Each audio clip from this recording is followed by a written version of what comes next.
Greetings, everybody. Hopefully you can hear me loud and well. I'm tucked away in my commentary box. It's great to have you here along with us, and we're still setting the final few bits and pieces up. Qualifying is still underway. Hello to everybody saying hello to everyone and all around the world on YouTube, on Facebook. Welcome, welcome, welcome. My name is Chris Dawes, or as you can see there, it's Dawsey. For those of you who've been watching Combe TV up until now, then you'll know that anyway. Great to see so many of you piling in. I know that the theory is we should be on the lunch break right now. We had a long delay. Some of you may have seen on TSL that we had a red flag. It was a long delay, and it was not as bad as that probably seemed. It's a very weird one. Is one of the cars was exiting the pits at the start of the GT qualifying. And you may know that you got the pit wall and then the barrier carries on before it then ends, separating the pit exit from the circuit. Well, the car went up, suddenly went right. So obviously put the right foot down a bit too hard, up the mound, because it's actually got a bit of a rise there, then took out the barrier. 4 posts had to be replaced. So the team have been flat out already. So wowzers. And Robbo, a.k.a. Pirate Captain Dawsey, the eye is still in a lot of pain today, but I've got no eye patch. I decided not to do that to you guys today. Hopefully, you've all got a great setup where you've got TSL on, so tsl-timing.com, and you'll be able to see all the timing that's going on, and it is the qualifying at the moment. I'm hoping that my compadre over the other side will be ready shortly as well. Oh, I can see him there. I'm going to bring him in. Hello, Ian. Hello, can you hear me now, Chris? We were struggling a little bit earlier on. Yes, perfect. The thumb That's is the one. When we... good. You can hear me loud and clear. Yeah, it's all a bit of a venture into the unknown, isn't it? With this different setup, new technology for us all to get to used to, and Kev is here busy trying to get me a timing screen up as well. So hopefully before much longer we'll be absolutely ready to go. We've just got this one final qualifying session to get out of the way first of all.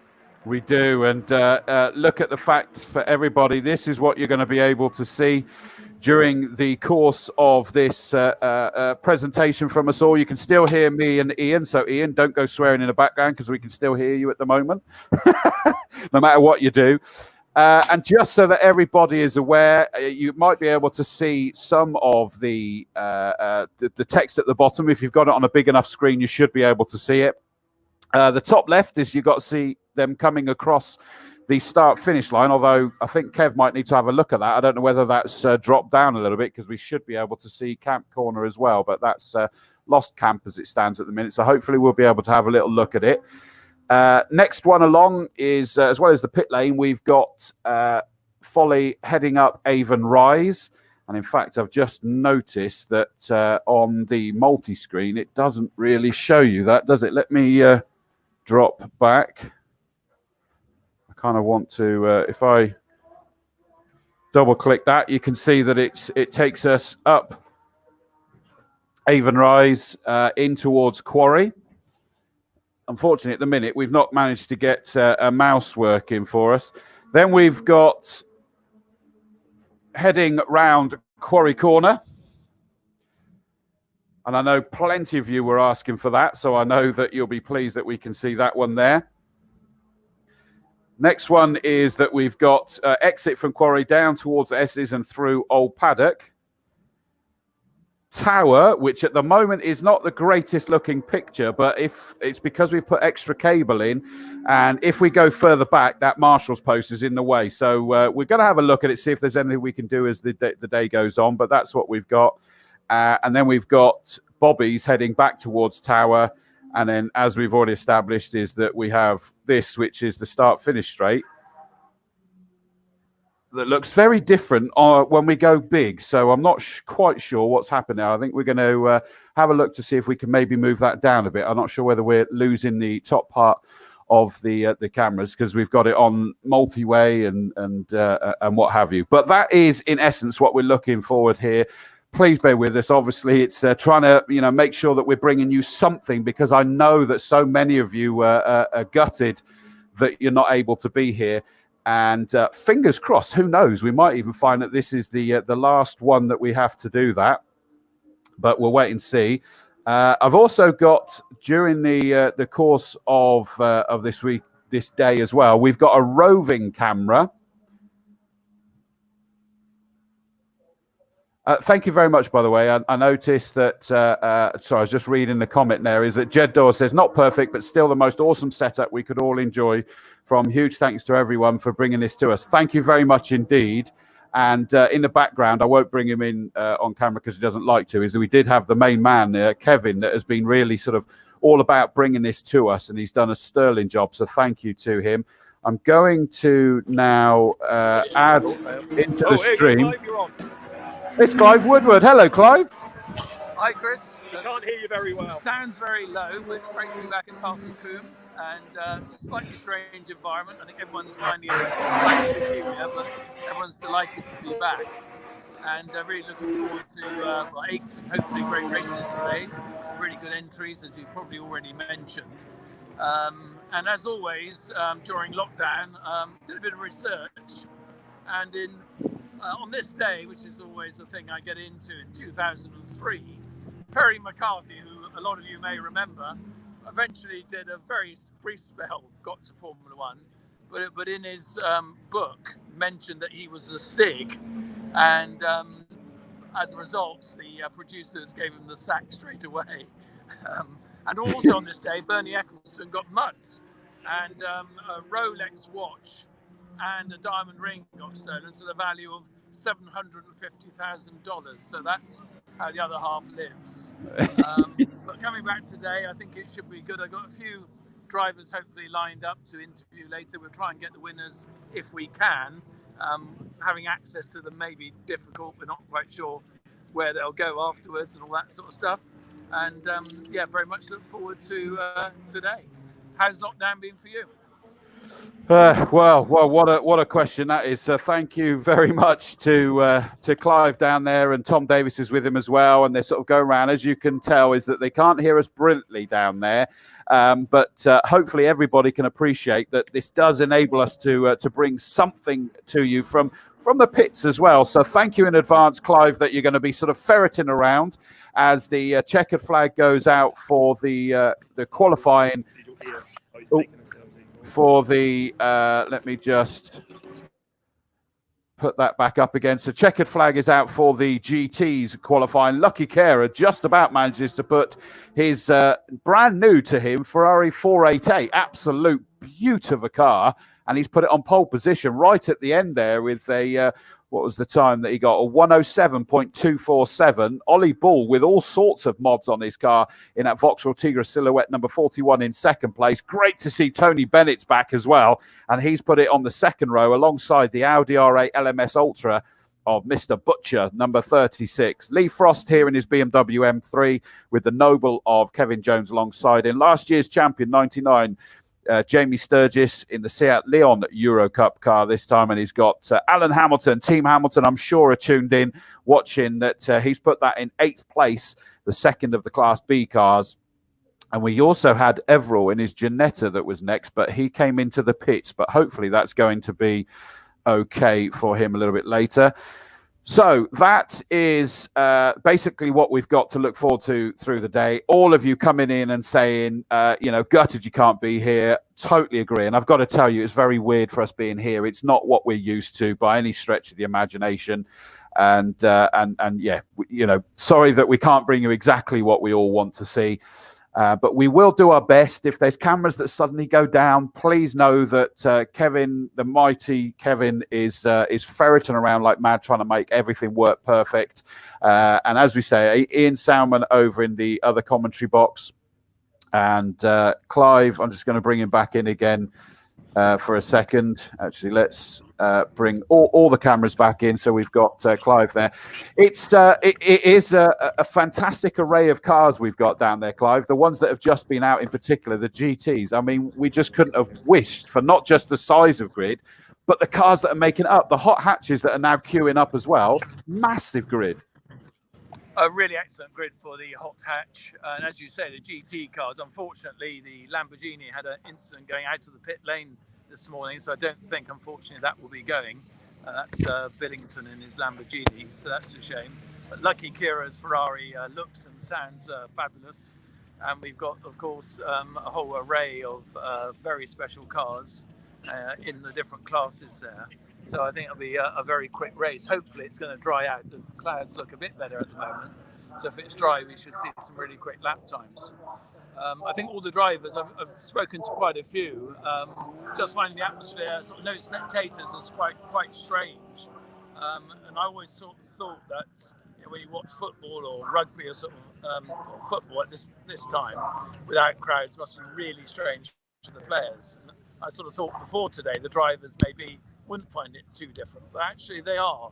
They are finding it quite a different environment. But obviously they're all delighted to be back. And the other good news is, talking to the Formula Fords, they actually think next meeting there'll be even more drivers competing and could get up to sort of 30 cars potentially. We'll have to wait and see, and that's the next meeting on the 1st of August, of course. I'm in the number 2 commentary box for that and look forward to that very much. But as you said, a hot hatch, I think the 30 plus cars. And somebody I want to talk to later, if we get a chance, is somebody having his very first race. So we'll try and get an interview there later on today as well.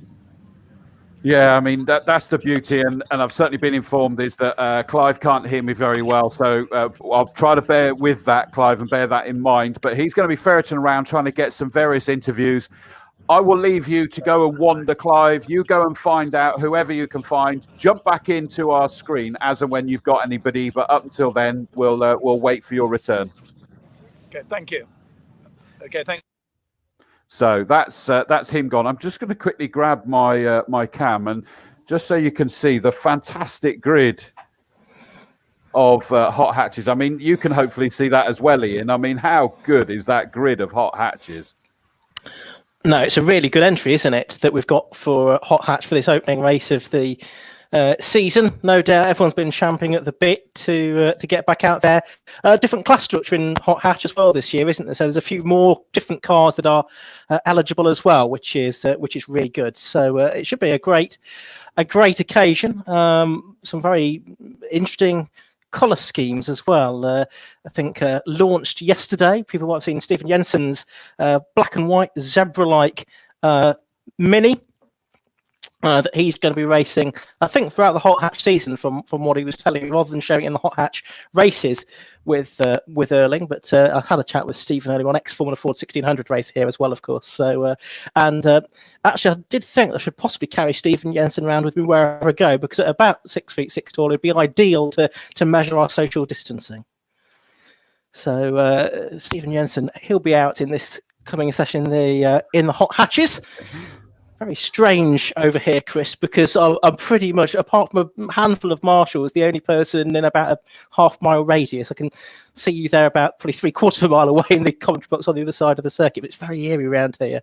I can imagine. I mean, it certainly is different here. Looking up at Camp and Quarry, and obviously at Folly, there we'd have it just filled with people on the spectator banks, and not having you there, we're missing you here as well as you guys all missing being here. It goes without saying. I'm not going to rub it in any more of that, because I know that you're the ones that are hurting more than us. To be fair, I get that. I'm just quickly noting down some of these as we go, because there's a lot of new names to us out here as well, isn't there, in these hot hatches? Yeah, it's interesting to see some, including one name that we know very well, of course, from Castle Combe. Adam Higgins is out in the hot hatches, isn't he? He's got an interesting new Ford KA in the Riadro Racing banner. And he drove that here today, by the way. He drove it here because it is road going. Oh, really? Yeah, yeah. Oh, excellent. 2-litre Ford K. Be very interesting to see how that goes. That goes out in Class A. He's not going to go well in his class, sadly, because he reckons he's probably about 90 horsepower down on the rest of that particular class. Okay, well, I'm sure we'll be mixing it with some of the lower capacity, lower class cars. But yes, some names also that we've seen perhaps out in saloons in the past. out in the hot hatches this year, and some completely new drivers as well. We've got a Class F this year as well, which caters for the likes of Renault Clios and Honda Civics, and there's a late model Ford Fiesta ST out in that one as well. So some interesting cars out in Class F of the hot hatches, and they're the ones that are going to be out qualifying very shortly. They are, and apologies, I'm trying to multitask at the minute, getting noting down all the different colours, and I keep forgetting I'm a man, I can't multitask, so so I dragged you down with me there, didn't I? Yeah, speak for yourself. No, fortunately, I did manage to get a few of these while I was in the paddock earlier on, but yeah, relatively few pieces of paper around today, of course, because nothing's being printed out during the course of the day, so we've got some different things to get used to. I've got my tablet here, so I can get all the grids and times on that, so I'll be able to look at that rather than getting the printouts that we normally do. We can see from the cameras there, Chris, that the car's going out. They are. Out onto the circuit. There's no hanging about. I can actually see that out of the window as well. Yeah, hey, the luxuries we bring you, hey, windows as well, Ian. Deep joy. Well, actually, of course, we're quite lucky to be commentating from the circuit, because I know that the likes of Jack Nicholls, the BBC Formula One commentator, he'll be, I think, probably commentating from his spare room or something on the Formula One in Austria this weekend. So we're lucky to be at a circuit.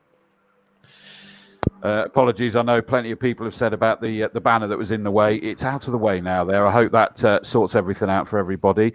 And again, Kevin's been ferreting away like mad to try and bring it that we can see it a little bit better for you now, that we can see coming around camp onto the start-finish straight. We can see heading up Avon Rise.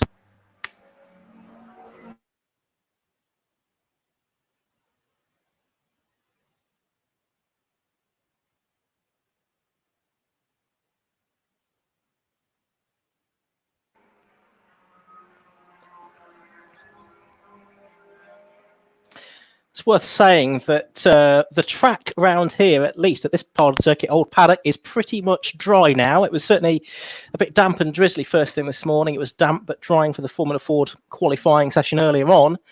But around here, there's still one or two wet patches, but it's basically pretty much dry, both online and offline as well, which will be important as the day goes on. And just apologies there, Ian. I was actually talking away, but I'd had my mic turned off there. I was... Oh, we've lost you again, Chris. So right, I've worked out what it is. So you may have heard some of what I was saying is I keep catching the thing on the desk. So I've got to keep that out of the way of the desk there, because it's got a little button that turns me off, which we don't want to do.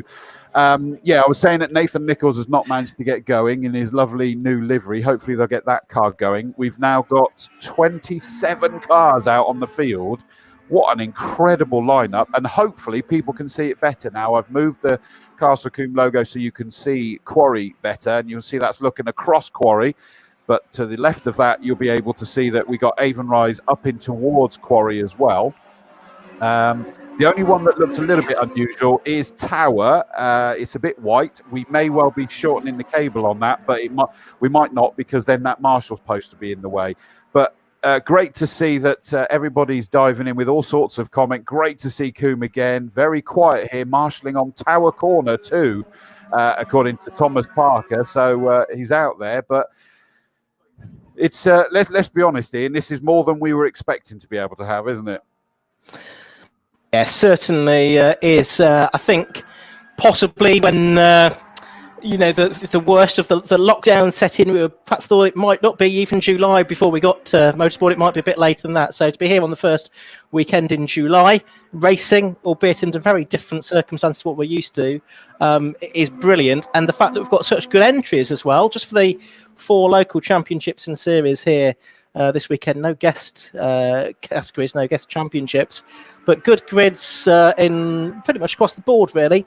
And it shows that the enthusiasm is pretty much undimmed from the Castle Combe regulars. I'm sure there are a few drivers who've opted not to take part for whatever reason, be that financial or health reasons or whatever, which we quite understand. And hopefully in due course we'll be able to welcome them back again. But for the moment, yeah, really good to have almost 30 cars on track in Hot Hatch. Well, I've just got to say, Steve Foster, for example, just been on site. I think this is superb. Live racing on TV. Also just been on other circuit sites, and it appears that Cadwell, Donington, other circuits in that clan will be open to the public from July 15th. But advanced ticket only, as spectator numbers will be limited. Great news. Let's hope that Castle Combe will follow suit.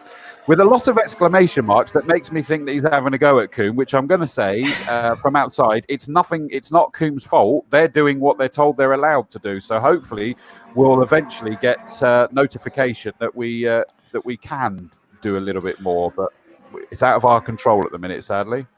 Just to note, we've had a spinner down here in this qualifying session. That was the number 71 car, Simon Hughes, in his white Honda Civic. He had a spin just on the exit of the Esses. It was probably actually hidden away there on the screen as that happened, but he's got going again. Didn't hit anyone or anything, and he's got going once again. Number 71, Simon Hughes, who is outside the top 23 at the moment, I think, based on what I can see on my screen. I was trying to get it up. My mouse was playing up there. Andy DeBecker, greetings from Belgium, Ian. So we've got them watching from all over the shop here. Fantastic.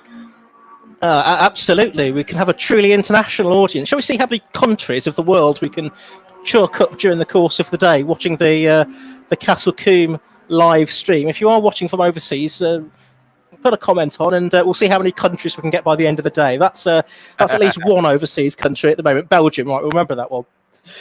Oh, and the good news is, I've just looked at the back, is that we've managed to source some headphones for Clive Woodward, so he will be able to hear us when he's wandering around. I know a couple of you were making comments about that, so that's great to see that, again, Master of the Ceremonies, Kev, has just done a brilliant job to bring us that as well, so thank you for that. What do we got left? We've still got 8 minutes 26 left to go in this session, and at the moment we've got at the top of the times, it's Chris Southcott in the 211 car. Probably not that surprising, because he's invariably up the pointy end. Sponsored by Imperial Homes in his Peugeot 205. He's not eating an ice cream at the moment. That's what we normally see with Chris Southcott. He's either in the car racing or he's eating an ice cream. He loves his frozen foods, his frozen snacks, but at the moment he's out front by a country mile, Ian, isn't he? That's quite staggering that he's nearly a second and a half clear of the 45 car of Dan Brown.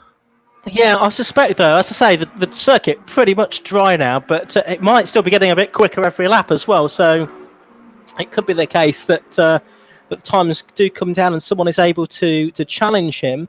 It's Brown, Sam Stride there in third at the moment. Then the 34 car of Will Self, the Peugeot 205, fourth, and Sean Govard, first of the Class C cars. He's fifth, actually, ahead of Tony Cooper, the Class B leader on the times at the moment.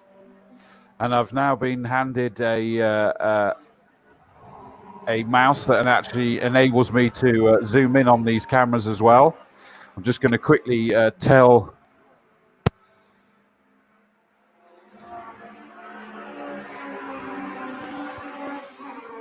Sam Stride has gone up to second fastest, by the way, now. He's got the gap down to less than a second to Chris Southcott. He's done a 1:15.983. Southcott's done a 1:15.002 as things stand. And to remind myself what the lap record is for these cars, well, it's a 1:13.125 set by Josh Harvey last July. And as I say, probably still a little bit more time to come in the circuit today, given that it is still drying out. Yes, and we're still just trying to make sure we've got the absolute optimum setup, because I know we've got sort of a bit of grey shown at the top of the three cameras at the bottom, but that's where everything is compacted up together, and I think that's about the best that we can get as it stands at the moment. But they're all keeping up well. You briefly saw Kevin over by you. He's like a whirling dervish today at the moment, and he's not getting round at all to get it sorted.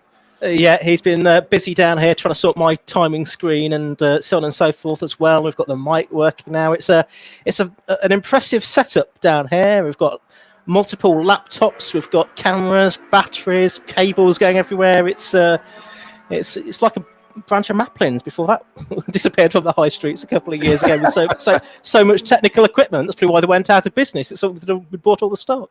You're probably right. Well, you're absolutely right, by the way, in terms of people getting used to the track conditions, because all of a sudden Southcott, who's come into the pits, by the way, and he's not in the pit lane, so he's presumably gone straight into the paddock, is just under a quarter of a second clear of Dan Brown now in that 45. I'm assuming that's not the author, Dan Brown. That would be good. One of my favourite authors. It would be very good if it was him, but I'm pretty certain it's not. But mighty close, and he is still out, pounding around the circuit. He's just gone across the line now as it happens, and he didn't improve on his time there, but I think he was caught in the middle of some traffic that he's now cleared, heading up Avon Rise. He's about to head round or into Quarry at the moment. Oh, big lock up there actually from him as he went into Quarry, but as we see him make it round there, no problem. He's clearly on the case, but he's then a big gap before we get to Sam Stride in the 881 car, and then we've got the first Class C car, the Peugeot 106 of Sean Gover. That's another new livery on that one, isn't it? The white and blue car of Gover, run by Was Racing. Yeah, absolutely. So that's looking a bit different. One car going a bit slowly with its indicators on is number 55. That's the blue Clio, and I'll note that down because I didn't get that earlier, of Graham Cox. So he's got his left-hand indicator on as if he's possibly got a problem going to head back to the pit lane. He is 19th fastest as things stand. Yeah, the other driver that's going well is Stephen Jensen. He's actually just got back to 9th now because a few drivers from other classes have gone ahead of him, but he is comfortably the fastest of the Class E cars. That's the Mini Coopers. So Stephen Jensen, who will be doing all of the driving in the Hot Hatch series this season in that particular car, he is comfortably fastest in that class and 9th overall at the moment with 3 3/4 minutes to go. We've now managed to source Clive. Apologies when I go quiet, Ian. It means I'm sort of chatting to the guys behind me, making sure we've got everything running. So I do apologise about that. But that's quite all right. We've got Clive, and I'm just going to... In fact, we'll wait.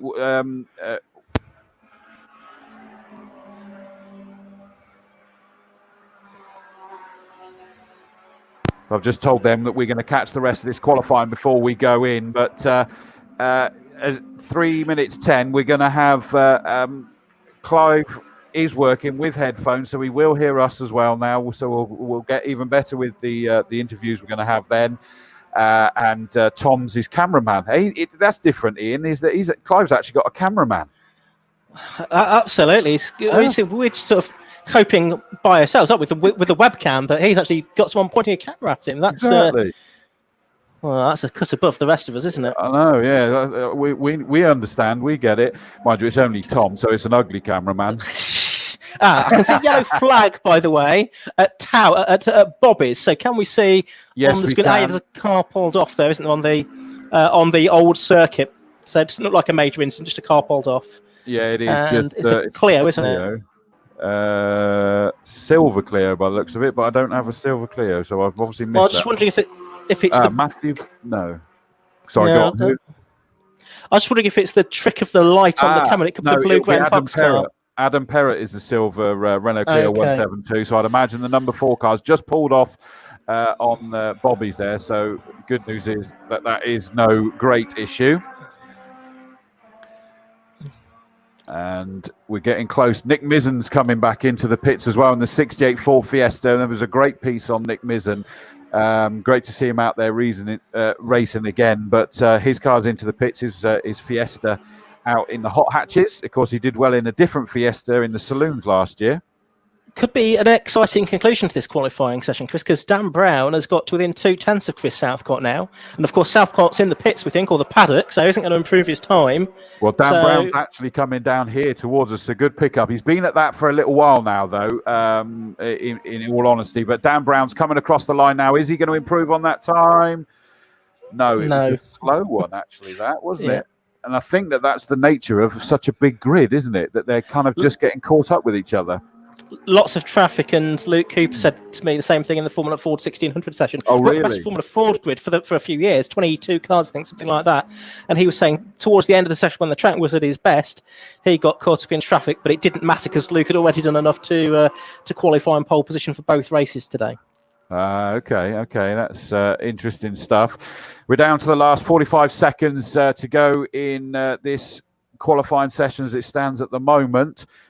Jumping up into, what has he gone up to? To 10th position goes Blake in the 39 car. So James Blake in the MGZR jumps up into the top 10. That's 3 places he's just managed to gain. Ahead of Nicholson, Wyatt and Higgins. So fair play. He's done great there. Good to see, by the way, I mentioned that Nathan Nichols had a problem getting going. He did get it going, and he's up into 5th place so far, Ian. So was that potential, a bit of pokery there going on? Possibly so, but yeah, he's done all right, hasn't he? He's second in Class B at the moment behind Tony Cooper, isn't he? With the time, it's now 0 on my clock, so a checkered flag should be out. It is. Yeah, I can see that over the other side of the circuit. And Dan Brown should get across the line then, by the way. And that was a very slow time again, a 1:21. So an incredibly slow compared to his 1:15. So I don't know whether the track was actually slowing at the end there. Well, the only one that really improved was Blake. So I'm not sure whether someone's dumped something down on the circuit, which of course could be the number 4 car that we saw stopped over at Bobbies. Yeah, no sign of any oil on the circuit or any slippery surface flags down here. So I'm not sure that's what it is. It might just be the traffic as the cars got all spread out towards the end of the session. It could well be. We've still got a few more just trying to come through. Here comes Blake again, but that looked quite sedate as he came through there. Yes, it was. That was like 10 seconds off his time. So I'd suggest he knew that he'd got the best out of it, and he was just cooling everything down round for that. And that looks like probably the last cars on a flyer. So that is the end of the qualifying. And just the one car that I'm aware of just to be recovered, which is good news. Actually, across the line does still go the 119 car of Darren Duffield. That's great to see Darren out here racing. He did drop me a line. He's been working on that car for some time, and he's just done a couple of hill climbs in it to get his eye in. And I shouldn't say eye with my eye, should I? But he's just getting out there for the first time, and I know he was looking forward to it. So the cars are slowing down. Now you've seen everything that you're going to see. And just looking at the loads of you commenting in, and that's interesting. Mike Cotton said that briefly 6 screens with no grey bits just now. Did we really? I didn't notice that. It's not going to be. We're projecting from another screen that's got these cameras on, so I can't see how that is going to be doable. But hopefully it's good enough for everybody, especially on a big screen, is that you're able to see it an awful lot clearer. Right, let me now see. I think Clive has... you're listening to yourself, Ian. I can hear you in the background there.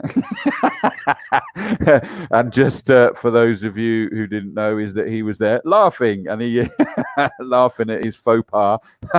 We caught you, Ian. You weren't listening to yourself. I know it was... that wasn't your choice, was it? Well, it wasn't intentional, but it was good while it lasted before I got the mute on. Right. So I think that Clive and his cameraman are just about ready. So let me bring in. Hang on, I'm going to bring that in. Right, Clive, can you hear us, sir? Yes, I can now, which is a lot better. And it was good to speak earlier, but I couldn't really hear what you were saying, which made it quite difficult. We've now got a couple of phones to make this work. And I think, as everyone knows, this is the first time we're doing this with this technology. So we will have a few teething issues. But obviously, as a professional actor, I always need a professional photographer and cameraman. So Tom's doing a grand job.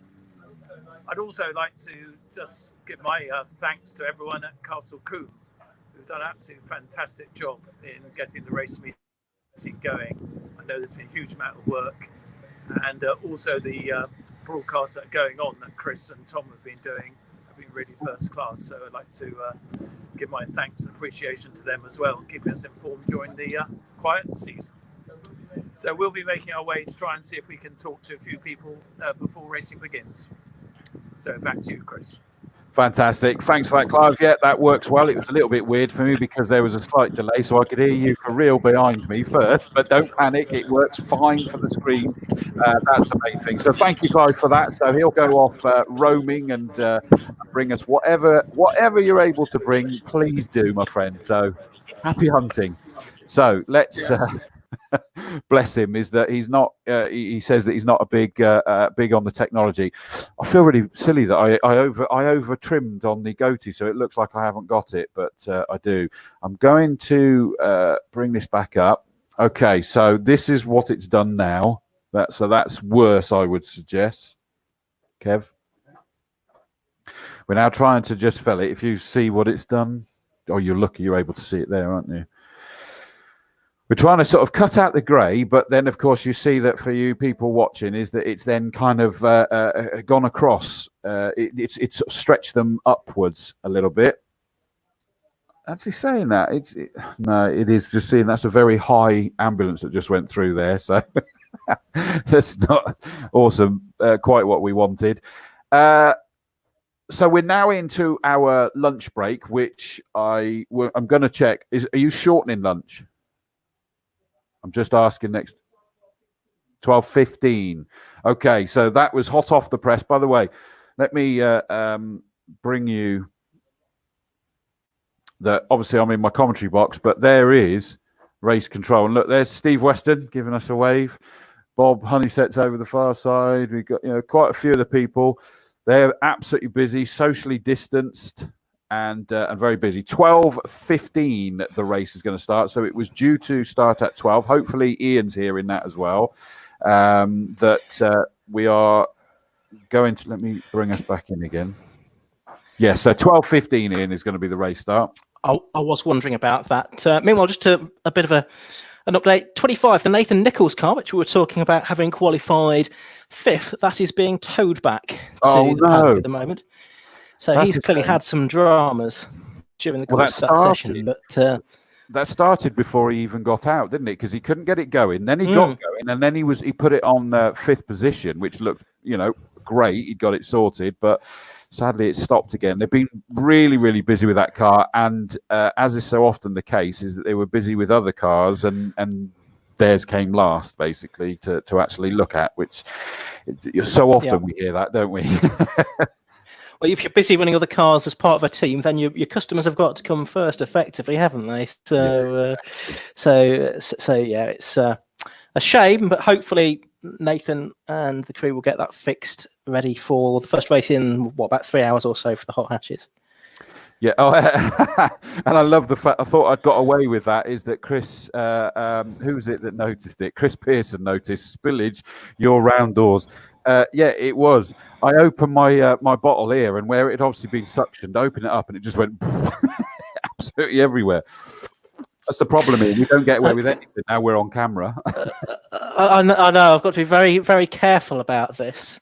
I don't know if anyone saw my Facebook post the other day. I was doing a business meeting, and I've got my top half, my jacket and my tie on, and my shirt on, first time in 4 months. But yeah, just my jeans and my slippers on the bottom half. And my client was none the wiser, were they? But we've got to be careful. We've got to be careful. Yeah, exactly. And I was relieved when it was jeans that you had. We can live with that, mate, don't you, Pat? So I'm just trying to keep an eye on all of the social medials, and it looks to me actually like Clive. Let me bring him back in again. Clive's down there in front of the Wayne Paul garage. If we can get him. Oh, you've moved away too far from the mic. Just be mindful of that.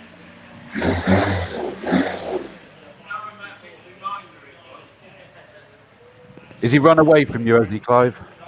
He has, actually. But we'll see if we can have a chat with Steve Bracewell.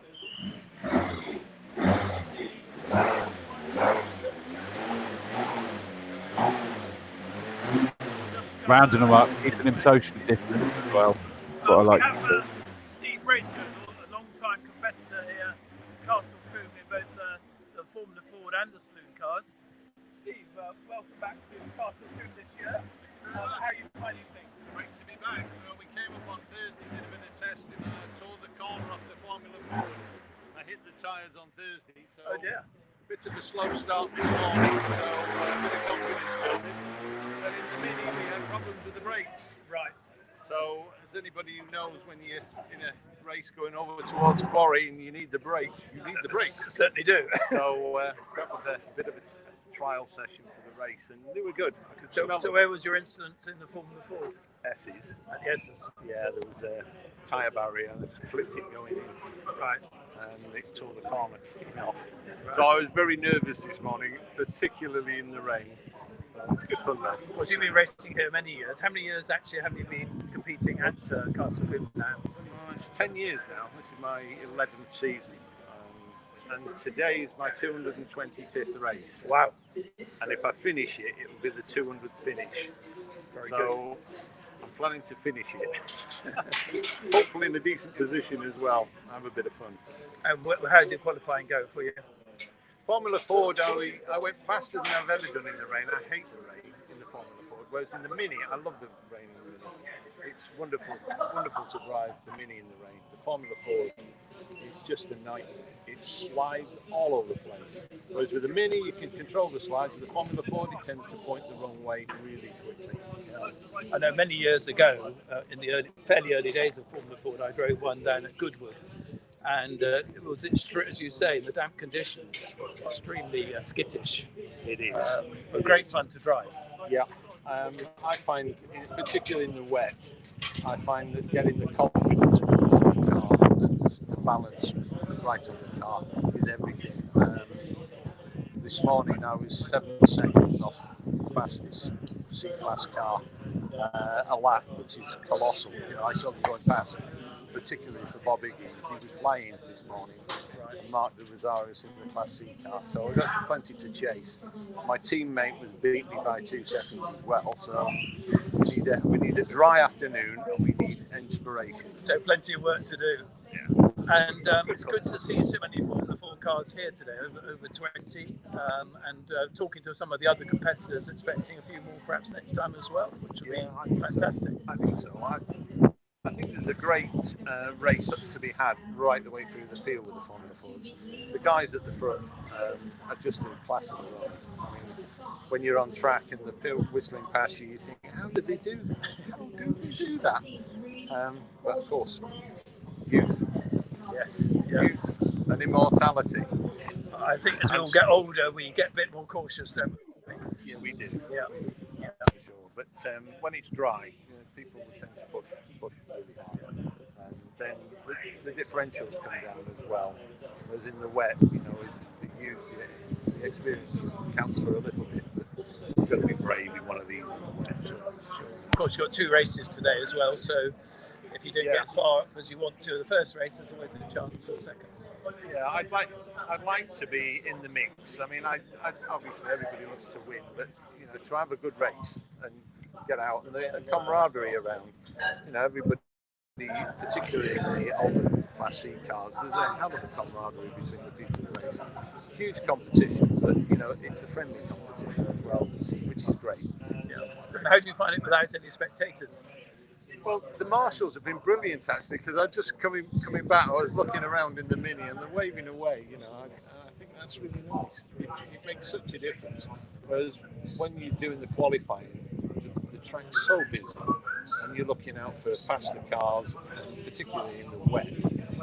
The Formula Ford, you can't see that much. In fact, you can't even see the car in front of you when it's booster tail spray.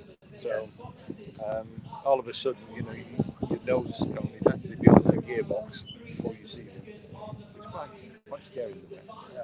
Of course, a huge thank you to all our marshals who are doing a fantastic job. And in fact, there's oversubscription of marshals for the meeting, which shows how keen and a great group of men and women they are. Of course, Castle Combe Formula 4 Championship, over 50 years old now, and Howard Strawford was the first person to actually form a regional Formula 4 Championship. So a lot to thank for him. It was Howard actually, after I did a test day with the Formula 4, just an ordinary day, and Howard said, "You're pretty good at this, why don't you come and have a go?" It cost me a fortune since. He was a hell of a salesman. No racing is cheap, is it? Okay, I wish you all the best this afternoon, and thanks very much for your time. Thank you. Cheers. Well, very interesting there. Chat with Steve, and we'll go off and see if we can find someone else. Cheers. Thank you very much for that, Clive. So let's exit out of solo feed there. So Clive's going to go wandering around. Apologies, I know that was a bit quiet. I probably just deafened you because you've all turned your volume up to be able to hear that, and then I come booming in. So apologies about that. But it is a little bit quieter down on that one, but at least we're managing to do it to bring you. And he's going to go wandering and see who else is going to be there. Morning, Bob Honeysett. He's just gone back into his cubby hole now and having a quick lunch before the action gets started. But I don't know why he's saying that they've lost the feed. Kevin will be probably around at some point, but as far as I'm aware, we still get the feed of the cameras.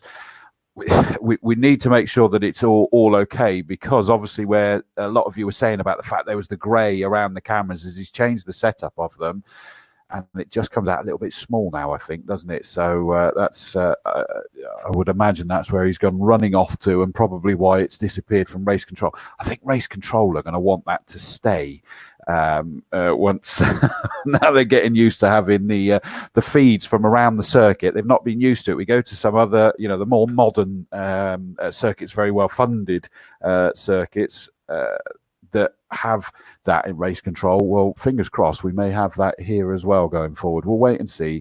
It's an amazing start, and what a fantastic job that, despite the impact that everybody here has had at the circuit, is that they have still sort of put this effort in to try to bring as much possible, get the action underway first and foremost. I know that for whatever reason, Ian Moore and Andy Bailey have put angry faces in reaction to this. Hopefully that was by accident, because the circuit, bless them, they've worked so hard to get this racing underway, to get some footage for you. It's a pleasure that I've been sort of helping out to get this done and driving it forward. You did catch the tail end of qualifying. Obviously, once we get going, it'll just be the proper commentary, as you'd expect, because we've got 8 races to bring you. We start off with the Saloons 15-lap race. Then we've got 10-lap race for the Castle Combe Racing Club Formula 4 Championship. The GTs are out. What an incredible field, not just in numbers, but the type of cars that we've got in it are just incredible. You wait till you see that one. Then we've got the bumper grid you've just seen of the hot hatches. That's a 20-minute race, and then it's just repeats. Saloons for 15 laps, Formula Fords for 10 laps, GT Championship for 15 laps, and the hot hatches out for their 20-minute race at the end. You may have heard earlier that we will also be starting a little bit later, because we had a red flag from the GTs with some barrier repair that was required. Everybody's fine as far as I'm aware, but we just needed to repair four of the wooden stakes behind, I think it was, that needs to be replaced. And the maintenance crew, flat out, Les said that he thought it was going to be 45 minutes to do it. I don't know actually what it was precisely, but it was certainly less than that. So did an incredible job. Good to see Chris Pearson saying all still live on at home, so it is just race control that have lost it. We've got Brian S.T. Rogers. Shout out to my brother Dave Rogers. Dave Rogers, I saw him down there earlier today doing what he normally does down at the assembly area. One of the Quarry Hardcore, Mark Goose Bryant. That would be great to have the cameras full time. Let's wait and see. Let's get through this one, and then we'll see what's possible. It may well not be, because this is a bit Blue Peter. Here's one I did earlier. And the reality is we want to get everyone back through the gates, and we want Family Combe back here all together. Matt Parr, sadly not racing this year. I think he's focusing ready for 2021. Hi, guys. Good luck to all racing today. We definitely mean that. And another one that's not making it this year, sadly, youngster Jake Olden. What time is it all kicking off? 12:15, my friend, will be the first race. Bobby Enduro says, any minis racing? Well, yes. is the answer. Lots of them. Not a mini race, but there's lots of minis in. I mean, we've got a whole class of minis, obviously, in the hot hatches. Class E, which is for the Mini Cooper S's, and we've got an R53 in there as well. I think we had some in the GTs as well. So, yes, we've got plenty of minis racing. Roger Noble says, good luck, guys. Got a show to prepare, and you're distracting me, but well done. Sorry, mate. We'll keep distracting as much as we can. Another driver I'm hoping we'll see back, if not this year, next year, but hopefully it'll be this year, Kieran Simmons. Well done, guys. Keep up the good work. That's someone who I also know that we're putting off from his work, because he set up the garage in his garage, working a big screen, and he's watching us there as well. So great to see. And oh, crikey, a whole load of comments just suddenly come in. Where did I go?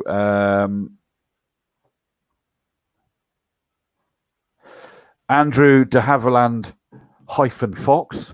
Morning all. Gutted I can't be there. I would normally be serving coffee at Funky Coffee at Quarry Corner. Cheers, Andy. Yes, Andy, we love your donuts as well. You must have had some of those, Ian. The oven cooked donuts rather than deep fat fried. They are absolutely glorious, and we look forward to having those back again at some point. Gemma Russell Woodman, loving watching this online. Thanks, guys. Watching from Australia. There you go, Ian. You asked the question. Australia, that's the furthest so far. Hopefully you can still hear me, Ian. Yes, there was a smile. He can. That's all right. Yeah, okay. So, yeah, we've got Australia. So we can add that to Belgium there. That's 2. We're not going to get much further away from Australia than Australia, are we, unfortunately? So we hit the limit pretty early, which is... that gets them in planetary centers, maybe. That's the extra one. Maybe they'll listen to us from the space station or something like that. Oh, sorry. But good to have listeners all over the world. Sorry, Chris.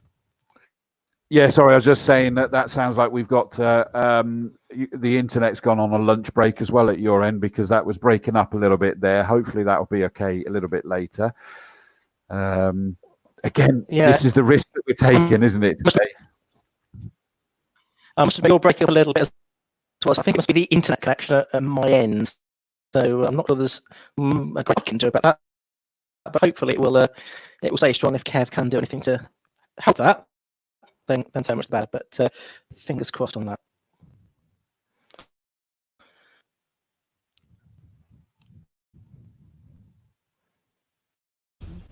Right, sorry about that. I did just unplug myself so that Kevin could hear basically what we were hearing. Actually, I've just realised I'm on. That'll be why I need to do that.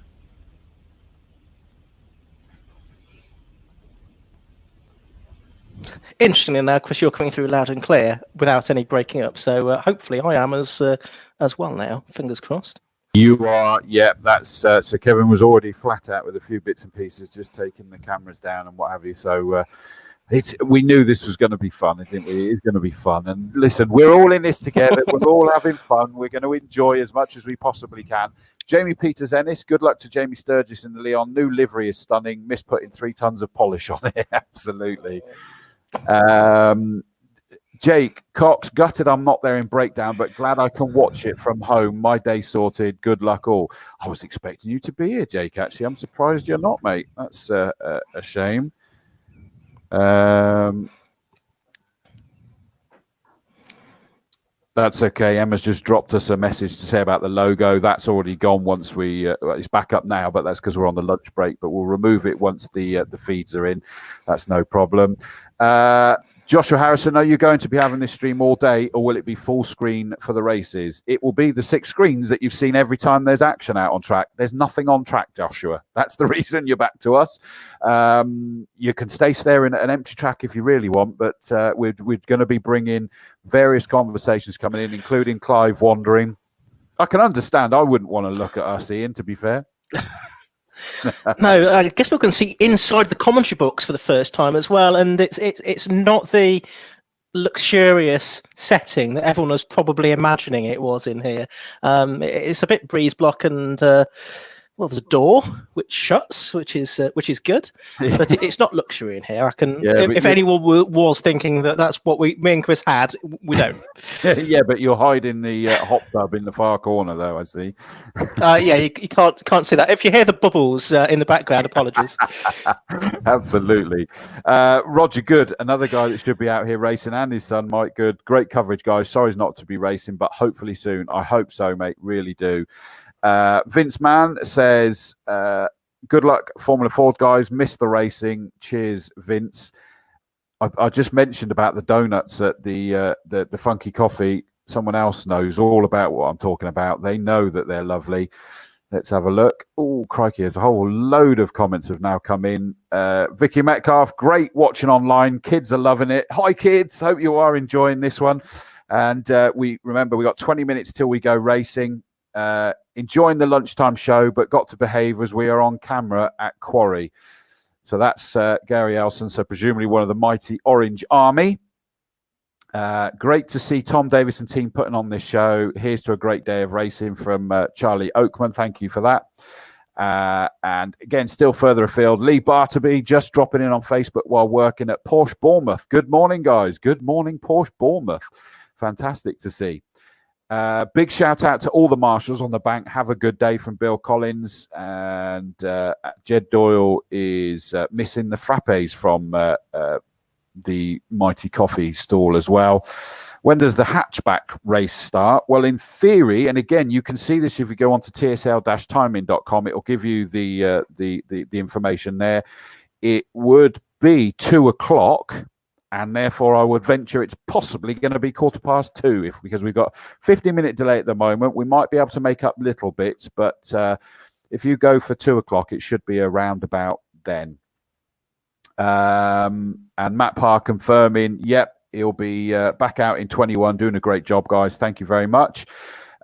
Great job by everyone involved to bring this to us. Hopefully, we'll get the 33 TT back out soon. That's Rich Marashat. That would be good to see that back out again as well. Haley Deacon, good luck, hubby. Hot hatch number 113. Actually, that means that's Sean Deacon in the yellow and black Peugeot 106 GTI. Me and the kids are so excited to see you race for the first time. So glad we can watch you on Castle Combe Live. That's the thing to remember, everybody, is we got family members of the racers that can't be here either, and they're glued to this. So it's we're all in this together. Carl Alden, Jake's dad, he's also said, morning all, well done to all at Combe. Let's have a safe and enjoyable day. Christopher Britton says, wish I could be there marshalling, but looking forward to being there in August. And that was the great thing, is that we had more marshals than we could actually have here. And that is just a testimony to the mighty Orange Army here at Castle Combe. My dad's commented as well. Look at this. I'm loving this. My dad. Having been attending race days at Combe for over 35 years, I'm proud to be associated with the whole team there, making this happen and making it available to all of us from home. Well done, son. You sound great, Dad. I'm over here, Dad. Love it. That is so cool. Tanya Mizzen also saying, good luck to our dad, Nick Mizzen. We are all watching. Hello to Nick Mizzen's family and still best wishes for Nick's ongoing recovery from the Big C. So it's great to see. Oh, and we've got another crowd favourite here, Ray Ferrari, Nut Ferguson. Shame I can't be there. Good luck, everybody. And let's have a look. Good grief. There's almost too many coming in now, isn't there? I've got to put this one up as well. My wife as well. Well, it's actually from my daughter, but it says it's from my wife. Hi, Daddy. Good luck. And I love you. From Lauren. Hello, Lauren. Hello, wife. Or current Mrs. Dawes. That's what I say on the show, isn't it? The current Mrs. Dawes. But I can't have her bringing me gin in here. I don't know. It's terrible, isn't it? We've lost Ian completely. Is that what you'd expect? He's gone completely now. Kev's now legging it out of the box to sort that one out. Ludek Suhaj, greetings from Rawtenstall. I wish everyone a nice race and let's enjoy the beginning of the new season together, at least a distance from the television. I don't think you have to socially distance from your TV, mate. I think you're okay there. But well done on being sensible. Good luck to the guys who also race in the Welsh sports, Mark Nicholson, Keith Butcher and Chris Everall. That's from Colin Dunn. Oh, by the way, I also had another message to read out. Nearly missed it. Clive Baker, wishing you a speedy recovery from your hip replacement from your brother, Wayne Baker. Been coming to Castle Combe for the last 40 plus years and marshalling for 30 plus years.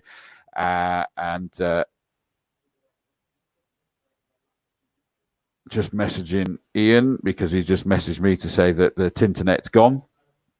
Oh, by the way, just updates is that Rock Valley Automotive, Big John has said, FYI, Nathan's new drive shaft let go, replacing it now, and we're back out for race 1. So Nathan Nichols from the Hot Hatches, he will be back out again. Sadly, it's the drive shaft, so real shame, but fingers good that should be okay. Swamp Thing, Tony Dixon, he's got us on YouTube on the big telly for a change as well. Hi, Swamp Thing, great to have you with us. Chris Pearson saying, all looking good. Thank you for all those comments. I've got comments almost in from too many places, as well as just coming in so quick. We're up to 550 viewers at this precise moment. So it's going to be loads of you dipping in and out, I have no doubt, during the course of the day. Remember, you can watch it back as well after the event. And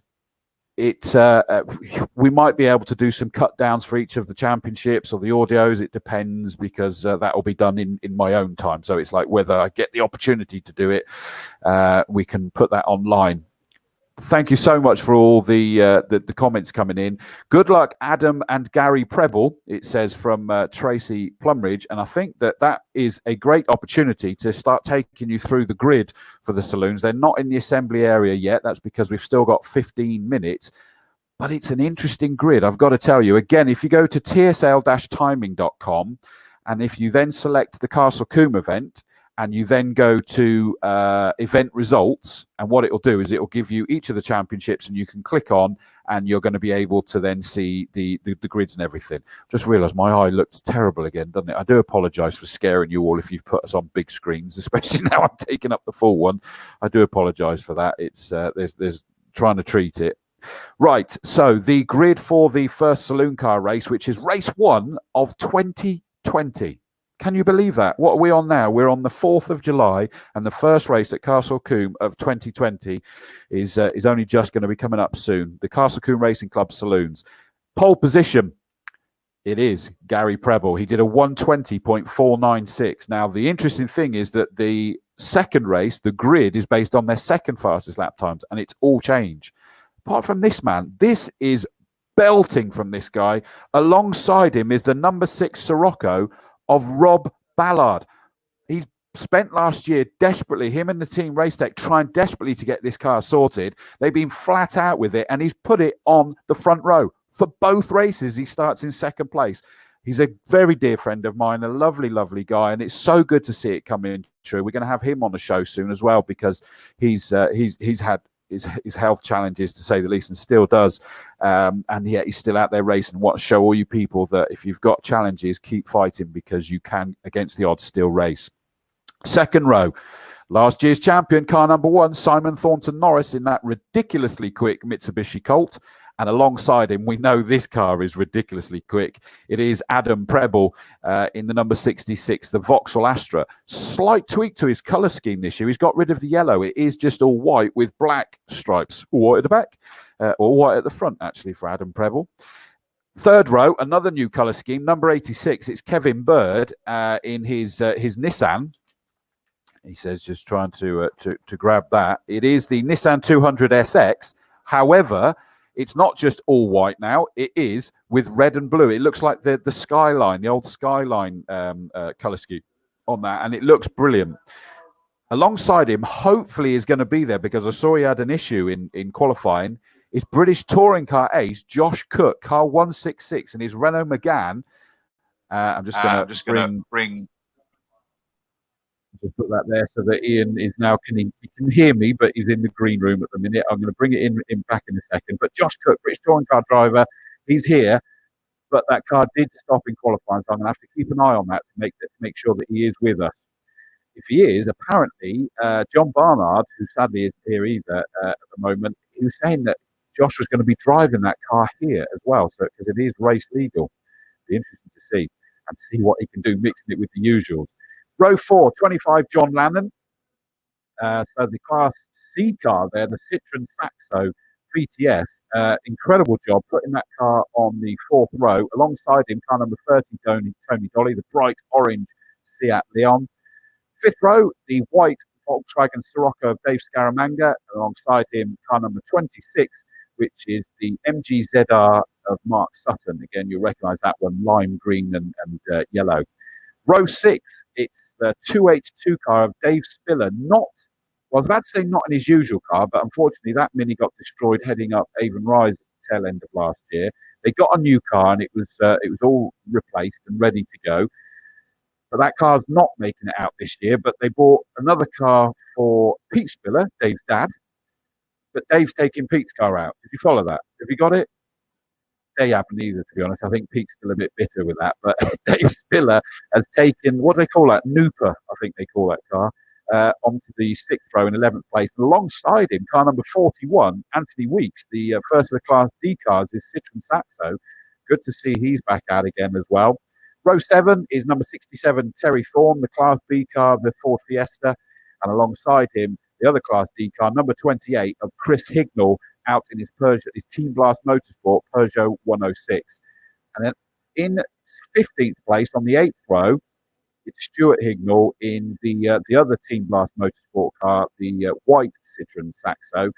That one, I think, possibly had a few issues because he kind of crept into the pits at the end there. So we'll wait and see how that one's going to play out. But front row, Gary Preble, Rob Ballard, Simon Thornton Morris, Adam Preble, Kevin Bird, Josh Cook. Wow. I mean, this is just going to be incredible. 15 laps of racing. They are starting to come in. Actually, let me see if you can see that well enough. Down there is the Nissan 200SX of Kevin Bird, and hopefully you can see the red and blue colouring on that just about. Kevin by the side of it with Chab there as well. Charles Hyde, Andrews Bird, was tempted to come out in his Megane, and I think, especially with the drizzle we had in qualifying, I think he was a bit disappointed that he didn't get out there, because he would have been absolutely brilliant in the Renault Megane in those conditions. Right. Let me have a look, because Ian's actually gone on to his mobile. All the bad news is I can hear me in the background. Can you hear me, Chris? Yes, but I can hear me too. Okay, this is the problem we're going to have using this. So we'll hopefully get Kev round here quite shortly. I can see his van. He ran. I can show you his van. There it is, over in the distance, heading towards us to get that sorted. This is the problem I've got. No broadband. So hopefully he'll be here shortly. We'll get going on the laptop again rather than on the mobile. Okay, well, thank you for that, mate. We'll hang fire and leave you to relax for a little bit now, and hopefully we'll have you back in again very shortly.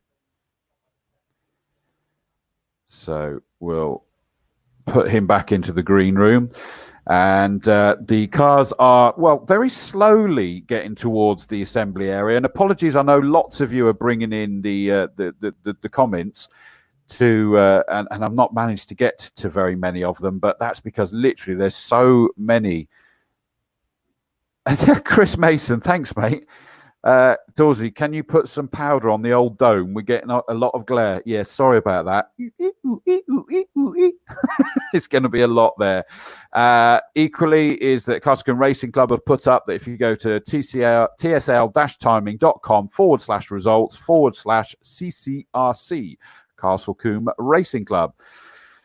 Another driver, and I agree, I've been commentating on Lewis Bird on the sim racing during this winter period. Gutted I couldn't be here today. I'm hoping to be there for the second round. It would be great to see Lewis out there. Just got his ARDS license this year, his racing license, and it would be good if we can see him go in.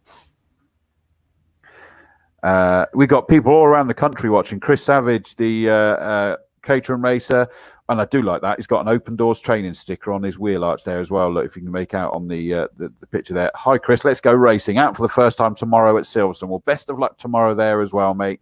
Someone else from Australia as well. Tim Salmon streaming for Australia. Looking forward to race one. All the best. Tim in the orange rocket. Go number 20. So that is... I've got to try and find a number 20. Should we just make up a number 20? If you're watching from there, Tim, then yeah, we got to just sort of make up a number 20. It'll be in one of the other ones as well. Great to see. Celeste, that's Adam Preble's better half. I think we're going to say that about you, Celeste. You're his better half. I think that's fair. Waiting for Adam Preble to race, especially after he did the picture of the parrot and the pirates flag after our show on Thursday, where I had an eye patch over my eye. I got to put some cream back in my eye at some point. Thank you to the Med Centre. They've been helping me out this morning to try and make it as manageable as possible. But there may be a point that I have to hand you over to the other guys, and I just will be then putting in cream in my eye, and you don't want to see that, I can assure you. That's okay. Celeste agreed with me. Yes, the better half. I knew you would. But the Preble boys are going to be here. Those two, I tell you what, we talk about caged animals. They've been desperate to get out here as soon as they possibly can. Testing whenever they could. Didn't matter on the weather, even if they made for a little while. Oh, no. I've just seen this come from Sharon Ballard, Rob's other half. Rob's chain snapped on the engine. Josh is out as well. So Rob put it on the front row for both races, and he's not going to be there. And it sounds like Josh Cook has not made it out. Oh, that is devastating. That is a real shame. I'm still going to try and keep everything crossed that we may see them back out, but I'm so gutted for Rob Ballard, one of the nicest guys going, and clearly was getting some incredible speed out of that as well. But what a shame. Stuart Tinker-Taylor, one of the camp softcore, as I think you guys call yourself. Hi, Chris. Sat in my living room watching on my TV, but wish I was at camp watching. Mate, agreed. I know. We all feel that way as well. So many people supporting. Is David Vivian racing in a Formula Ford? Yes, he is, and he's pleased. He qualified in 7th, I think he did. If so, best of luck. Let's have fingers crossed for a podium. Also, let's not forget Castle Combe, I would imagine, is the best circuit in the UK. Good man. Nicely said there. No, before someone has also said, Stephen Dibden has said, any chance, I'd imagine that meant, of switching a couple of cameras over, Bobbies and Esses, bottom left and bottom right. No, I'm afraid. I think we've got, and we daren't. If there's things that are working, they're going to stay that way, I'm afraid. And the idea is that it actually follows left to right. So it doesn't sort of rotate round that way. It goes from left to right on both rows. Now, I see that Ian has possibly come back in again as well. Let me bring that in. Ian, I can hear you already, I think. Excellent. Right, you can hear me then. That's good. You can see me now. So hopefully all is well. Kev has worked his magic, and we seem to be back, and not via my mobile this time as well. So that's good. Just in time for the race.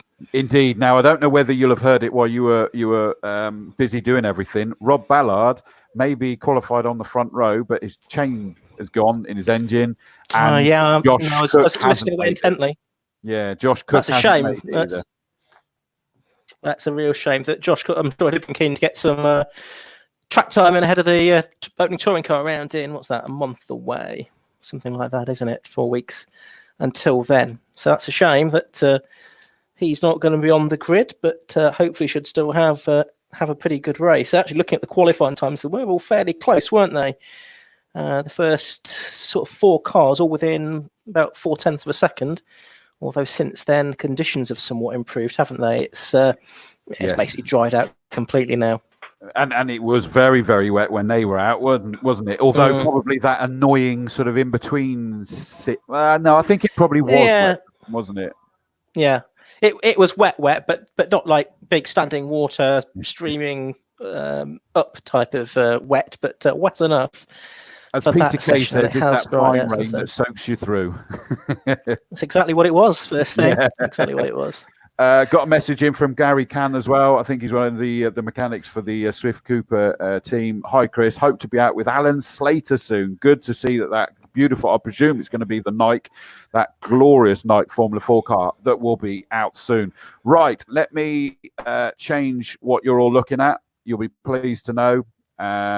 We're now going to, he says, add to stream. Why am I not? There we go. Patience, Dorsey, patience. Right, I've clicked and clicked again, so that means I've unclicked it. Right, now let's put that up to there. Let's get rid of the Combe TV. Oh no, I can actually put that up there and it'll stay there, because as it stands at the moment, this is what we're going to be looking at, and I will zoom in if we need to.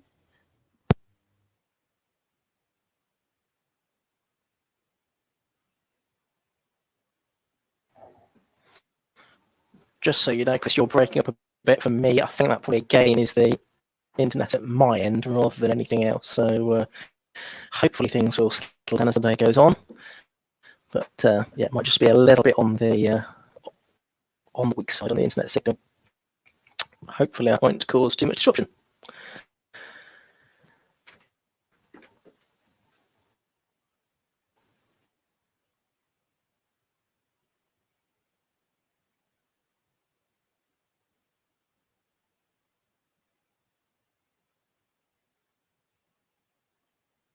Right.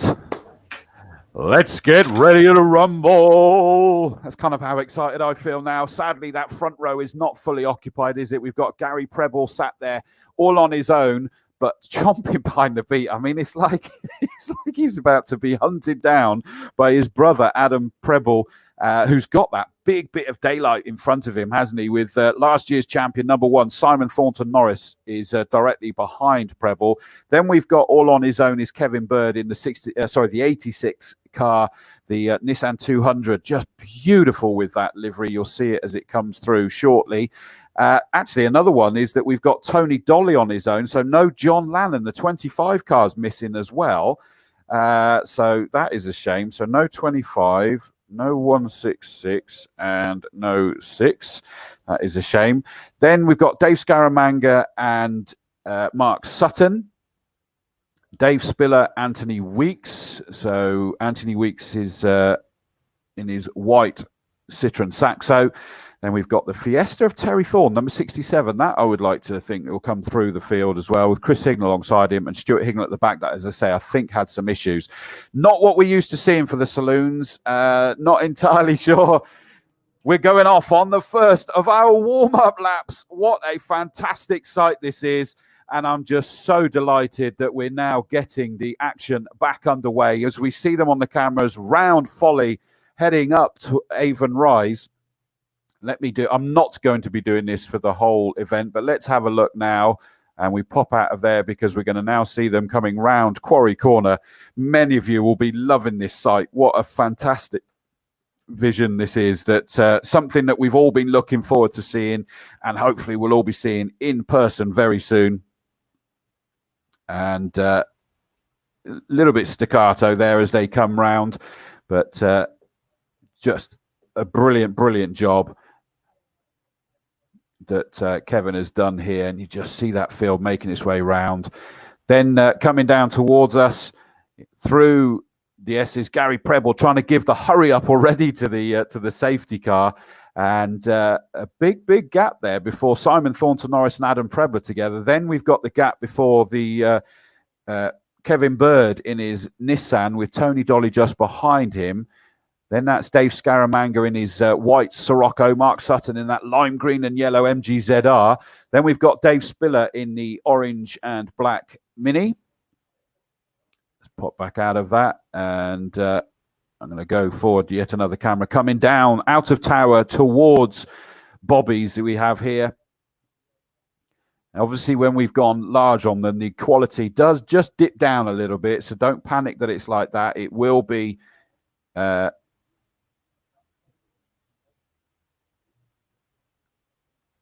all of the cameras that we're going to see as they're coming down towards us. Remember, this is going to be a 15-lap race. I feel like it's my first day at school, but very familiar. I'm looking around and it's like all the officials, they're literally like kids in sweet shops, and Chris Mason's down there absolutely glued to it. He's got the headphones on as well, and they're just making their way round towards us for the start. You see on the top left camera is that the marshals stood at the front of the grid. Keith Rain sat there with the yellow flag, making sure that Gary Preble knows exactly where to go. Simon Thornton Norris making his way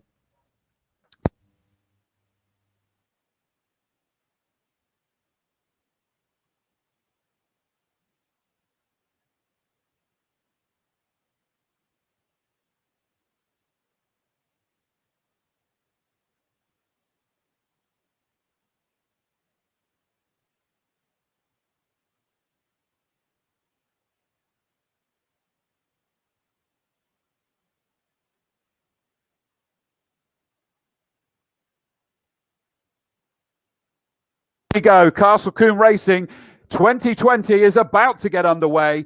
We're watching for the lights. 1 light, 2 lights. On goes the 3rd, the 4th light, and the engine notes. 5 lights are on. Off they go, and away go the field. And both Prebles get a great start, but Thornton Norris just bogged down ever so slightly. So Kevin Bird muscles his way through there, up the inside, and Adam Preble has taken the lead past his brother. Gary seems to be slowing down. Is that a problem for Gary Preble? He's going steady all the way up Avon Rise. Sadly, I think he's got an issue as well. You're going to see coming towards you, Ian. Adam Preble has the lead. Yeah, he does indeed. Apologies for breaking it. We'll try and get the internet sorted down here. But it is Preble leading. That's Adam Preble leading. Gary Preble going very slowly indeed. You can probably see at the back of one of the shots there. So it's these two cars breaking away. But a big moment there for the racing. Adam Preble gets the car very much out of shape as he comes through the Esses and towards Old Paddock. He's held on to the lead, though, from Kevin Bird in second. Simon Thornton Norris, the 3-time champion, is there in 3rd position. 4th is Dave Scaramanga. In 5th place is Tony Dolly. And up in 6th place at the moment, a very good start for the number 26 car of Mark Sutton. But Gary Preble has come past me just now, Chris, right at the back of the field. He's going to be heading towards the pits. That is a shame. I mean, he got a good start, and it was really the second phase you saw it. But what an incredible start from Kevin Bird.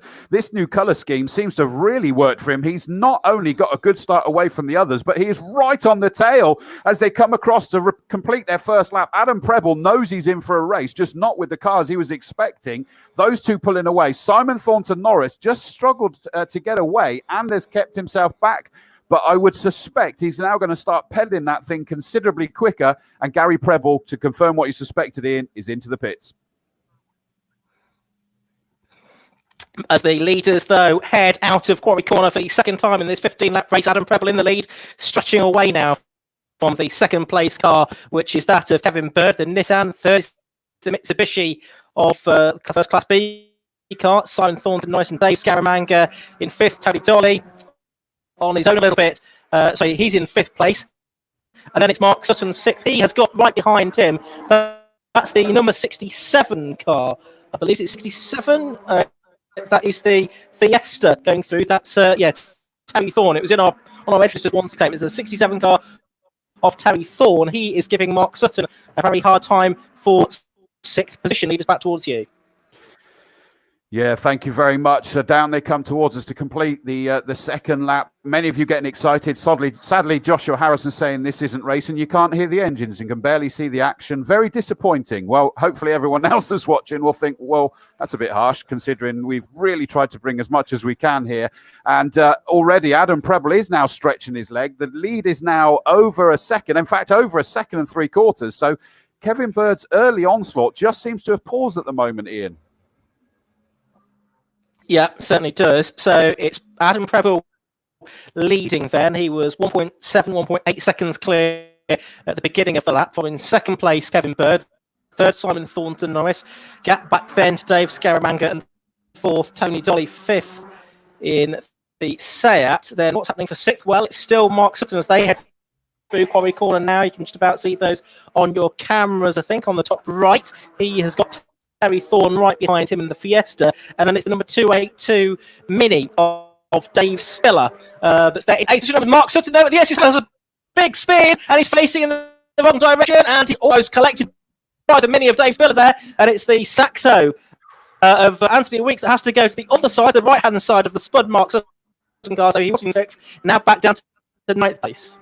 Wow, I just saw that on the screen, that spin. That was a very heart-in-mouth moment there. We've got information from downstairs, thanks Nick Ramsden, that it's the boost pipe for Gary Preble, and they are still sat there with the bonnet up. Hopefully they can get that sorted for race number 2.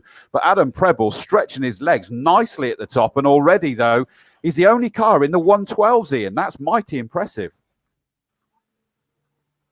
It's a very good lap time, isn't it? We will remind ourselves what the lap records are for these cars. 1:12.158 is the lap record, so we're only about a tenth of a second off that, and that is held by Adam Preble, of course. He set that just over 12 months ago, last May. Adam set the Class A overall saloon car lap record, so he's relatively little traffic today, of course, with a smaller grid, and that should mean more clear track, more clear laps for the driver. So, and it's fairly cool, good conditions, I would say, for perhaps a new lap record, Chris. And remind me, what is the lap record again? It's 1:12.158 is that record. Adam Preble last May. Okay, so And he's close to it already. 1:58. Yeah, he's just crossing the line now. That one's back into the 1:13s there. So I wonder whether he's maybe just being a little bit sensible here, and he's just keeping it at a decent pace. He doesn't need to push this any harder because he's got a comfortable lead now, 3 1/4 second lead over the second place Kevin Bird. He'll be pleased to be sat there in the second. Remember, third place Thornton Norris, third on the road, but of course that's still a Class B victory, something he's getting very comfortable with. Yeah, absolutely. And of course, that's been Simon's secret, really, hasn't it, over 3 of the last 4 seasons, just regularly picking up the Class B wins, whereas Class A has had more different winners, and therefore the Class A champion hasn't been able to collect as many points as Simon has in Class B. And he's leading again, although I think, obviously, because some of the grids in the class are a bit smaller than normal, I think maybe there'll be a limit on how many points they can all pick up for their various class successes today, because if there are fewer than a certain number of starts, I think the number of points you can get is a bit more limited. Yes, true. I don't imagine that, to be honest, they're so relieved to be back out there racing. I think that's the least of their concerns. They're just loving getting out there. Adam pushing that new livery. You see there's no yellow on that car anymore. And Kevin Bird pushing in second. Third place, Simon Thornton Norris. Dave Scaramanga seems to have dropped away at the moment. He's coming down towards camp now, but seems to be a lot more steady as it stands at the minute. And let me just see, crossing the line, I'm just going to report, no, lap time about the same. Sorry, Ian. That's all right. A battle that I think we're about to have on track is for 8th and 9th position. This is Mark Sutton for his spin. This is 3 laps ago. He's now caught the Saxo of Anthony Weeks, and he's been lapping about a second faster than Weeks, and they're pretty much together. They're at Bobbies now, so the bottom right camera, I think that is, if you're following it on screen. Yeah, you can see how close the green and yellow MG is now to the back of the white Weeks Saxo. Meanwhile, Lee's already gone past me again and turning their way through Bobbies, really. So they'll be shortly lapping that battle for 8th and 9th position. And a suggestion for you, Ian, as well, actually, if you turn your camera off, say stop cam, so that you're only doing your audio. Let's see if we can, that'll improve things for you, mate, because you're in the background anyway. But Adam Preble's now doing the lappery. The first of those is the Anthony Weeks, the fight that I think you were talking about. Yeah, Anthony Weeks. Although, is that? No, it's the two Hignalls, sorry, are together as well. That was the other interesting one, Ian, is that the two Hignalls, sorry, in Team Blast cars glued together. Yeah, that's absolutely right. I've stopped my cam now. Hopefully that might improve things a little bit. So that battle has come through. Mark now into 8th place ahead of Anthony Weeks, as we thought might happen. Just up the road from them, there's a decent sort of for 10th and 11th, the final 2 position is just about to be lapped by Kevin Bird. That's very intense, and that's between the two Hignalls in the Peugeot. Oh, and Simon Thornton was almost squeezed onto the grass there by one of them as he was going to lap. I think that's Kevin Bird come through, but possibly not. Simon Thornton Norris behind. No harm done to anybody, fortunately. The Saxo and the Peugeot 106 continue there, but Bird and Thornton Norris now with all of that are right together. So the fight for second place is on, and that's heading back towards you, Chris. It is, and we just managed to zoom in on that, and the two Hignall cars are going side by side. But yeah, look at this. Simon Thornton Norris closed in on that second place now. Kevin Bird is under massive pressure. The lappery did not go to plan at all there as they crossed the line, glued together, and all of a sudden that we're looking at a gap. Well, it says 0.364. Well, at times it's less than that. In fact, up Avon Rise, you can see that Simon Thornton Norris looking one way, looking the next, over the rise. Is he looking towards the inside at Quarry? No, but he's certainly putting pressure on him, Ian. Yeah, certainly is. Apologies for breaking up. We'll try and get that sorted, but they are heading towards me. And actually, there's all of us a bit more of a gap between Simon Thornton Norris in third place in the car ahead of him. Kevin Bird. They're catching the back markers, Anthony Weeks and Mark Sutton, and get them probably the next lap or so. I would think we're on lap 8 and around about halfway through this race. And it is still Bird ahead of Thornton Norris, with more traffic about to come into play. Who knows, we could have a change for second before too much longer. Well, Gary Preble back out there as well. Gary Preble has run the circuit. He's just by Dave Scaramanga, so he's not at full hour though. So I think Gary Preble, that is still problems.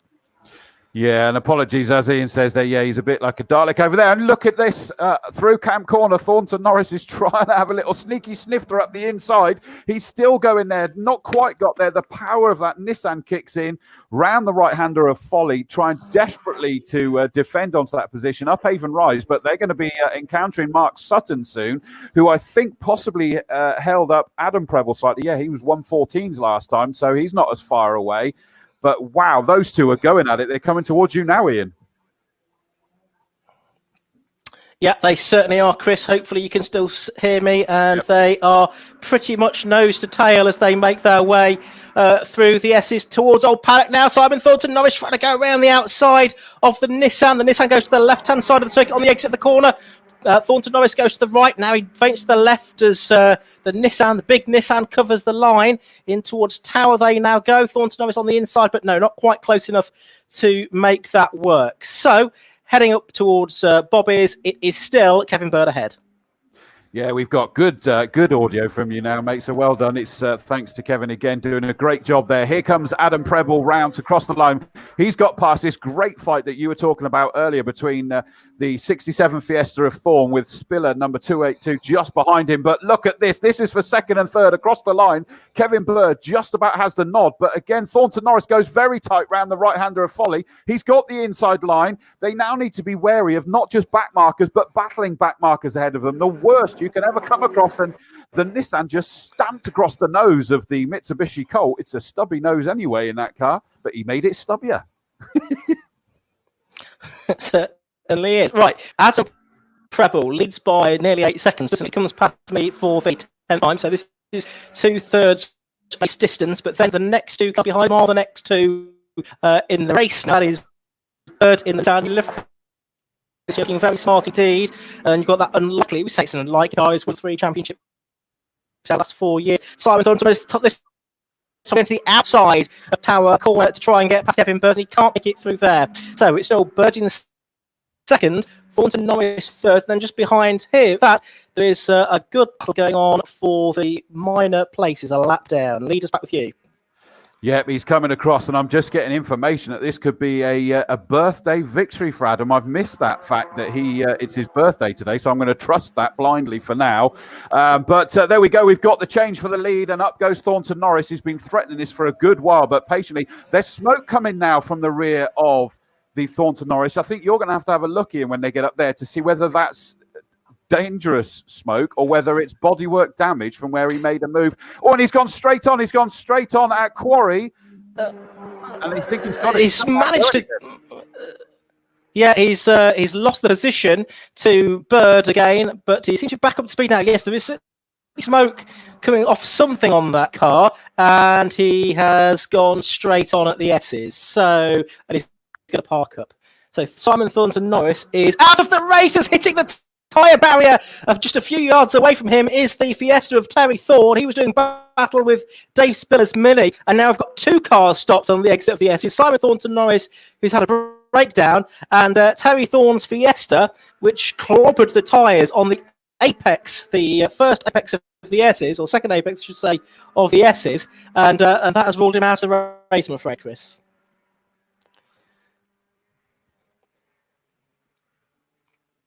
So, double waved yellow flags at the S, single waved yellow flags at Quarry Corner.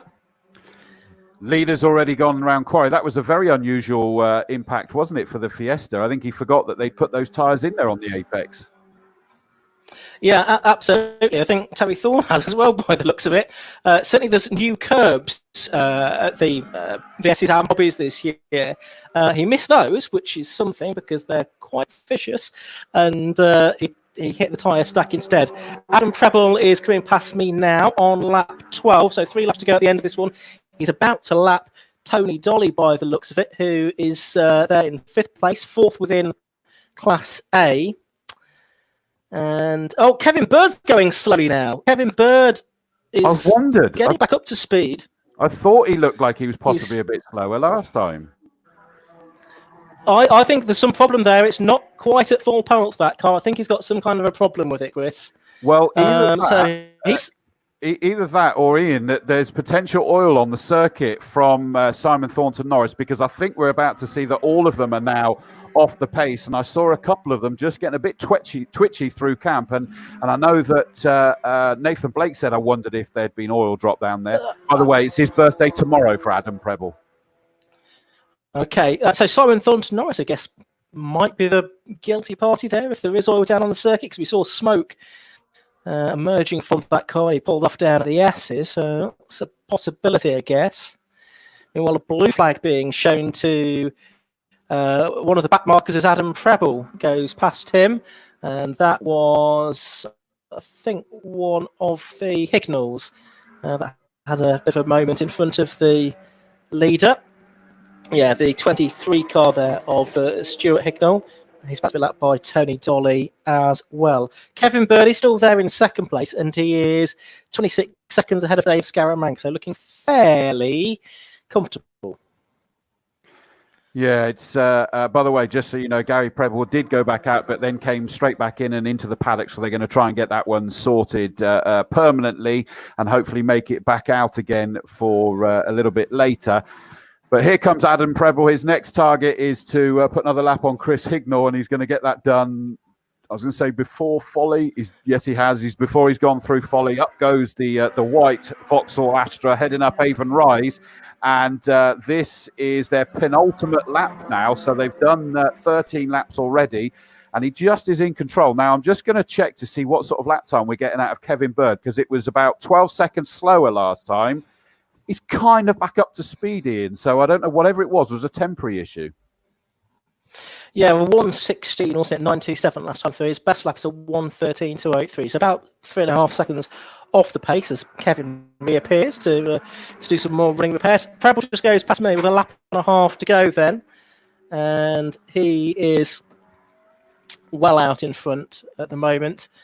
Bird is just making his way up into the Esses in second place, and he's got a good lead over Dave Scaramanga in the VW in third place. Class B is being led by Anthony Weeks, Class C by Mark Sutton as things stand.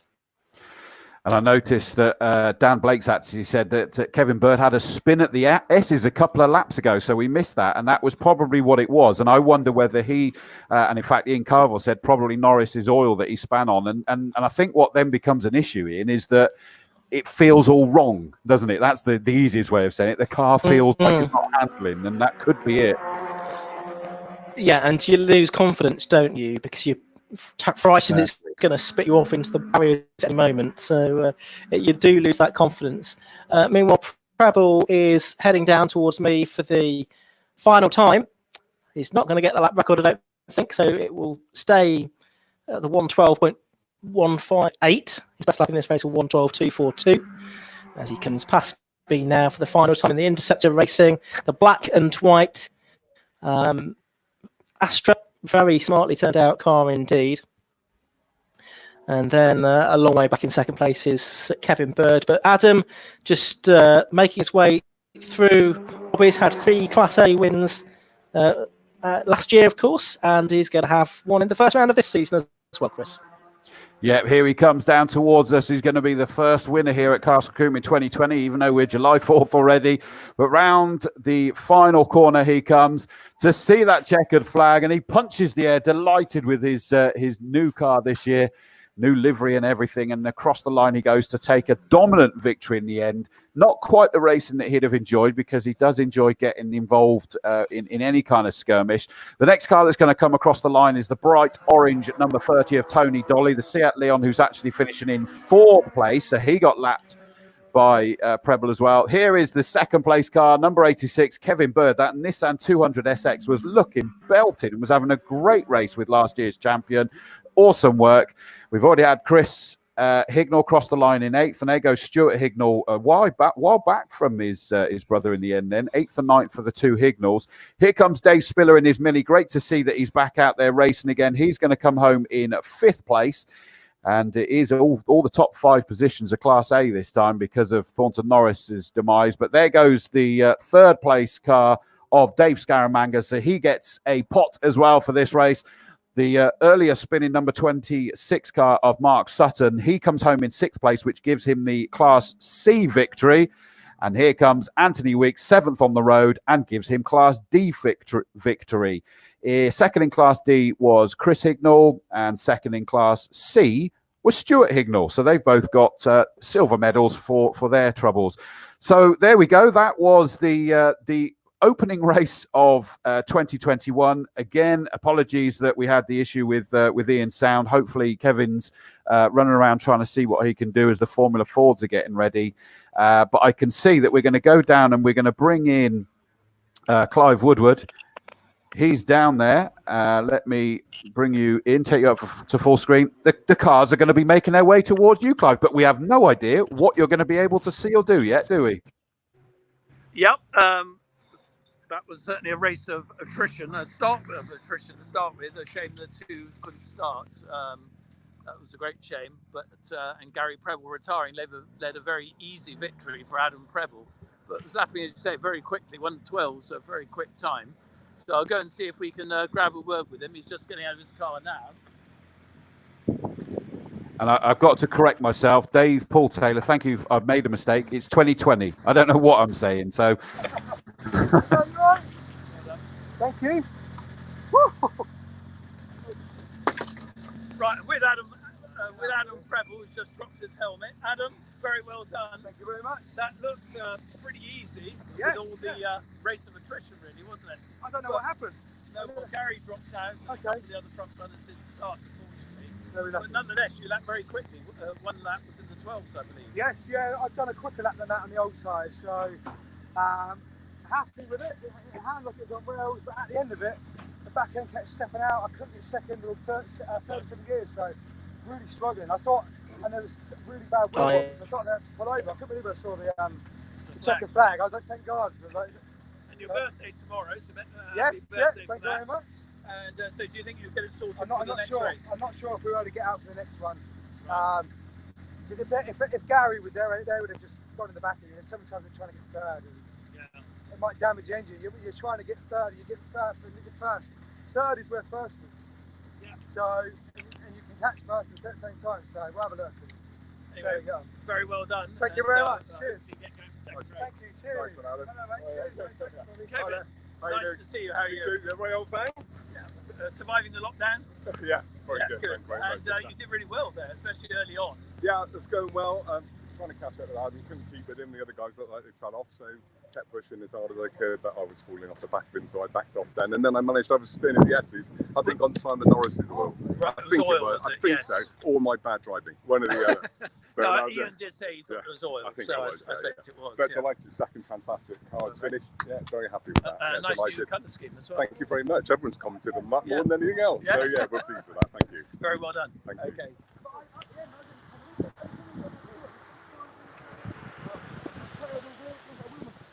And just coming over to Dave Scaramanga. Dave, third place. Looked a little bit lonely race, but no doubt you enjoyed it after the long spell of not racing. Yeah, it was a bit of a hollow victory really, because I was with everybody to the first corner, then a misfire or something. Usual excuse I've checked my book, but that's the one for today. So yeah. Anyway, nice to bring cars seem to be having problems today.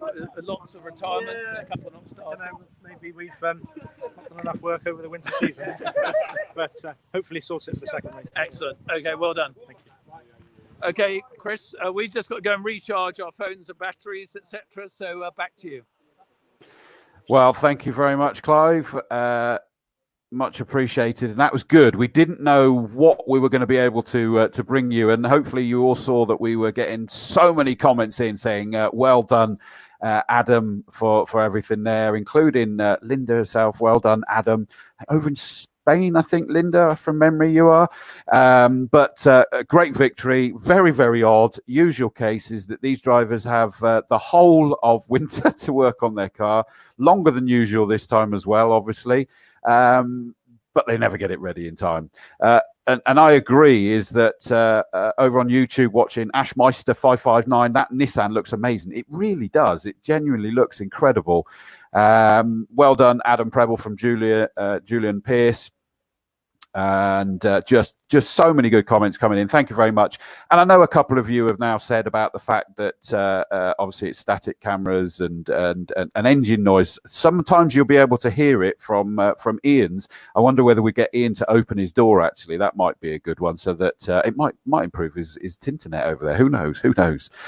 But we've just got the recovery going on now. Again, this is another one of those ones that has to be a little bit different with everything we're doing at the moment. Is that we have to make sure that there's a little bit more downtime in between the races, to not just get everything sorted, but to make sure that then if they need to change any of the PPE, that they'll have time to do that. Tracy Plumridge, well done, son. Well done, Adam Preble. So Adam's mum there saying that. Well done. Great to see it. And Stuart Tinker-Taylor says, great first race. Shame about the retirements. Bring on the Fuffers. By that, he means the Formula 4s. I like that, the Fuffers. We should call them that. That's a great name, Stuart. I'm loving that one. And that is our next action. It is going to be a 10-lap race for the Formula 4s with a bumper grid, which is amazing. Hence, Daniel Ritchie says, come on, David Vivian. The little Vivians are excited to watch you on T. Hi, little Vivians. Great that you are watching it. Jed Dorr, great race. Thank you for the feed. Almost put the... I just clicked to the wrong one. Thanks, Jed Dorr. Great first race. Thank you for the live feed. Almost put the oranges on just to get trackside. I don't blame you, mate. And I know a few of you have been saying that. Tasha Hyde, ready for the Formula Fords. We absolutely are. Now, let me bring up the grid for that. I've got monitors everywhere. If any of you saw my social feed, you'll have seen it. I've just got all sorts going on everywhere to try and keep abreast of the whole kit and caboodle. And hopefully it's coming along loud and clear as well as it can be. And Kev, I know, is off sort of trying desperately to sort a few bits and pieces. Ian is off at the moment by the looks of it. He's there, but no camera, no mic. So feel free to jump in when you're ready. But I should imagine you're busy getting everything sorted. Right. The grid for your Formula Fords is as follows. So weird. We can't even have programs at the moment because everything's got to be paperless, you see. So I don't get printed grids or anything. But the grid is as follows. On pole position, car number 46, Luke Cooper. So that is your champion from 2 years ago. And he's put it on pole position, even though he said he got held up on his fastest lap. Tricky conditions, largely dry. We could have some oil out there. We'll have to wait and see about that. But he put it on pole anyway with a 120.573. 120.579 is the second place car. Alongside him, number 26, Felix Fisher. Row 2, number 30, Grant Palmer. That's good to see. One of the Low Dempsey Racing. So that's a new name because the Dempsey Racing has been sold, although Mr. Dempsey's still going to be working with them this year, giving them the handover. And they bought a couple of cars here with them, and great to see. So Grant Palmer does a good job there, puts it on the second row in third place. Alongside him, car number 5, Paul Barnes, the first of the Class B cars, and he's put that up on row 2. What an incredible job there. Third row, 22, James Tucker, which is another Class B car, actually. The superseal.co.uk and CBCS cleaning siren system, a Swift SC92. Loads of Swifts out here today, which is just brilliant to see. Alongside him, car number 123, Bryce Aaron. That's another Low Dempsey Class A car, a Ray. Fourth row, number 44, David Vivian. Brilliant to see David Vivian back. And alongside him, another driver that's so good to see back, number 23, Nathan Ward. I dare say that Mary is there watching away at home as well. Carl, I think I saw he's managed to make it here as his mechanic or whatever title it is. But Mary, hello and happy birthday for the other week. Happy 60th for the other week. Fifth row, 28, Tom Hawkins. 62, multiple champion, Bob Higgins on row 5. Row 6, 25, Mark De Rosario. 59, Chris Acton. Seventh row, 42, Richard Higgins. Another name that's so good to see back again. Out in a Class A car, but it's not the car he was expecting to be in. He's had to jump into the other firm, and because the engine let go at testing on Thursday, they've not been able to sort it, so he's out in the, as he jokingly called it, the T car. So he is out there on the 7th row, still getting used to it. Equally getting used to it, number 40, Matt Hallam. Remember, he won the Castle Combe Young Driver program and was out with Wiltshire College last year. He's out in a Kevin Mills racing car this time. But would you believe, and I didn't know until I was chatting to his dad earlier, the whole of last year, he never made it out in the rain. He never raced in the rain. So this morning's session in the rain was the first time competitively he's been on the circuit. So it was just keeping it sensible this morning, and hopefully he'll just sort of keep that going as the season goes on. 8th row, 43 Kieran Atwood and 9 Lloyd Hopes. Row 9, 83 James Colburn and 91 Bob Hawkins. Row 10, 84 Steve Bracegirdle, 7 Michael Phillips. 11th row, 78 James Rose and at number 60 Paul Morecambe. And on the 12th and final row, car number 33, Chris Warden. 23 cars. Absolutely beautiful sight to see. And again, let's have a little look, and you can see them all down there in the assembly area, getting ready to be released onto the circuit on the grid. As I say, there's always going to be this gap, extra gap to what we're used to. But they are getting ready. I was just quietly listening to the announcement that was just being broadcast for a second there. And I can see that Ian is now trying to come back in again. Fingers crossed they've managed to get that sorted. Open my bottle a bit more carefully this time. No, it's not gin before anyone says it. I wish it was. Let's have a look. Ian. Let me... Hello. Hello, sir. I don't know if you can hear me at the moment. We can. Right, we'll try this. So we've tried a few different things. We're now connecting via the 4G on my phone, which seems to be better than the 4G that we tried first time round. So fingers crossed and all that. We'll see how this works for the next little while at least, and hopefully it will hold up okay. There has been a lot of activity in the box, but also a lot of clearing up to be done down at the Esses as well over the last 10 minutes or so, with those 2 cars, the Terry Thorne Fiesta and the Simon Thornton Norris Mitsubishi, needing to be recovered, but that's all been done, and the circuit vehicle and the course car have just left the scene. So all of the things being equal, hopefully we'll get the Formula Ford race ready to go quite soon. Yeah, fingers crossed. They're not being released just yet, but we've just got a couple of the cars making their way back in again. Love this one. Andy Smith has actually said, get Combe on. He's got Combe on the big screen, F1 on the laptop. I know my priorities. Great work, guys, to bring racing back to us in any shape or form. So grateful. Thank you, Andy. Appreciate that. And that goes obviously to Kevin and all the team that have enabled this to happen. So thank you for that. So many of you getting ready for these Formula Fords, and I am. I mean, Ian, I've always said that with Formula Fords, they're the epitome of it only takes 2 cars to make a race. We've got 23 of them. How good is that? Yeah, it's the best grid we've had at Combe, it seems like, for a good few years, doesn't it? Which is great to see. Fantastic to have all of these cars here, really. A couple of sort of extra runners, if you like, from the Low Dempsey racing team, as it's now known. So that's the former Cliff Dempsey racing team. Cliff sold the team, although he's still involved. Saw him this morning.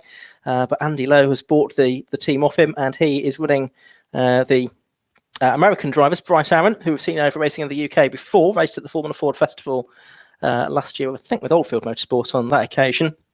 And Grant Palmer as well. And they'll be doing a campaign in the National Formula Ford Championship. That'll be their main focus. But that starts in, I think, a couple of weeks at Alton Park. So getting some early track time, early preparation in for that as well. But some, lots of the regular Combe names too, like Luke Cooper, of course, who's on pole. Yeah, it's and you can see that so many names being supported. Braden Hill looking at that cart, I'd imagine he's been involved in them on the carts. Let's now bring in the all-important one, because the cars are now making their way out onto the circuit. Awesome job by the car number 5, the black number 5 Class B car of Paul Barnes, that he's put that up onto the second row. Fantastic work there from him, to say the least. I don't know about you, Ian, but it's a real struggle not having actual paperwork to write notes on, isn't it? I have realised I've got the PDF on my tablet and I can write on that, so that's quite exciting. So with my stylus pen, I can write on that. Paul Barnes, just worth mentioning how that qualifying unfolded, really, because it was damp drying during the qualifying session for the Formula Fords this morning. And for this year, the older cars, the non-classic cars, effectively, can, based on a different specification of Pyre, and it's a type that is pretty good in the wet. And so Paul Barnes was able to get perhaps a little bit further up the grid than he otherwise might have done. Some other quick on. Sadly, Ian, we're losing you, basically. You're breaking up massively, I'm afraid to say.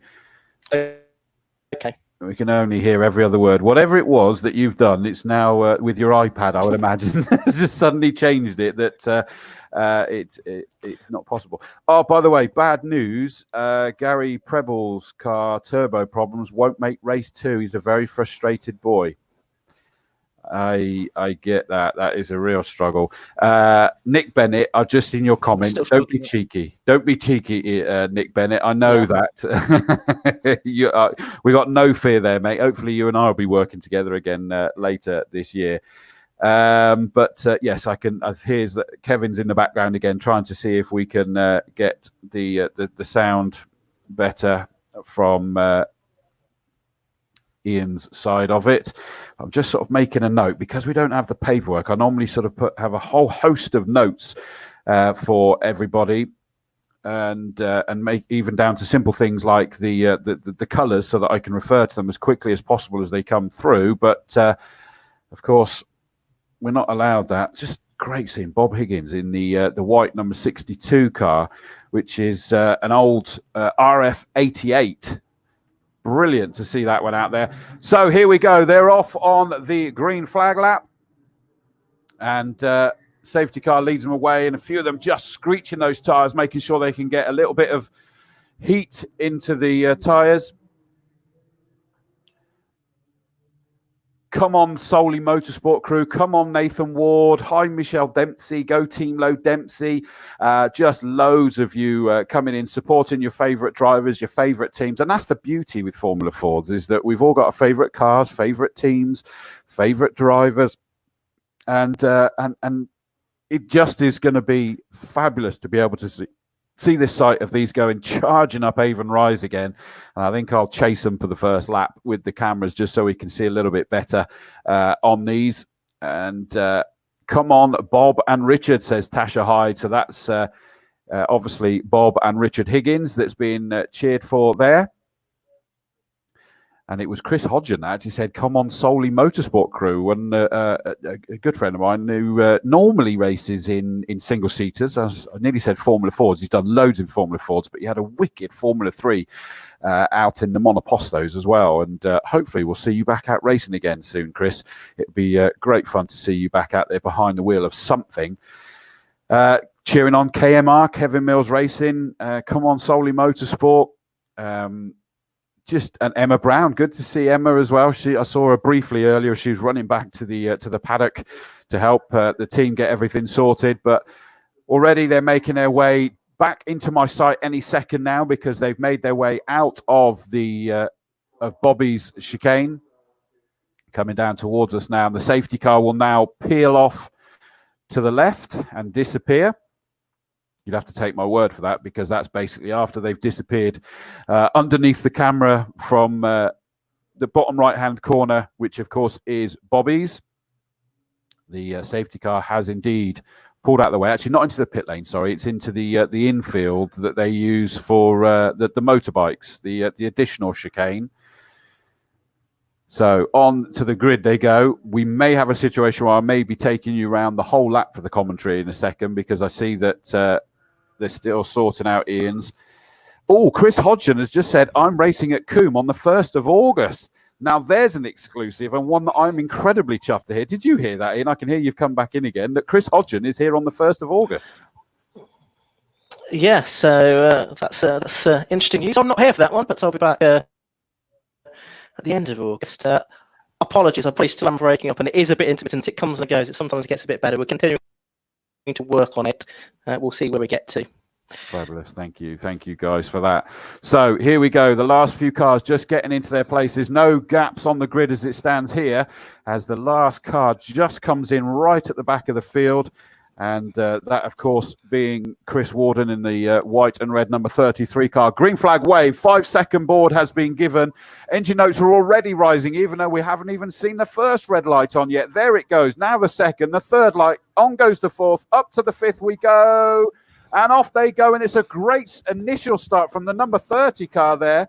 of Grant Palmer, but he then snatched for the gears and he's gone tumbling back down through this order. At the top, it looks like it's the white car of Felix Fisher, possibly just about. Oh, Nathan Ward's car is still just creeping onto the infield. So sadly, Nathan's car has not managed to take this start, but up in towards Quarry Corner, it looks like it is the white car of Felix Fisher in the lead.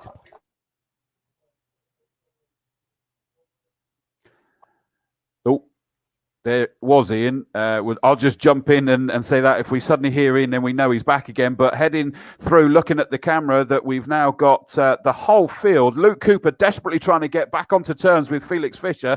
Then it looks like it's the black, white and red. So that's James Tucker sat there in third place.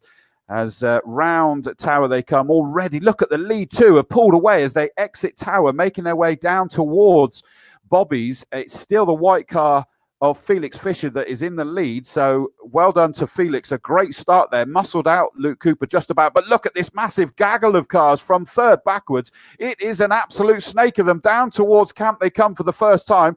There goes the lead two glued together. Then it's a small gap. And we've got, diving up the inside now, comes the number 22 car. It was Paul Barnes that was in third. I thought it was earlier, but he's down to fourth because up goes number 22, James Tucker. Someone's on the grass on the inside of Folly, but they somehow just about get away with it as they make their way up Avon Rise in towards Quarry. And I look at the back, everybody's making it through there. This is what we remember, Ian, of the single-seaters Formula Fords. Oh, no, we can't hear Ian, sadly. I can see him trying to let me add back to the stream. Try again, Ian. That was me. That was hear me now? Back. Yeah. If you can, we'll go for it because it's neck and neck for the lead pretty much. Luke Cooper to the outside of Felix Fisher as they go down towards Tower Corner. I think Fisher just about going to hold on. There's a very smoky number 9 car a little bit further back. That's Lloyd Hopes in the Swift. But the leaders unchanged. They go through Bobbies now. It is still Felix Fisher ahead of Luke Cooper. Chris. Wow. I mean, this is just incredible. We've got these two. Somehow we're going to have to drug test these cars. They've pulled away from the field. Such is the hard racing behind, but it is still Felix Fisher just holding off Luke Cooper. Luke Cooper's got a good exit out of camp onto the start-finish straight, and Felix knew, so he closed that shut door. Number 44, David Vivian, up into third place. Wow, what a great move. In fourth, just behind him, is Aaron, number 123, with Hawkins, 28, up into fifth place. It really is do-si-do your partners with this one, isn't it? Great race. I sort of missed what happened on the first lap, really, because I was actually plugging in a second laptop, which seems to be working much better, hopefully. So we'll stick with this one. Down towards the S's come the two leads then. Felix Fisher, it is that's leading. Luke Cooper in second, a long gap back to third. There's 3 cars disputing third position. David Vivian, Bryce Aaron, the low-density racing driver, and Tom Hawkins as well. And there's a bit of a gap back to Chris Acton, number 59, the pilot in 6th position. Paul Barnes is 7th. And I was saying when I was breaking up a bit earlier on, Paul Barnes qualified well because he was on the tyres that are much better in the wet. The likes of Nathan Ward and James Tucker, also in that class, they were on the same tyres as the Class A cars producing, which aren't quite as effective. Interesting stuff. The meatball flag is going out for that number 9 car you talked about. Lloyd Hopes with smoke coming off of his car. You see it really bad exiting Tower there, and will come towards us soon. So he's going to have to pull into the pits. Lead 2 across the line in the same order. Then it's David Vivian holding off the 1-2-3 car of Bryce Aaron. Bryce Aaron desperately trying to get onto terms with him. Very small gap before we then get the 28 car, which of course is Tom Hawkins, the Springbridge Direct Limited Ray GR11. He's kind of got a watching brief at the moment, but the lead 2, goodness me, they're going to be exhausted by the end of this. Certainly are, and it's almost side by side as they come back down towards me. And it is Cooper that is ahead this time, but only by a fraction over Felix Fisher. Of course, Fisher, who started alongside him on the grid, is going to have another go for the lead now. They're side by side through Hammer Down. Felix Fisher on the left-hand side of the circuit, Luke Cooper on the right, but I think Felix has just about got his car in front. No, he's not. It is Cooper in the Swift that just about holds on from the TM Racing Ray of Felix Fisher as they head to Bobby. So all eyes on this battle for the front between the two leaders, but there's still good scraps going on all the way down this field. I think Lloyd Hopes is probably finally going to call it a day. His smoky Swift looks like it's destined for the pit lane. Yeah, well, he has to. He's been given the black and orange flag, which tells him to. So through comes the new leader, number 46, Luke Cooper, your champion from 2 years ago. Felix Fisher closing down. David Vivian in that third place has put some daylight between himself and Bryce Aaron. The 1-2-3 car dropped away. Luke Cooper putting a new fastest lap of the race, but it's side by side up over Avon Rise again. Felix Fisher's going to have the outside line. Surely not. Or is he going to do, as I'm told I say too much, the switcheroo and try to come back at him? Everyone's got to have a catchphrase, Chris. Absolutely. Down towards the S's. It's Cooper and Fisher in the lead of the race. Then there's a gap back to third now, which is David Vivian. Fourth is Bryce Aaron. And Tom Hawkins has dropped back a little bit now in fifth place. Possibly he's being caught by Chris Acton. Just looking at Class B, that's still being led by Paul Barnes. James Tucker in his first race in the Formula Ford 1600 for 10 years. He did Formula Ford racing in the Duratec era, but these days he's focused on running a Mazda team. He's second in that class and in 10th place overall. The leaders, though, are through Bobbies, I think, and heading back up towards you. They are. They're coming down towards us, and already they're catching Chris Warden, the number 33 car.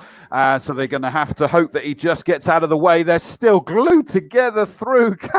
Goodness me, what a fantastic race this is. Luke Cooper still just about holding off Felix Fisher. Noah's Ark 2x2, because we've then got the third and fourth cars of David Vivian and Bryce Aaron 1-2-3 glued together as they cross the line. And I noticed that David Vivian a couple of laps ago had gone fastest lap of the race, but not quite this time. And we're being told there's a little bit of rain as well. Goodness me. Did we need that, Ian? This is exciting enough without it. It is, isn't it? It can't be very much, though. I've not seen too much evidence of it so far. What are we on? We're on lap 6, so into the second half of the race now. Luke Cooper leading. There's blue flags for a back marker, which has been fallen over by David Vivian and by Bryce Aaron there. That's the number 33 car of Chris Warden in the Swift FB 91. So he has delayed things. Oh, and someone's gone on straight on through the S's, and that was the number 42 car. And that's Richard Higgins, of course. So Richard Higgins in the number 42 Furman has straight lined the S's that time. And he just made up a place up into 10th last time round, getting ahead of the 22 car of Tucker, who's going to be disappointed having started in 5th place. He got sort of muscled backwards during the edge. A little bit of daylight between the top two, relatively speaking. Nothing between the second two, though. David Vivian still sat there in his 44 car in 3rd place with Bryce Aaron just behind him. In fact, Bryce Aaron's got a good run there out through Folly, heading up Avon Rise. He's trying to get towards what will be the inside line. But David Vivian, he knows this circuit too well to allow that to happen, and he's kept his nose in front.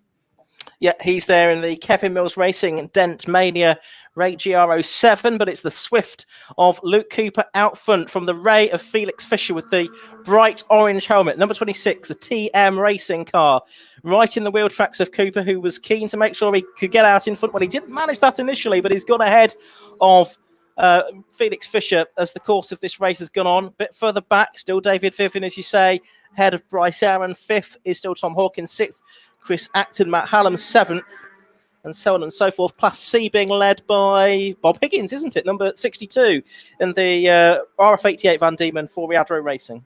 Or the lead two coming down towards camp again, and this is just far from over. Round they go.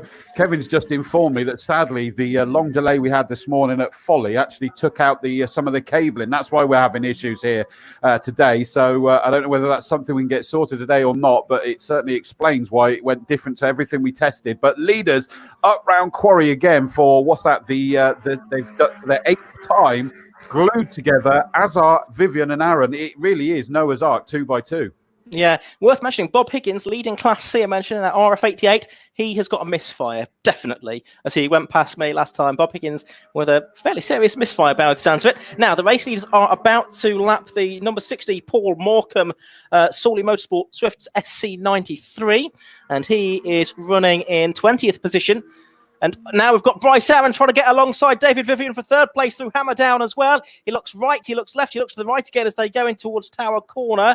And they come through now, and there's no change in the order between those two. So it's still Vivian ahead of Aaron for 3rd and 4th position. Meanwhile, leads us back towards you. Yeah, a little bit of daylight this time for a change, and it is getting a bit misty and murky up here.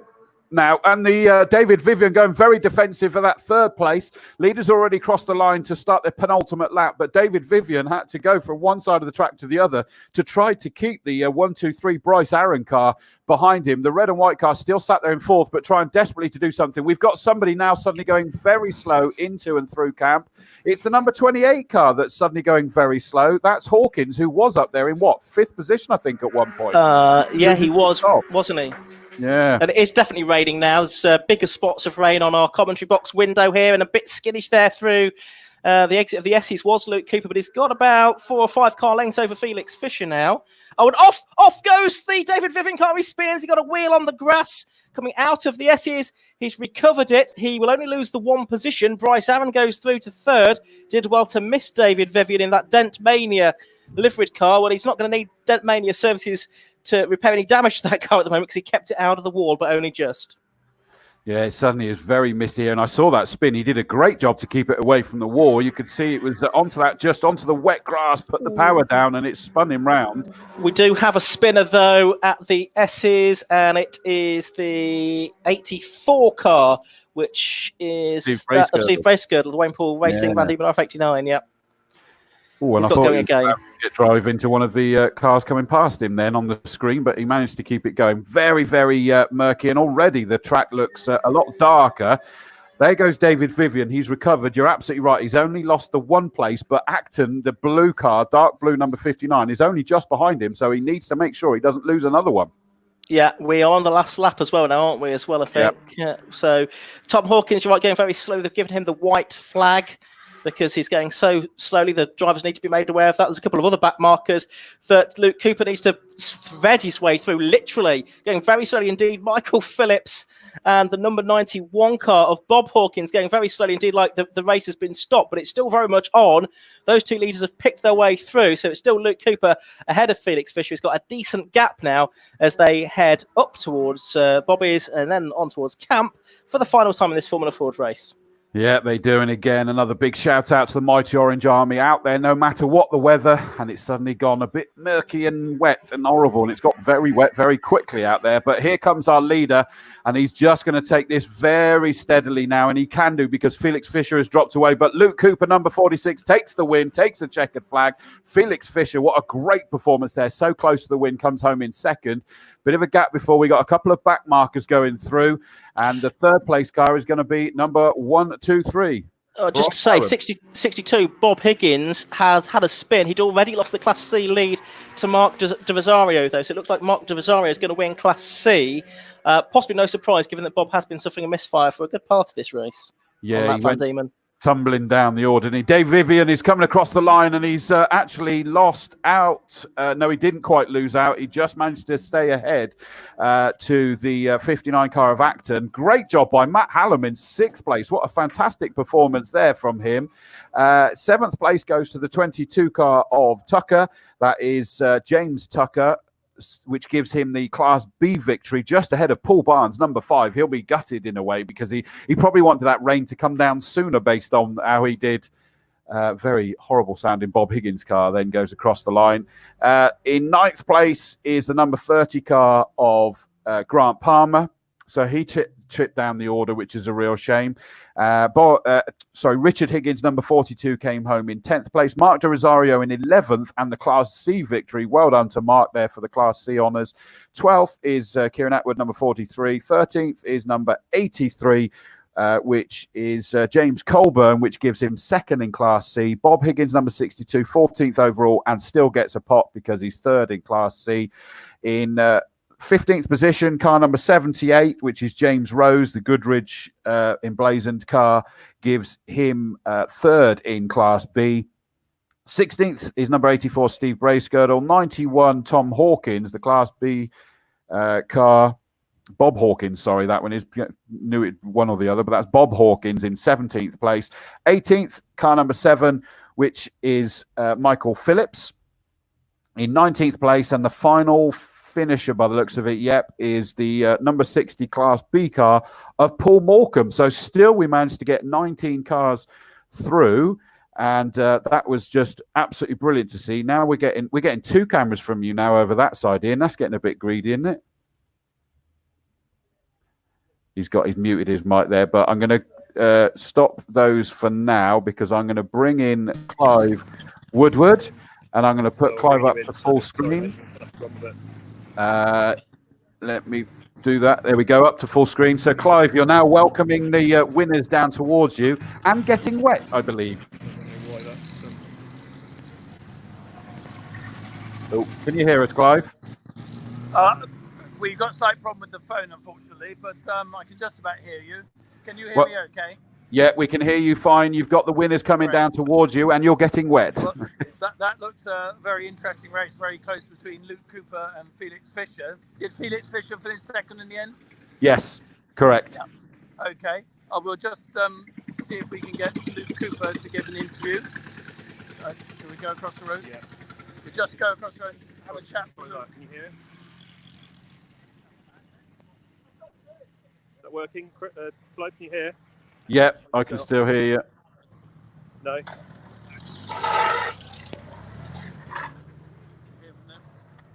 Luke, very well done. That was quite a race. Yeah, it was very difficult. Didn't get the best of starts, but me and Felix put out a big gap. Got back into it, and then the rain came down here to a spanner in the works, made it a lot more difficult with the back markers as well. It must be very tricky to judge how fast to go when the rain started coming down. I think there was one lap into the S's when we both went through it completely sideways, and we thought, right, we need to back it off a little bit here. And, yeah, no, it was brilliant. Yeah, and you two really got away, didn't you, for the rest of the field? Yeah, pretty much the end of the first lap, we had a big gap. Yeah. So a great way to, of course, champion 2 years ago. No doubt you're very keen to get it back again for this year. Yeah, perfect way to start the year. Absolutely, absolutely. Excellent. So think you can do the same in the second race? Hopefully. See what the weather throws at us. But, yes, indeed. Great start. Very well done. Well driven. Step out of the way.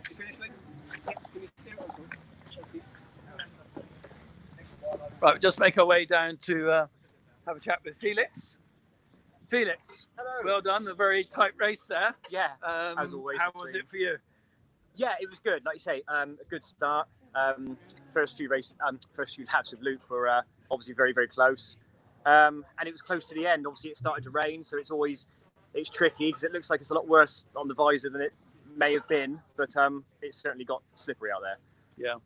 A typical Castle Combe Formula Ford race, really, wasn't it? After the rather sedate saloon car race, it was nice to see. It's a good sized grid, and like you say, good to be back. My first race in sort of 10 months, so yeah, hopefully I can get him next time. Yeah, there's not long to go. No, that's it. So what would your main thoughts be to try and keep him behind? If you get the lead again, what would anything you do differently?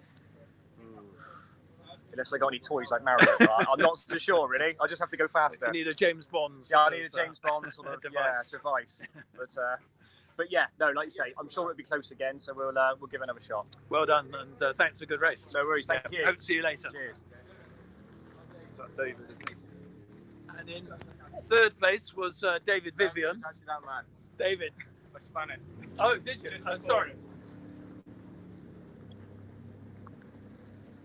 Bryce, you were third. Well, many congratulations. So it was quite a close race you were having as well, wasn't it? Yeah. So tell us about it. It was a lot of fun. We had a little bit of issue in the qualifying, so I had to start in P6. But it was my first standing start in a long time because I'm coming from the States. So it was a fun race. Me and Vivian, had a really good battle, and just battling the whole race. He ended up being a little hung up on one of the curbs when it started getting rainy towards the end there, and ended up I think spinning it a little. So we ended up finishing P3rd. Can't be happy. Presumably your first race at Castle Combe. Yeah, first race here. Yes, that's a pretty good result, yeah, isn't it? Yeah. So what were you doing in the States? Were you racing over there? Yeah, 1600s in America. So that was last year I was 15, and I was doing the 1600 program in America. Right. These cars are a lot different, a lot more fun, in my opinion. Are they quicker or slower? Or? I think the cars in the US, they have a dedicated wet and a dedicated slick tire, so it's like cars don't move quite as much, whereas these, you're got a lot of slip angle, you're able to move around a lot, so it's a lot of fun. Completely enjoying it. Love particularly in the damp. Yeah, especially in the damp too. It's really fun. And is your plan to do the whole Castle Combe Championship? At the moment, I don't believe so, because I think there's a little bit of overlap with the national championship, so that's the main focus for now. Yeah. And you're doing the water haze and things that I believe so. We'll be doing the festival. Brilliant. Yeah. Well, it's great that you come down to Castle Combe. Thank you. Good luck in the second race. Thank you. Yeah. Cheers. Well, really good to see some new talent here, and actually the American drivers have been bringing over some great talent over the last few years, typically entering at the Walter Hayes Trophy at the end of the year. So that no doubt is a name to be to look out for. And we've had Newgarden, for example, who's won the IndyCar champ. He won the Walter Hayes Trophy a few years back. So a lot of these youngsters can go very far in motorsport. So with that, Chris, it's back to you.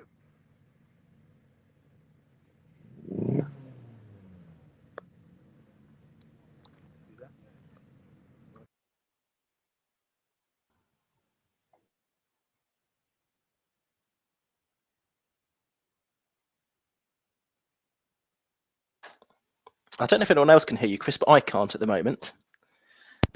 Sorry, yeah, there we go. Try again. So well done. Thank you to that to Clive for that one. It's great to hear. We've been getting loads of comments. Well done, Luke. Well done, Dave Vivian. Well done, James Tucker. Good to see the international interest there as well. And interestingly to point out, by the way, is that, and we may get some footage somewhere, is that some of you may kind of go, well, why aren't you going racing yet? Why can't you get going? And I know that the delay between the two last time, by the way, Ian, was that because one of the drivers got brought back in the medical unit, because, of course, I would imagine it'll be the Fiesta made contact, and so they always get put in there, brought back and checked for concussion and things, and it'll be absolutely fine, but it's the protocol. Well, because someone had been in it, they literally were mopping out the whole recovery unit again. And so we had to wait until that was finished. And that is the challenges that we're facing, Ian, isn't it, in this situation? Yeah, lots more to think about in these times to keep everyone as safe as possible and avoid the spread of the virus, of course. And I know that a week or so ago on Combe TV, you were discussing with Sue Smith, the Chief Medical Officer for the race meeting. She was explaining all of those protocols, wasn't she? And in quite clear and quite plain detail. And it was it's encouraging, though, isn't it? Because it does show that all of this has been very properly thought about. Without question, thought about the rethinking of it, and then you think of the rethinking of the rethinking. I think I covered it all then. I'm not sure, but it's you might miss one out. Probably, knowing me. But you know, it has to be keeping everybody safe. Absolutely, awesome job by everybody. So yeah, that was them, mopping everything out.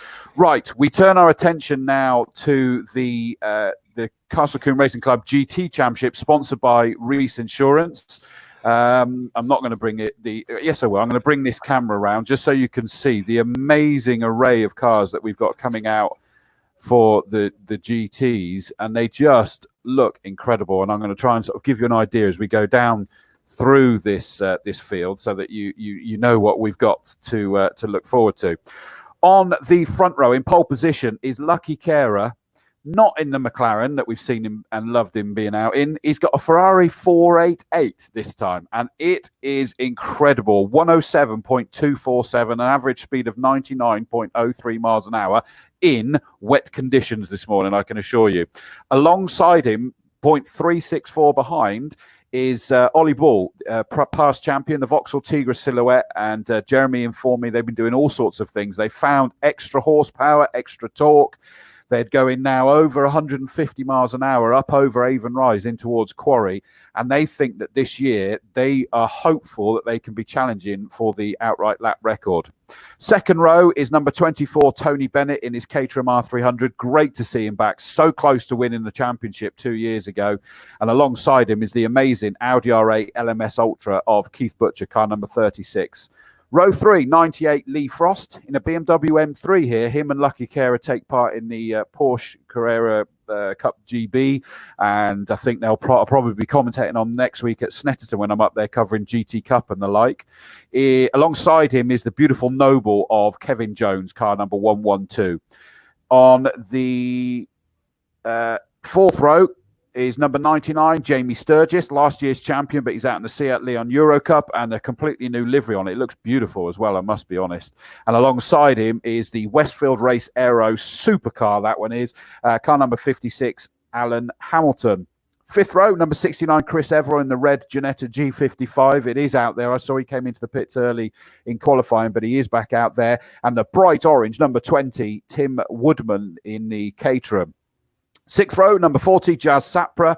Very nervous when he was going out into qualifying was Jazz, because he hasn't been out in the car just yet. And of course, at all this year, at any point, and they were going out in really wet conditions. So he's very nervous. So he was very, very gentle with it later. And of course, typical is that it's kind of probably stopped. Looking at the hood's gone down again, but it's still going to be damp out there. Alongside him, number 49, Ruben Taylor in the Peugeot 206, but not as you know it. It is a silhouette car that looks incredible.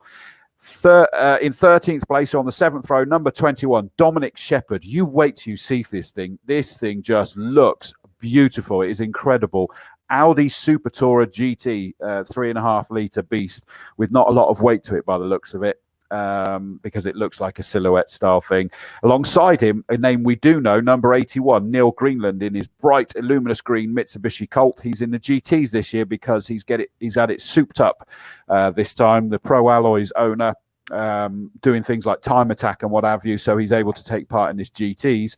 And on the 8th row, number 23, Sonny Gill in his BMW M3, and Del Brett of Futurin's fame, number 59 in his Porsche Boxster.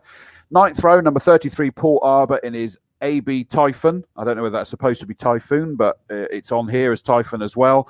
And alongside him, number 57, Simon Kerr in his BMW M3. And finally, on the 10th row, car number 3, Janjit Singh Verdi in his BMW M3. And I suspect we won't see it by the looks of it. Jordan Billington should have been out there in the Lamborghini Gallardo GT3, but sadly that was the car that had the moment coming out of the pits, which is a real shame. It doesn't look like we're going to get him, which is probably no surprise, as sad as it is, Ian. No, I didn't see the incident. I didn't see the car afterwards, but I imagine it must have been fairly heavily damaged, given the damage it did to the barriers as well. Yeah, quite. And the fact that it went up the mound. I mean, it's a very unusual instance. You come out of the pits and you've got the circuit here and the barrier carries on a bit, and there's like quite a mound there. And he came up over that and into it. So something, I would suggest it wasn't just a case of boot it. As I flippantly said earlier, I would imagine that something broke as he booted it, and it just suddenly hooked him right straight into the barrier. It didn't look excessive, Ian, was the good news, that damage. But you can't really tell on things like that how superficial or serious it actually might be. No, and bit of the comment is it's not going to be cheap, is it? Whatever's required to put that right. So a shame that he's not there. As you can see on the screen now, the cars are heading out onto the grid. They're heading sort of wrong way down the pit lane and then going out of the pit lane exit, or pit lane entrance, I should say, onto the circuit just before Camp Corner and forming upon the grid. Of course, this one's a rolling start as well, Chris, behind the safety car, whereas the previous races have been standing starts. This has been usual for quite a few seasons now in the Castle Combe GTs. Reminder that there are for 5 different classes, including the invitation class, but you've got the 2 special classes, Class A and B, and then the 2 modified classes, Class C and D. And they are then split on capacity, 2.5 litre brake in Class A and B, and a 3.5 litre brake in Class C and D. And there's good representation actually from all of the classes today. At least I think 3 or 4 cars in each of them, which is good to see. So the head on the grid. Yep. Yeah, no, sorry. I was saying it was good that you carried on talking. I appreciate that, Ian, because at that point I was putting stuff in my eye. So yes, you're struggling, aren't you? It's just suddenly gone bad again, hasn't it? It's I do apologise, but I've just put some cream on it that hopefully will get that sorted. Dr. Sue Smith, who many of you will have seen if you watched the show, that was sort of giving you an insight from all the powers of everything they're doing. She took care of me this morning and has given me some stuff that hopefully will work. Or if it doesn't, apparently tomorrow I'm off to A&E by all accounts. So fingers crossed this will work and we'll get it sorted. But it's suddenly flared up again. Andrew de Havilland Fox, some stunning GTs lining up. You're not wrong. Cody Garrett says, go number 56. Let's have a look. Who's 56? Alan Hamilton. So that's Team Hamilton that are back there. That's quite a team. I think he was having a barbecue without you all. I'm not one to stir or out, but that's all I'm saying. As look at, I'm just keeping this camera on itself. Look at that amazing field of cars. I still love that Noble. It's a car that I wish we saw more of out there, but just beautiful as they pull away.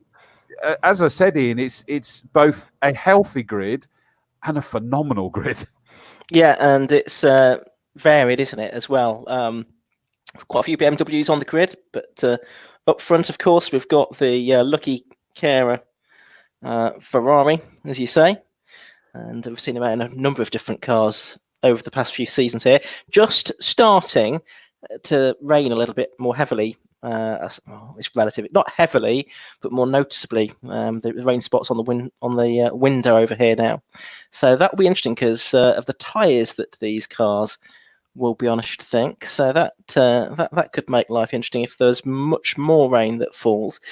Of course, you've got the Oliver Bull Tigra, and he's been a stalwart of the championship. He was 5th in the points last season, won his class on 4 occasions. He's a Class A runner. Lucky Carer in Class C. And then you've got the 24 car, which is Tony Bennett. Which is so good to see him back, isn't it? Yeah, definitely.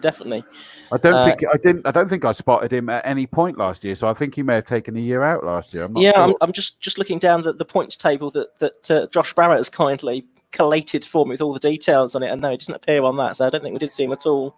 But no, I don't just see here, anywhere. Anywhere, yeah. You know, traveling the country commentating, I don't believe I came across him, so I might be wrong, and we just passed like ships in the night, but which is very possible, isn't it, Ian, when we sort of drag pillar to post.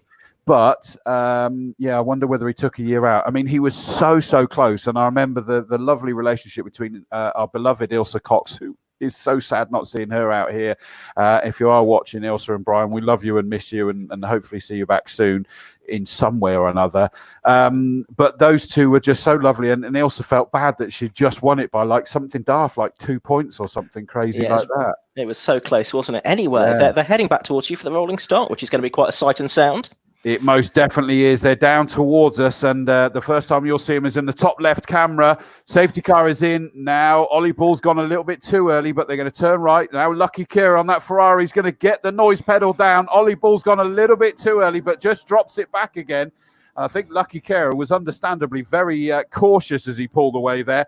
Alan Hamilton in the blue incredible beast of a machine. Looks like I'm sure he's got himself up into 3rd place already.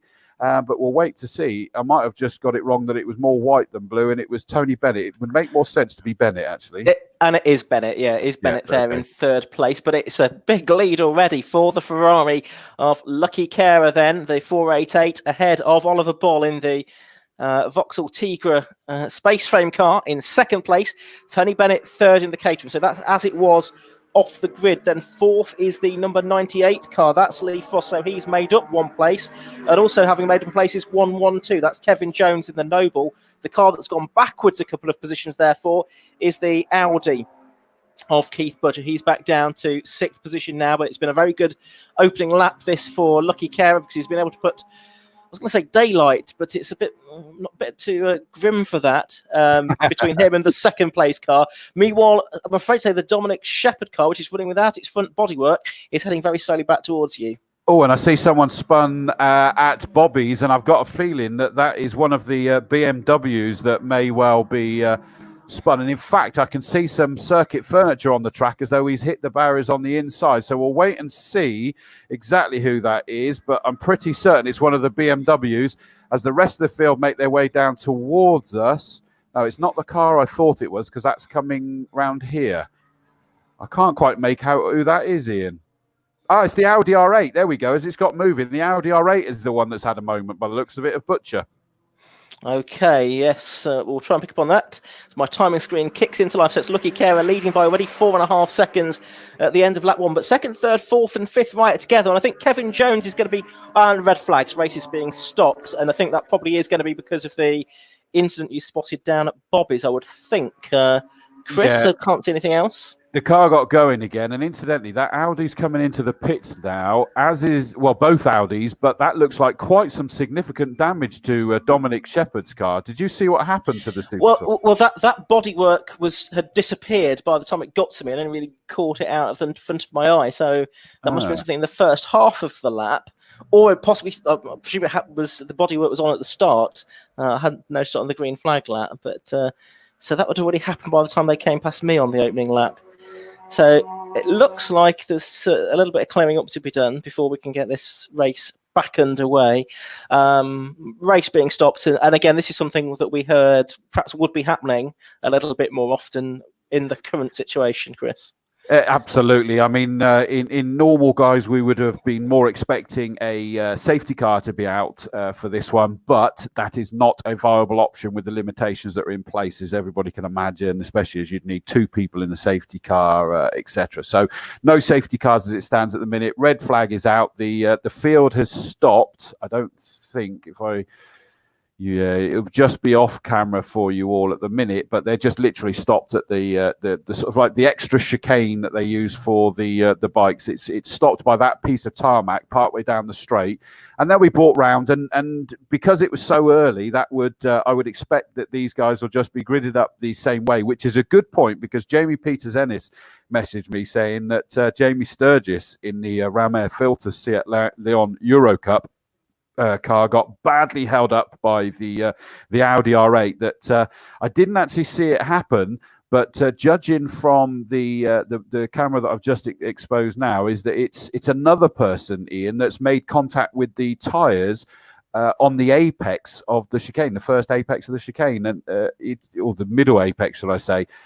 That's both of them have now sort of taken somebody as victim. Bybrook, yep. By the way. Thanks, Dave Hardiman, for saying that it's Bybrook, I mean, for the extra chicane. Thank you.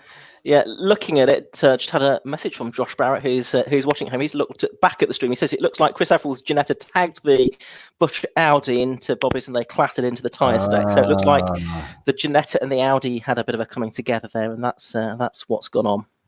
That makes Thanks, sense. Josh. Oh, yeah. Whereas, and Stephen Sylvester says the R8 spun and went across the track at Bobbies, then was collected. So somebody collected the Audi as well. So, okay, they've just been released, by the way, to come back to the grid, and we'll get them lined back up again, and it'll be another rolling start. Chris Mason's also confirmed it's Bybrook. Thank you, mate. The extra bit of chicane, I couldn't remember what they call that bit, but that's where they were keeping them. Jake Golden says, been there with those tyres. So there we go. Now the truth comes out, Ian. There's a few of them that have clobbered those ones already. I'm not completely surprised by that. No, exactly.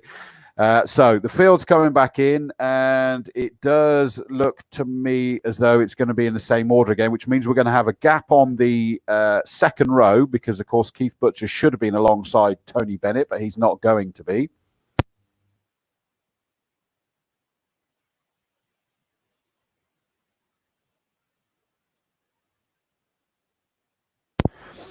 So certainly the windscreen wipers are going. It's rather wet here. I love it that Lee Frost was kind of cheekily hoping he was going to be lining up alongside Tony Bennett there on the second row. It's worth a go, Ian, isn't it? Nothing ventured, nothing gained, and all that. You've got to have a go. But yeah, we'd only had, well, just over a lap, hadn't we, when the red flags went out? So back to the original grid we go. It is indeed. So that again means Lucky Kira on pole position in the Ferrari 488 with the Tigra silhouette of Volleyball alongside him, number 41. Tony Bennett, number 24, on his own in the Caterham R300 with the gap alongside him with no Keith Butcher, who went into the paddock. Just behind Tony Bennett is then the dark red BMW M3 E36 of Lee Frost, number 98, with Kevin Jones in the Noble M12, number 112, alongside him. Jamie Sturgis, he'll be pleased with that if he got held up, because he then starts on the fourth row in seventh place, number 99, last year's champion. Alongside him, number 56, Alan Hamilton, with all of his fans cheering on Team Hamilton. Great to see you all with your comments coming in. That is brilliant to see. Then we've got another gap, because we don't have Chris Everell. So actually the 69 car of Chris Everell, who we heard about tagging, so that may have been the one that tagged and got tagged and everything else, but I didn't see him come in, so I'm not sure where that car is. I must have just missed him. because I can't see him on any of the cameras. So that's the gap, which means that the 20 orange Caterham of Tim Woodman is on his own on the 5th row. 6th row, number 40, Jazz Sapra, 49, Ruben Taylor. The 21 car is missing as well, sadly, the Audi Super Tourer GT of Dominic Shepherd, but Neil Greenland therefore on his own on the 7th row in the number 81 Mitsubishi Colt. Sonny Gill, number 23, and Del Brett, number 59 on the 8th row. 9th row, number 33, Port Arbor, and Simon Kera in the 57 BMW, the orange, white, grey, and purple that we've seen Lucky pilot quite a lot. Beautiful livery on that one. He's going to be starting there alongside Paul Arbor. Then you've got Janjit Singh in the yellow number 3, Jordan Billington. And by the way, I missed it. Another car that is there, didn't take part in qualifying, is the Mini R53 of Paul Dickinson, number 95, just starting at the back of this grid. So 1, 2, 3, 4 cars missing, 3 since the first attempt at the start. It's a shame that we've lost those guys, but I'm hopeful the fact that they managed to drive back in, that we should, with a bit of luck, see them back again. Yeah, I mean, there'll be a few hours before the second race, certainly. So hopefully later on this afternoon, we'll have a few more cars back out on the grid. Hopefully a lot of that damage is relatively superficial and we'll be able to be repaired before the end of the afternoon. Certainly be good to see a full complement of cars, close to full complement of cars back out on circuit again. As I say, everything down here is all quiet, as you'd expect, with only a few distant marshals for company down here, but there's no clearing up or anything to be done here. I think probably Bobbies is looking clear now. There's 1 or 2 marshals on track still, isn't there? But it's getting there. So we should be able to go back racing again fairly shortly, all being well. Just perhaps quickly worth mentioning about the various track day opportunities that there are here at Castle Combe as well. We've got a moment. Car track days, they will be continuing in August. There are dates on the 7th and 28th of August, the 4th of September, as well as the 18th, and then the 9th and 23rd of October, and it's £175. Additional drivers, £25. So those are the car track days. And bike track days, if you've got a motorcycle, the next available date, because there's a few days that are fully booked, 26th of August, 9th of September, 24th of September, and 7th of October. And they're £135 as well, with highly experienced instructors on hand to give advice as well. All the details on that on castlecombecircuit.co.uk. And you can also buy gift vouchers as well, which are valid for 18 months as well. So if you're looking for a gift for someone, that's something that's well worth considering. Well, and I think that the T-shirt that some of you may have seen, the Combe TV T-shirt, Dorsey and Davis dilly-dillying on the back, it says, "Let Combe TV begin," instead of begin. And that is because, well, I tend to drink gin while I'm on Combe TV normally, but they are available as well. And I think that they were posted up. You can see them on my media page on Facebook, which is facebook.com/CDoorsComms. But a link was put into the T-shirt studio to be able to buy them or mugs and all sorts, because it's been a bit of fun that we've all been a family together. Ian, something to let you know that's very odd is that you may be getting excited seeing these cars pull away. Don't. They're basically going to be led round, brought in to the paddock, and we're going to be running the hot hatches. The reason being, would you believe it, that they're all out there on slicks? Well, I did think that might be a problem, but well, obviously it is wet enough. I'm inside with the roof over my head, but it doesn't seem that wet. But I guess the drivers have just said, we don't really fancy this. Because if it is slippery and you're on slicks, then it's not much fun.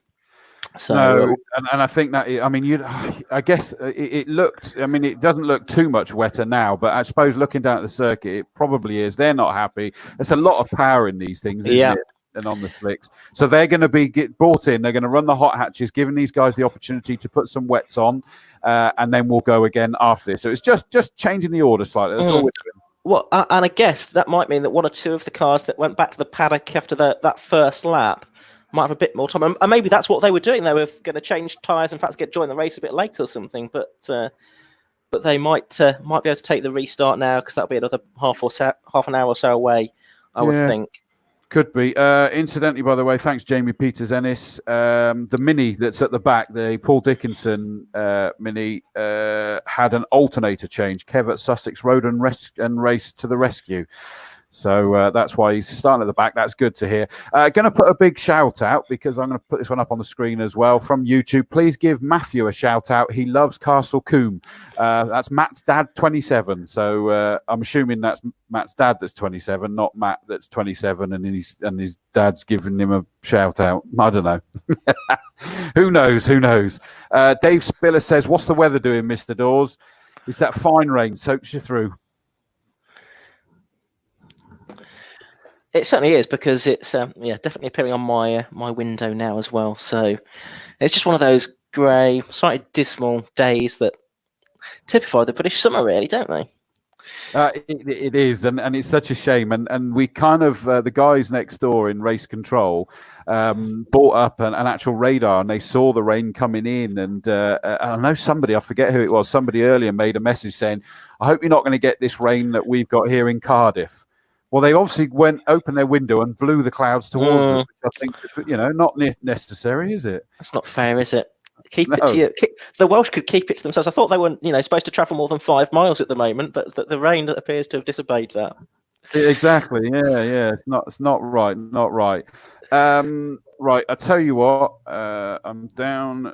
I'm going to go through this grid, and I'm going to quickly run to the loo. But let me take you through this grid for the hot hatches that is going to be next. But it's going to be a little while, because the bad news, Ian, is the hot hatches weren't even, as you would expect, they weren't quite cooled through to assembly area here just yet. So it's going to be a few moments, but certainly the rain seems to be coming down more, as you can probably see on your cameras as well. And he says just check on the phone, because various images coming through. Right, so for the hot hatches, that will be the jumping ahead, sponsored by Samco Sport. Thanks to Samco Sport. On pole position, car number 211, Chris Southcott, alongside him, really hunting him down in the latter parts of the qualifying. Number 45, Dan Brown. Row 2, 881, Sam Stride, and 47, Tony Cooper. Third row, 25, Nathan Nichols. Hopefully they've managed to get the drive shaft, I think it was from memory, that had an issue, sorted. Alongside him, the Was Racing run, Sean Govard, number 15. Row 4, 34, Will Self, and 21, Joe Dorrington. Row 5, 69, Stephen Jensen. Great to see him out there in the new Zebra liveried Mini this time. Alongside him, 39, James Blake, the iTech Racing MGZR. 6th row, 56, Mark Nicholson, and 9, Mike Wyatt. Row 7, number 62, Adam Higgins in his 2-litre Ford KA. And number 12, Lee Waterman. 8th row, 119, Darren Duffield, and 117, Lewis Clark. 9th row, 153, Martin Hathaway. 68, Nick Mizzen. Row 10, number 4, Adam Perrott. Hopefully he's going to be out, because that car stopped in qualifying. And 55, Graham Cox, who from memory also had an issue, I think. But I possibly can see that car down there, I'm not sure. 11th row, 74, Michael Bland. 84, Steve Bracegirdle. Row 12, 79, James Camphor. 113, Sean Deacon. 13th row, 23, Matthew Barrington. They worked hard to get that car back out again. And that glorious-looking Renault Clio is indeed down there, ready to go. Alongside him will be number 71, Simon Hughes. Row 14, 265, Gary Franks, and 78, Simon Fisher. So that will be the grid coming up for these guys.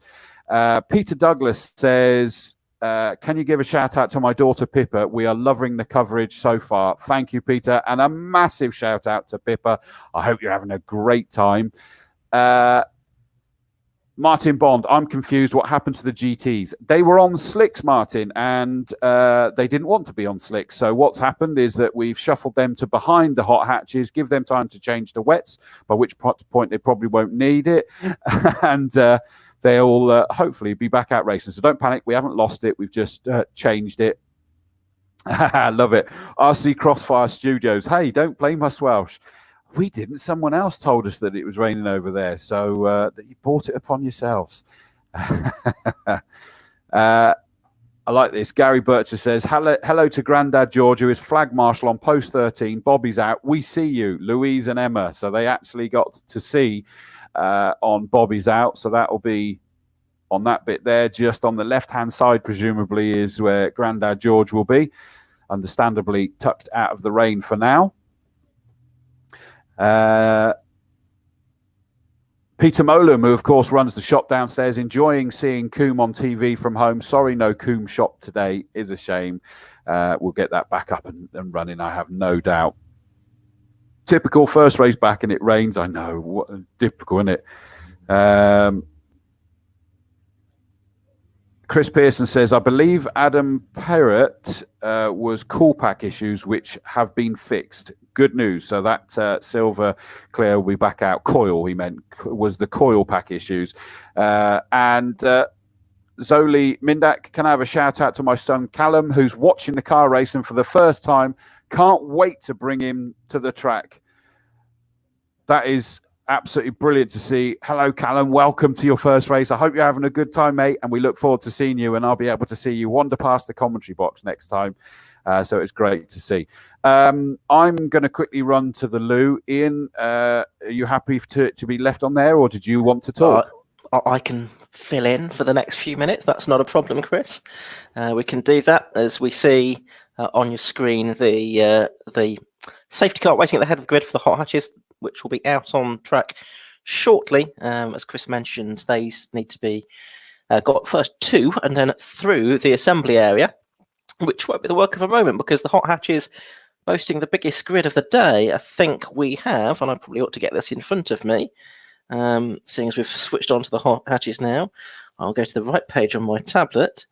I think it was 27 cars out there, wasn't it? Or something like that for qualifying. Bear with me.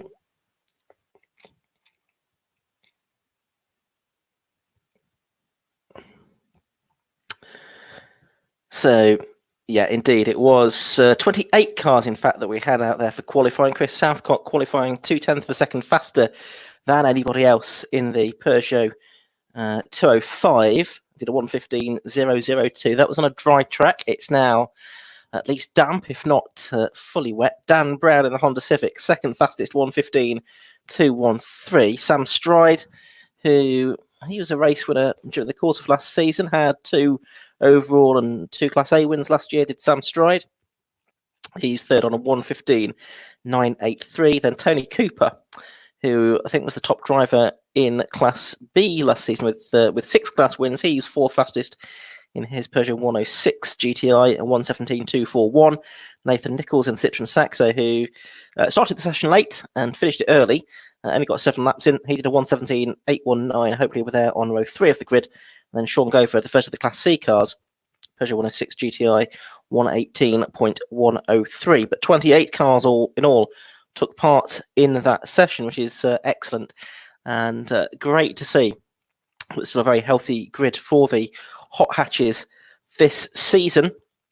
Still running as a series rather than a championship and sponsored by EBC Brakes. And we're grateful to all of the championship sponsors, but also all the circuit sponsors that we're privileged to have here at Castle Combe as well. So we thank, as ever, Honda of the UK Manufacturing. They supply circuit vehicles, including the Type R safety car and the CRV medical response units.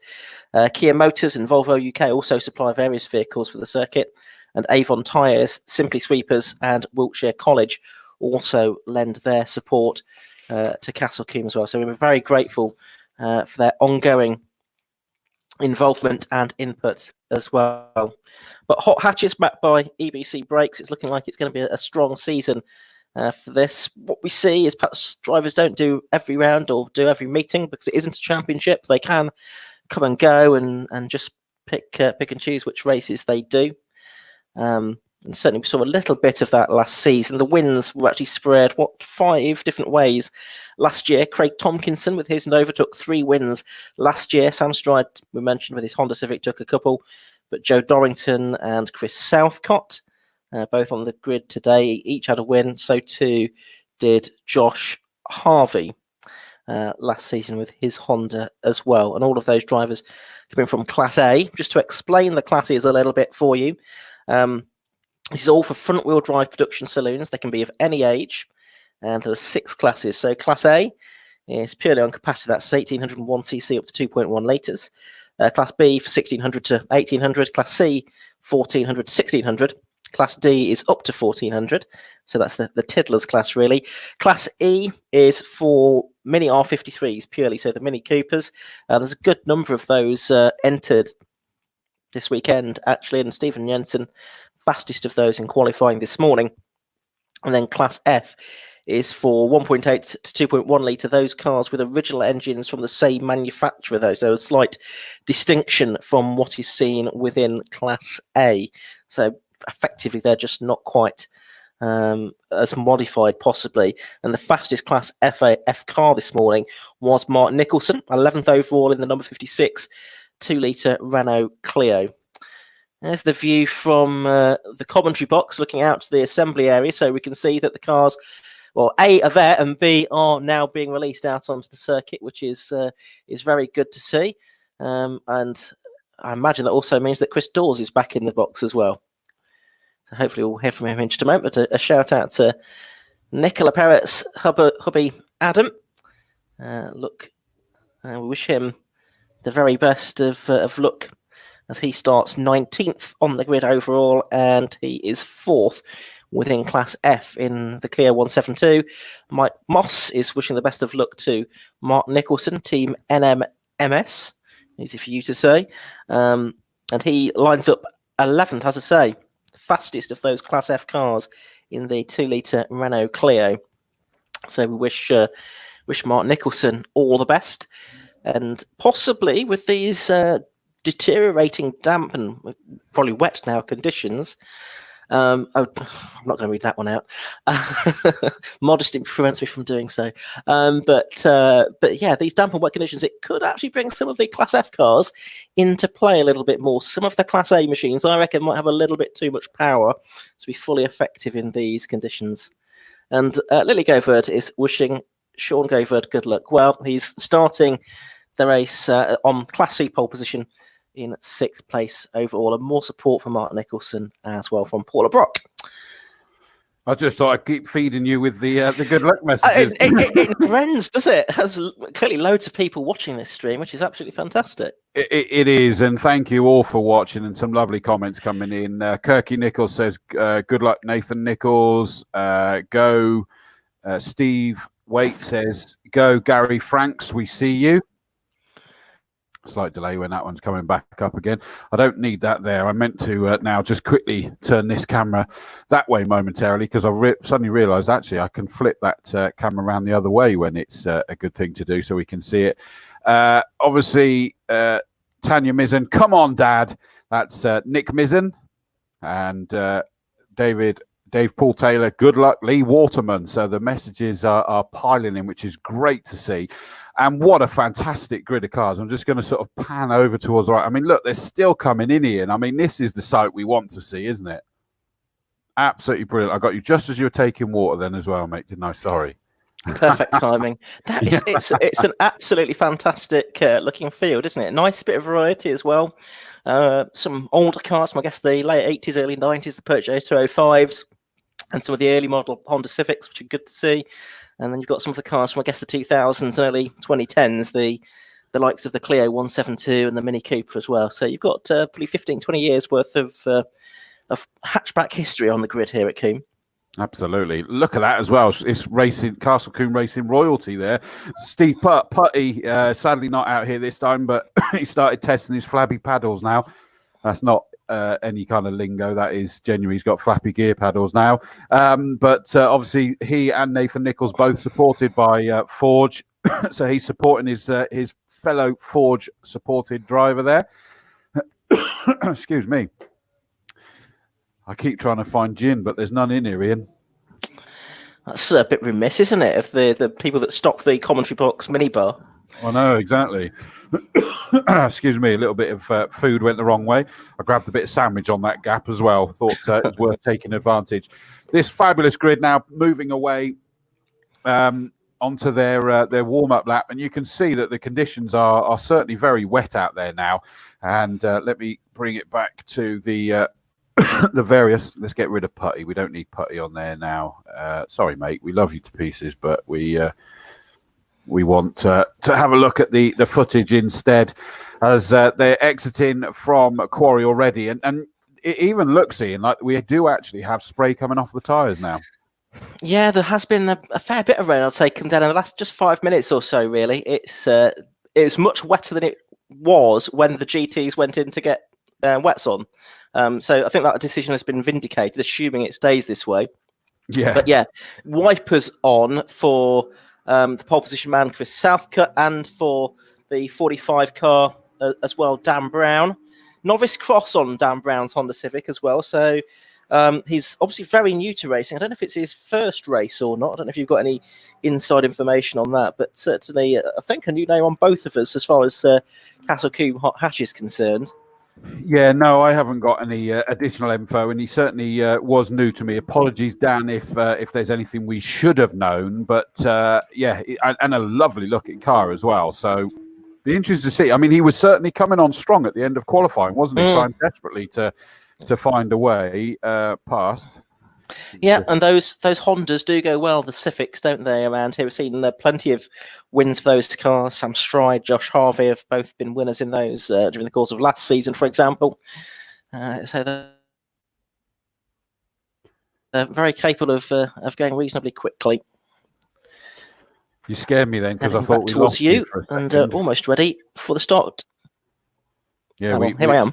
Yeah, you did. You came back. It's okay. It was just a brief blip, so that's good. As long as we got you back, we've got on the new laptop seems to work a lot better. So here comes Chris Southcott in that sort of.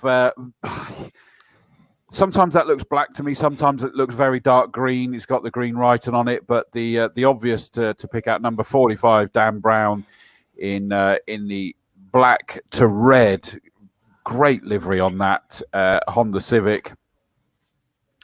And we've got Sam Stride in number 881 in the very bright white. I had to say that slowly then to make sure I got it right. But he is in a very bright white Honda Civic. And then Tony Cooper, we know Tony Cooper well. He goes great guns in that Class B car. He is the lead Class B car. Sadly, I've just realised Nathan Nichols is not out there. I thought I saw him go out. Maybe I missed the fact that there was a gap. I can't see anything stopped anywhere else. So maybe I just missed the fact there was a gap there by the size of this grid. So that's a real shame. Yeah, I can't see anything stopped around this side of the circuit, Chris.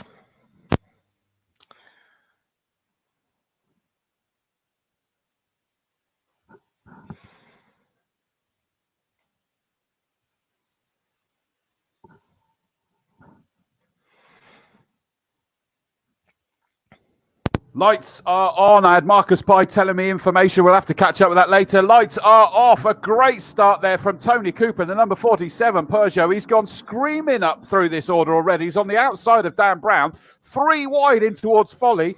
And Chris Southcott's going to have the inside line. Dan Brown now trying to outstretch him. Sam Stride is coming back at Tony Cooper in the 47 car. But Tony's having none of that at the moment. So Cooper's going to have the outside line, though. Is he going to be able to hold it?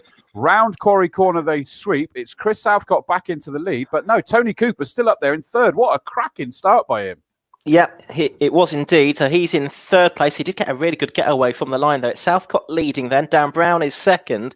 Third is Cooper. The one that's gone back down to fourth place now is Sam Stride in the 881 car. And he's got everyone immediately behind him, including Stephen Jensen in that very distinctive black and white stripy zebra-like livery. The number 69 car, the first of the Class F Minis, is up into fifth place, just ahead of the white and blue Peugeot, which is Sean Govard, number 15, in sixth place there. So they turn their way through Tower Corner for the first time and heading up towards Bobbies. Is that a shame? No, it's still Southcott ahead, isn't it, of Dan Brown? He's got a good advantage actually over him. Yes, it is. It's most definitely Chris Southcott. He's pulled away. He's clearly loving these conditions. In towards camp he goes, and the gap's going to be monstrous. Dan Brown has got a good gap at the moment over Tony Cooper, who has managed to fight off Sam Stride in the white 881 car and keep gap. Stephen Jensen's loving these conditions, and that whatever they've been doing on that car during the winter has worked a treat. He's just missed the apex of Folly there, but no real issue as he now makes his way up Avon Rise, trying to hunt Sam Stride down. That Mini is absolutely pedaling well, isn't it? Yeah, absolutely. Of course, Stephen, very experienced racer here at Castle Combe, mostly in Formula Ford 1600. Took a bit of a break for a while and has come back in the last 2 or 3 years, sharing this Mini with his dad, Erling, himself a Castle Combe legend from the GTs primarily back in the day. But Stephen, I think, going to do all 4 meetings this year in the Hot Hatch series. Dad Erling might have a go in 1 or 2 other events as the year goes on. But Jensen now challenging Sam Stride for 4th position here. He pulls alongside the Honda, but the Honda's got the legs of the Mini, really, on the run from Old Paddock to Hammerdown, even in these quite wet conditions now. So it's Jensen that stays 5th, Stride 4th, Cooper ahead of him in 3rd. And then you've got the top 2, Dan Brown and the race leader, which is still Chris Southcott in the 205.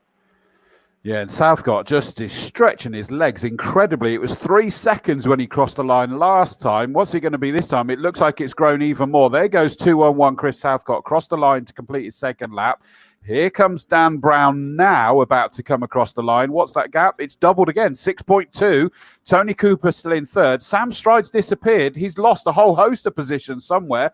Apologies, I probably missed a moment, and I'm guessing that was probably at Esses, because he's now come through in 9th place, Ian. So 5 places lost. Okay, so that it must have been at Bobbies then, I would think, because certainly the past Sorry, me. that's what I meant. Yeah, that was they were sort of right together, him and Jensen.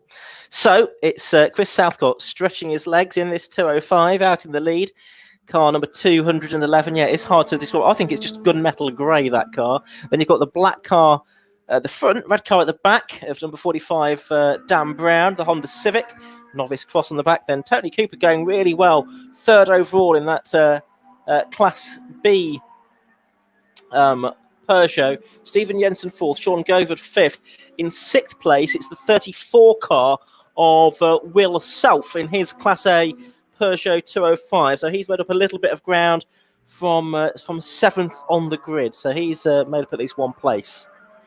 Jamie Peters Ennis, thanks for your comments, mate. Glued to the footage, which is great to see, is that apparently Sam Stride straight-lined Bobby, so it was where we expected. We just missed it. Someone did ask the question, is there any replays on this feed? Well, not technically, but I believe on all of the feeds, you can actually scrub the time bar back again and watch it from a bit further back and then go live again afterwards if you want. So loosely speaking, I guess there kind of is.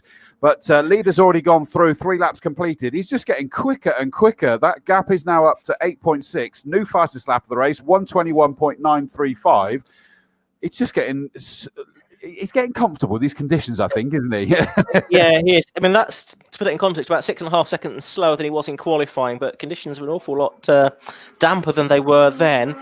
He's not got his wiper going at the moment, Chris Southcott, because he's got nobody in front of him. For that matter, neither actually is Dan Brown. He's so far back, but he's still got his wipers going, as has Tony Cooper, number 47 in 3rd. Still 4th, Stephen Jensen, 5th, Sean Govard, 6th, Will Self. Then 7th and 8th is actually a pretty decent scrap.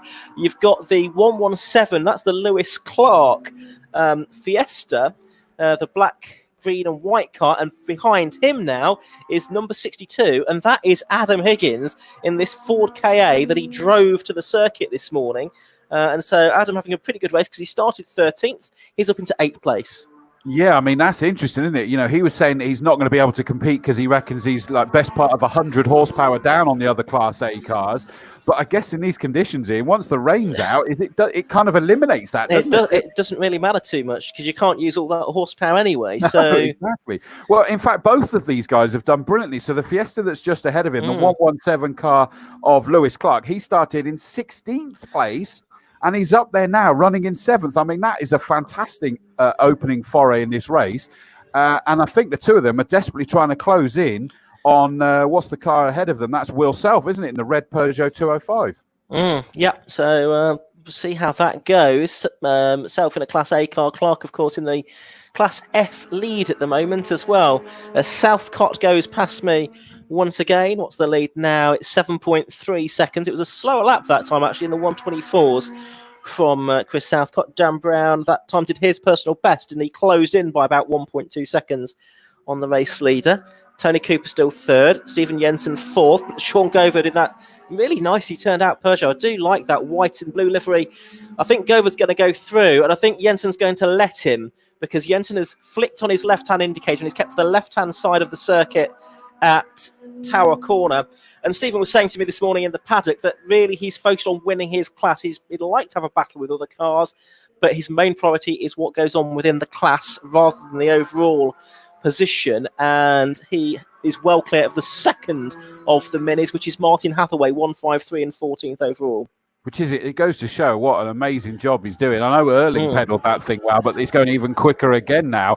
And yeah, Sean Govard is through. The rain looks like it's getting harder again. They're both leading their respective classes. Will Self's closed in on them there. Yeah, lap time-wise, he's closed right in on them in the red Peugeot 205. They need to be wary of that. That is a Class A car, though.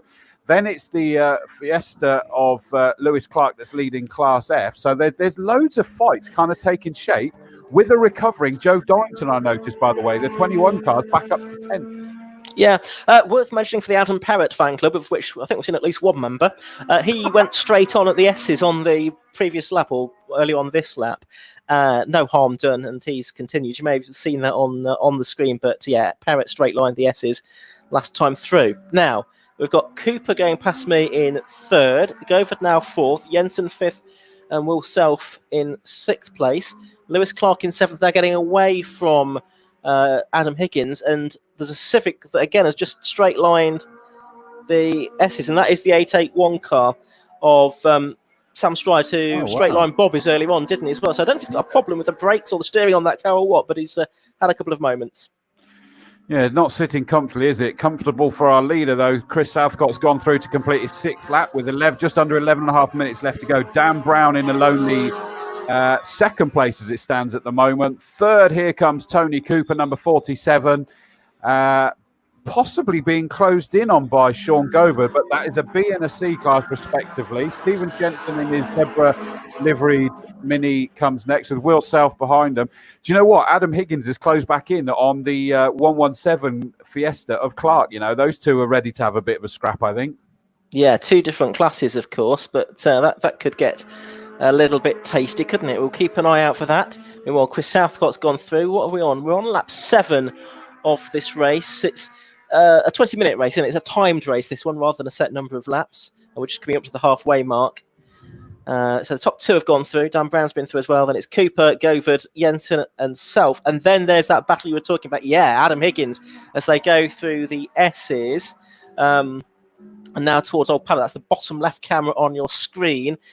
Nose to tail, Lewis Clark in the Fiesta and Adam Higgins in the Ford KA, who sort of essays a move to the left and thinks about going to the right, but on the middle of the road through Hammerdown was Lewis Clark in the Fiesta.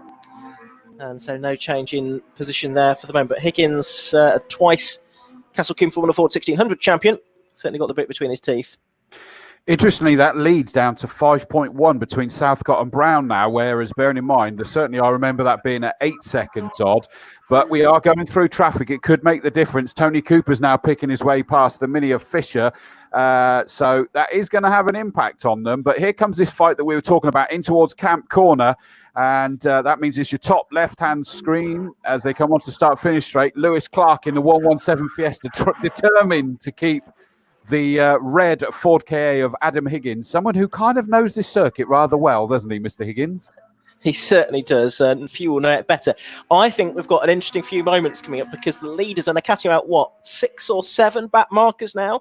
So down at Tower Corner, you've got the race leader, Chris Southcott. He is 5.1 seconds clear now of Dan Brown and the Honda Civic in second place. But I say they've got half a dozen back markers that they will catch possibly around about Camp Corner, I would suggest, Chris. So I think as they come down towards you this time, you're going to have quite a sight with these back markers and then the two leaders. Well, we've already got an almighty gaggle coming towards us here. That's the first of those is the 55 of Cox. And there goes our leader just picking his way through. So, yeah, he's halfway through that gaggle. Dan Brown, therefore, has closed again, I would suggest. Yeah, 4.480. And there's the interesting sign, Ian, is that's a new personal best by Dan Brown, 122.664. That's probably a mix of two things. One, getting settled in these conditions, because it's definitely not getting better. Two, he smells blood. He can see Southcott getting closer, and he fancies a bit of it. And it's probably no surprise that Southcott would settle in more quickly because he's the more experienced driver. He's been racing here at Combe for a few seasons now, whereas Dan is not nearly as experienced as that. So Unsurprising, given the unfamiliarity of the conditions compared to qualifying, that you take a minute or two to settle in. Now, Southcott has cleared 4 of those back markers compared to, 4 more than Brown has at the moment.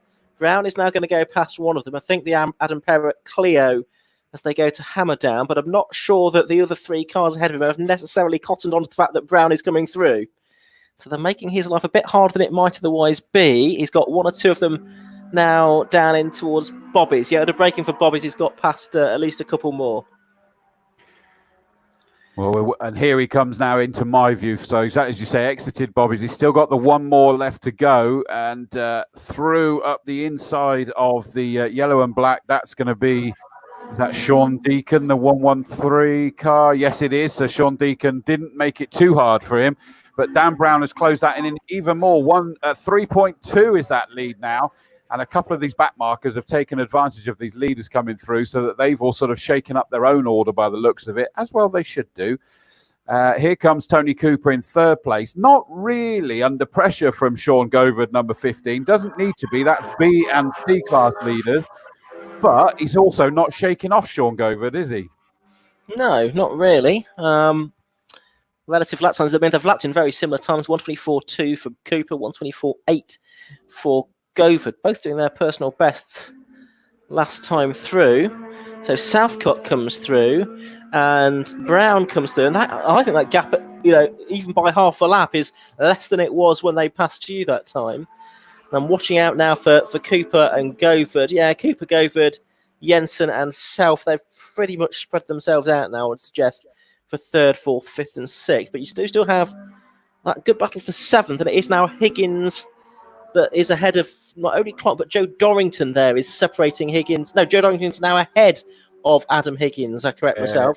He's had to recover, hasn't he? Something went wrong at the beginning. He started in 8th and he was picking his way through. That's enabled or helped Higgins, I think, get past Lewis Clark, but maybe they'll fight again. Leaders have gone through, and suddenly it's a new fastest lap of the race to our leader, Chris Southcott. He knows he needs to. 121.912. New personal best from Dan Brown. So, I mean, it almost suggests like the conditions are improving, but I can't see it myself, Ian. It does not look improved to me, just more confident with it. I think so. There's still the odd spot of rain on the window. It's not as intense as it was at the beginning of the race and just before the race. So I don't think it's getting any worse, let's put it that way. And the drivers are getting more familiar with it. There's, only 5 minutes to go or so in this race now. So we're 3/4 of the way through. Now, Southcott that time did a new fastest lap, didn't they? A 121.912. So he took about half a second out of Brown that time. So the gap's gone back out again, 3.8 from 1st to 2nd. You're not even listening to me, are you? No, clearly not. No, I can tell that. No, I'm only joking. Yeah, because I said that, but the fact that it was a personal, a fastest lap for Southcott, but also a PB for actually the next 3 cars all doing PB. So it does seem to be getting that little bit quicker out there. Incidentally, for anyone who didn't see me put it up on screen, Nathan Nichols has said he'll be out for race 2. So it's good to see that we will see that car back out there. And that's one that we'll expect to see towards the pointy end at the very least. Leader goes through with 4.5 minutes left to play. And it's another new fastest lap of the race. And that's just taken a full second out, Ian, from a 121.9 to a 120.9. That is got to be improving, hasn't it? Yeah, conditions definitely getting better now than they were. It's actually looking a little bit brighter as well. The sky a little bit clearer than it was. So Southcott, he's now back. He's got that lead back out to 5 seconds now. It was down as low as about 3, wasn't it? So he's pulled away. He's got a bit more traffic to deal with this lap. Who's he got to get past? He's got to get past the 119 Mini. That's Darren Duffield. He's got to get past the number 12 MGZR. That's the Lee Waterman Willard Service Centre entered car. So he's got a little bit of traffic to deal with before this race is up. He's got 3 3/4 minutes, so probably about 3 more laps left to go in this race, I would suggest. And clearly where the conditions are improving, the horsepower is suddenly coming back to play again. And and I think we're going to be throwing the checkered flag this time round. Is the notice I've just gone. I don't know whether that means somebody has stopped in a place. I can't see anybody, but they are going to be throwing the flag this time round as our leader is coming down towards us. The reason why I was going to say is that Will Self's got ahead of Stephen Jensen. That's no difference for the classes, but here comes Chris, and he takes that checkered flag. Still a few minutes left to go, but obviously we've lost time along the way. Dan Brown comes home in second place. We then look towards the distance to see Tony Cooper. Sorry, go on, Ian. Just to say, Stephen Jensen are back ahead of Will Self because Will Self straight line the chicane at the straight on the S's, I should say. Fair enough. Okay, so that changed that one around. Well, here comes the third place, Tony Cooper, which gives him Class B honours. So he punches the air, delighted with that. We got a couple of back markers coming through before we get to the white with the blue flashes. 15, Sean Gover, the Was Racing Peugeot, wins Class C. Then we look, here comes Stephen Jensen. The number 69 car is going to come home 5th overall, but the most important thing for him is the Class E victory. Behind him, number 34, Will Self, in the recovering Peugeot 205. There goes Joe Dorrington. A good drive back through the field to come home in 7th place. And but just behind him was the Ford KA number 62 of Adam Higgins. Great job there. Recovery drive at the end there. 881 Sam Stride comes home in 9th place. 10th is 117 Lewis Clark. The Fiesta we saw battling with Adam Higgins through most of that. Gives him the Class F honours. In 11th is number 39, Nathan Blake. That gives him 2nd in Class B. 2nd in Class F and 12th on the road is Mark Wyatt.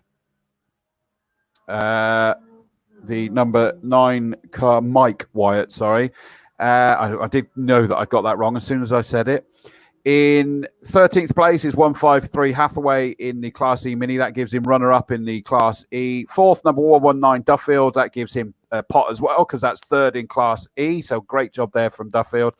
15th, number 84, Stephen Bracegirdle. In 16th place, car number 12, which is also 3rd in Class B.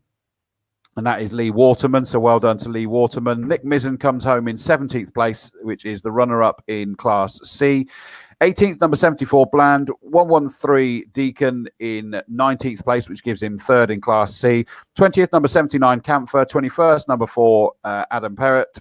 In 22nd, number 55 is Graham Cox. 23rd is number 23, which is the Class F car of Matthew Barrington after a lot of work late last night. Good to see it back out there.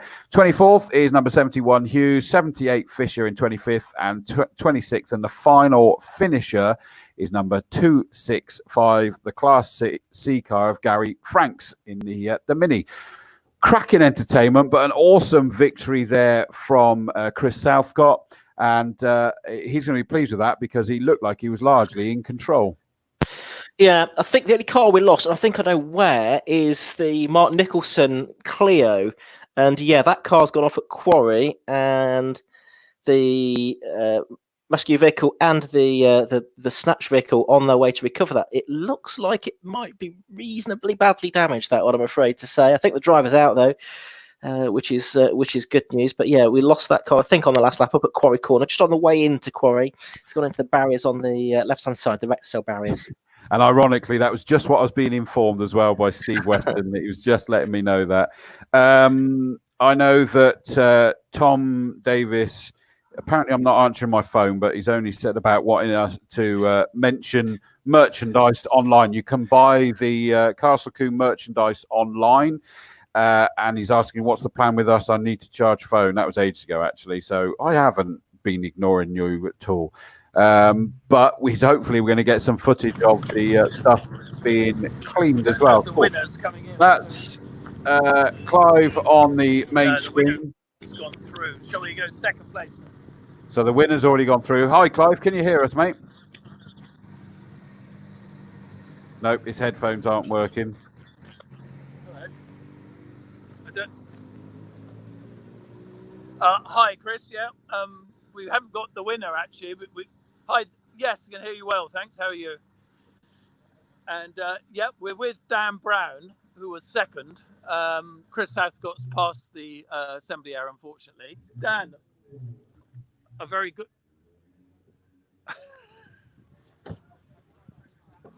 That's very delayed. Hard to hear. Hello, everyone. It's not working.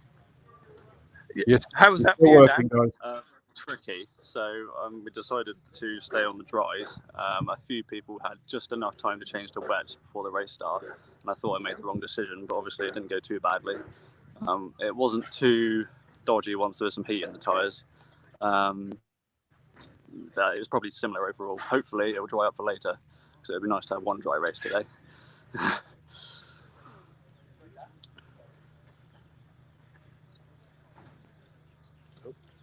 You hear anything?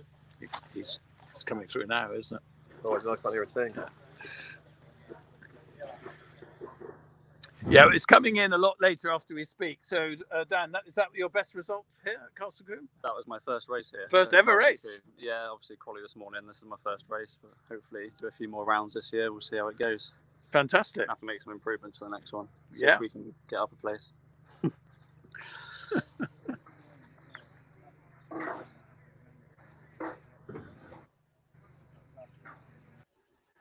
Right. I've removed Clive out of there because I'll keep an eye to see if he's going to do anything. But for whatever reason, we seem to have a major delay.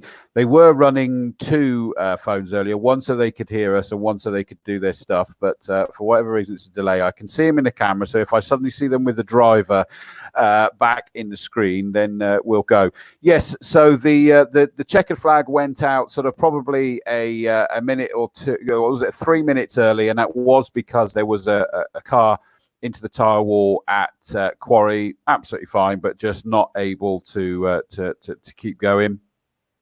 And it instead of it being a red, it's basically throw the checkered, and you can see that they're just bringing it out. That was into the rector barriers. There you go. For those who know me, surely you're impressed. I even remembered them called rector barriers now, but they are going to recover that. That'll be absolutely fine.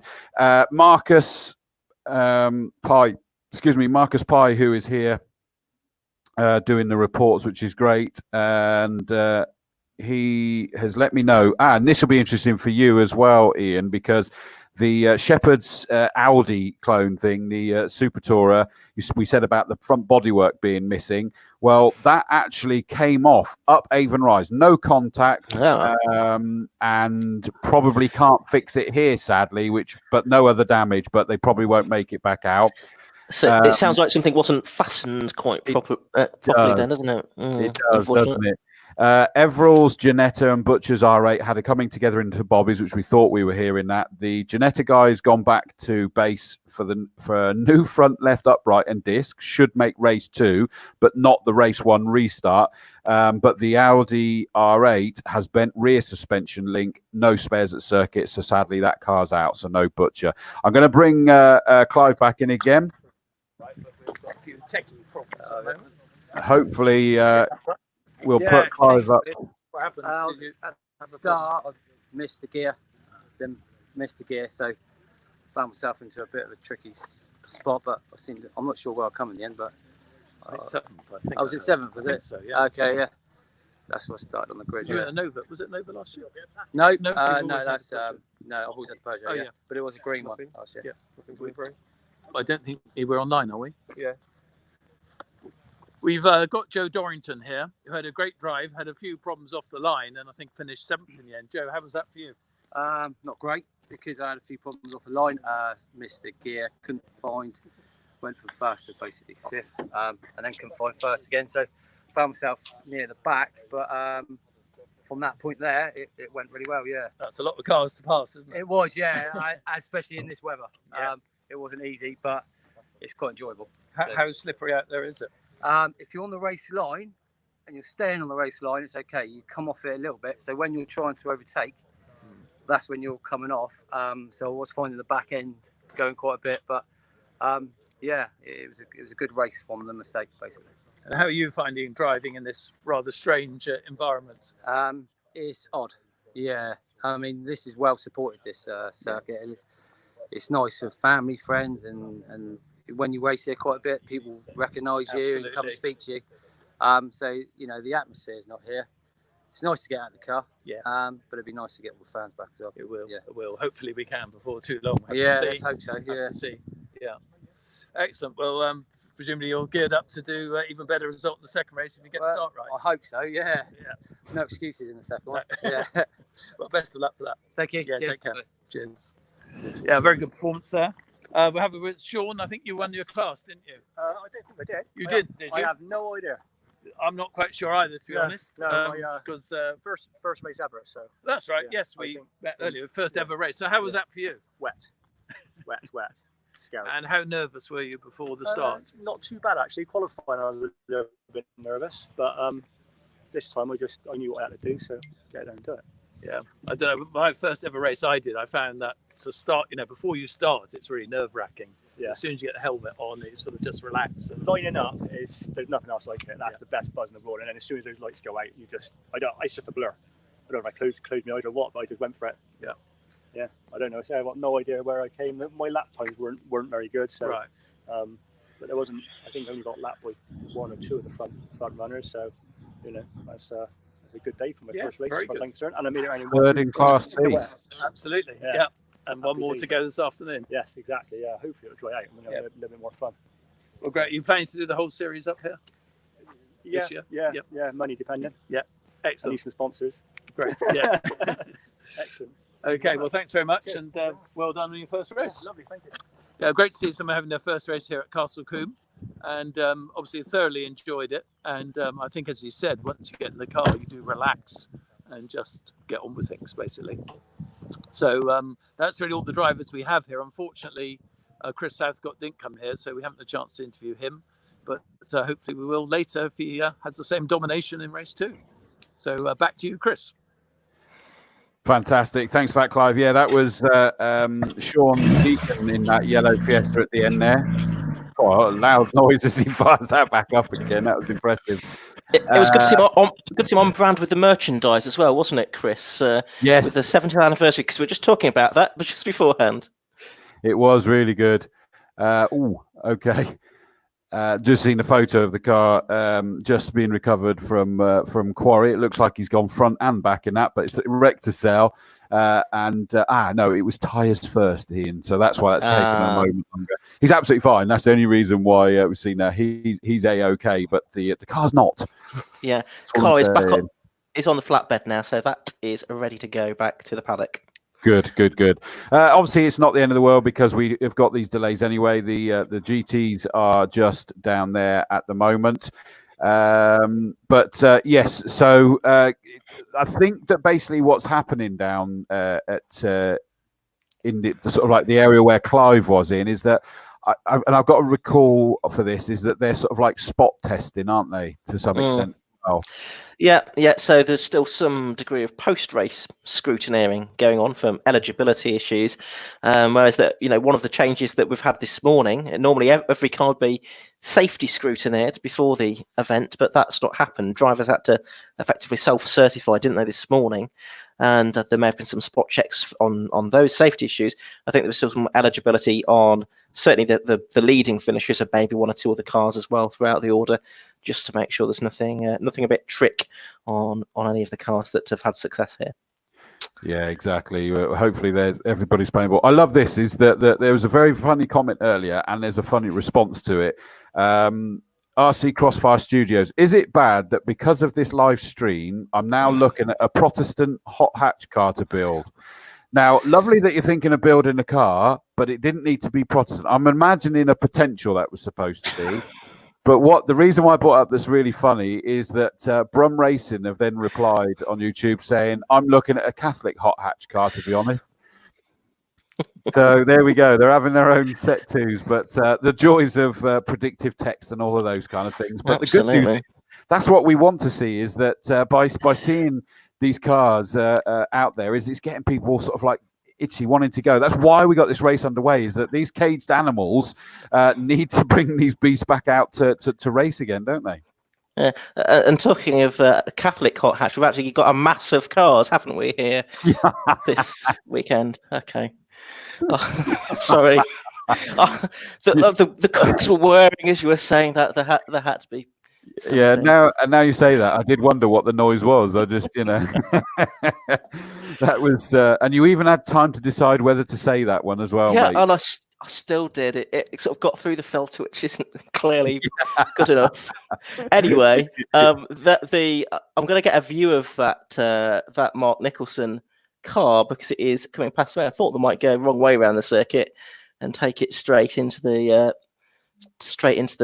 pit lane, but actually, I don't know if you can go onto the old paddock camera quickly, Chris, because we might get a view of it as it goes past there. Emma Strawford says, "Don't give up the day job, Salman." Okay, yeah, I think that's a fair comment. Right, here comes the car past me now with bits falling off it as it goes, which isn't very well. Oh, it's a bit shorter than it used to be. At the back, it's front and back. The doors look straight, and the roof looks all right, but I'm afraid the rest of it's a little bit of a mess. But good to hear that the driver's all right. Yeah, the driver was brought back nice and early, and it was just the car and a bit of tyre repair. So I think it came off just before the Rectus Albarez, sadly. So it had that to start with. Where's it gone? Oh, there it is. I lost my patience and it took a lot longer to get to Tower than I was expecting. But that's on its way back now. It still looks like they're doing some repair work up at Quarry, though, Ian, doesn't it? Although I think possibly it's the sign-off work rather than the repair work. Yeah, and it's possible. Yeah, I can just see another vehicle or two moving up in that direction now, and some marshals getting back to post. So I think we're pretty much there on that one. And we should be able to get back racing with the GTs again. And I can't help but think it's dried out a bit in the last few minutes. That'd be typical, wouldn't it? Now that they're all down there on their wets, I've got to just put this up because, as you saw, it made me chuckle. Is that in response to the Protestant and Catholic things? Is that Chris Pearson's put "damned auto cucumber"? That's a cracker. I love it. Oh, this is an interesting comment, and it is a shame he's not here. But we know Tony Hutchins. We were looking forward to Tony coming back out racing again, and I think it is in the TT again. Brilliant job, everyone. Loving the courage. Hope to be out next meeting. Good man. Make sure you are. We were looking forward to you being back, buddy. Mike Cotton says, any chance of a few full screen shots during the race? No criticism intended. Thoroughly enjoying it. I will attempt to, Mike, but it's me, and it's trying to run absolutely everything here. And the problem is that if I go up full screen for something, then others that are on another part of the circuit aren't going to be happy. So it's a no-win. So the probability is probably not, Mike. But I know that you mean that in the right way, mate. That's cracking. Rachel Bourne, stop rubbing your eye. It will make it worse. I apologise. Don't give up the day job, Dorsey. What did I do wrong? I was reading other people's jokes, for goodness sake, and I'm getting the blame now. Can't win, can you? No, can't win. Can't win at all.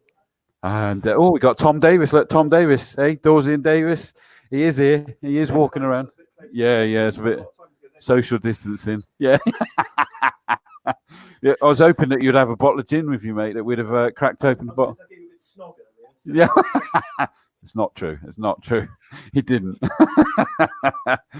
Love is in the air. But you've been off sort of wandering around and getting a few bits and pieces. Yeah, I think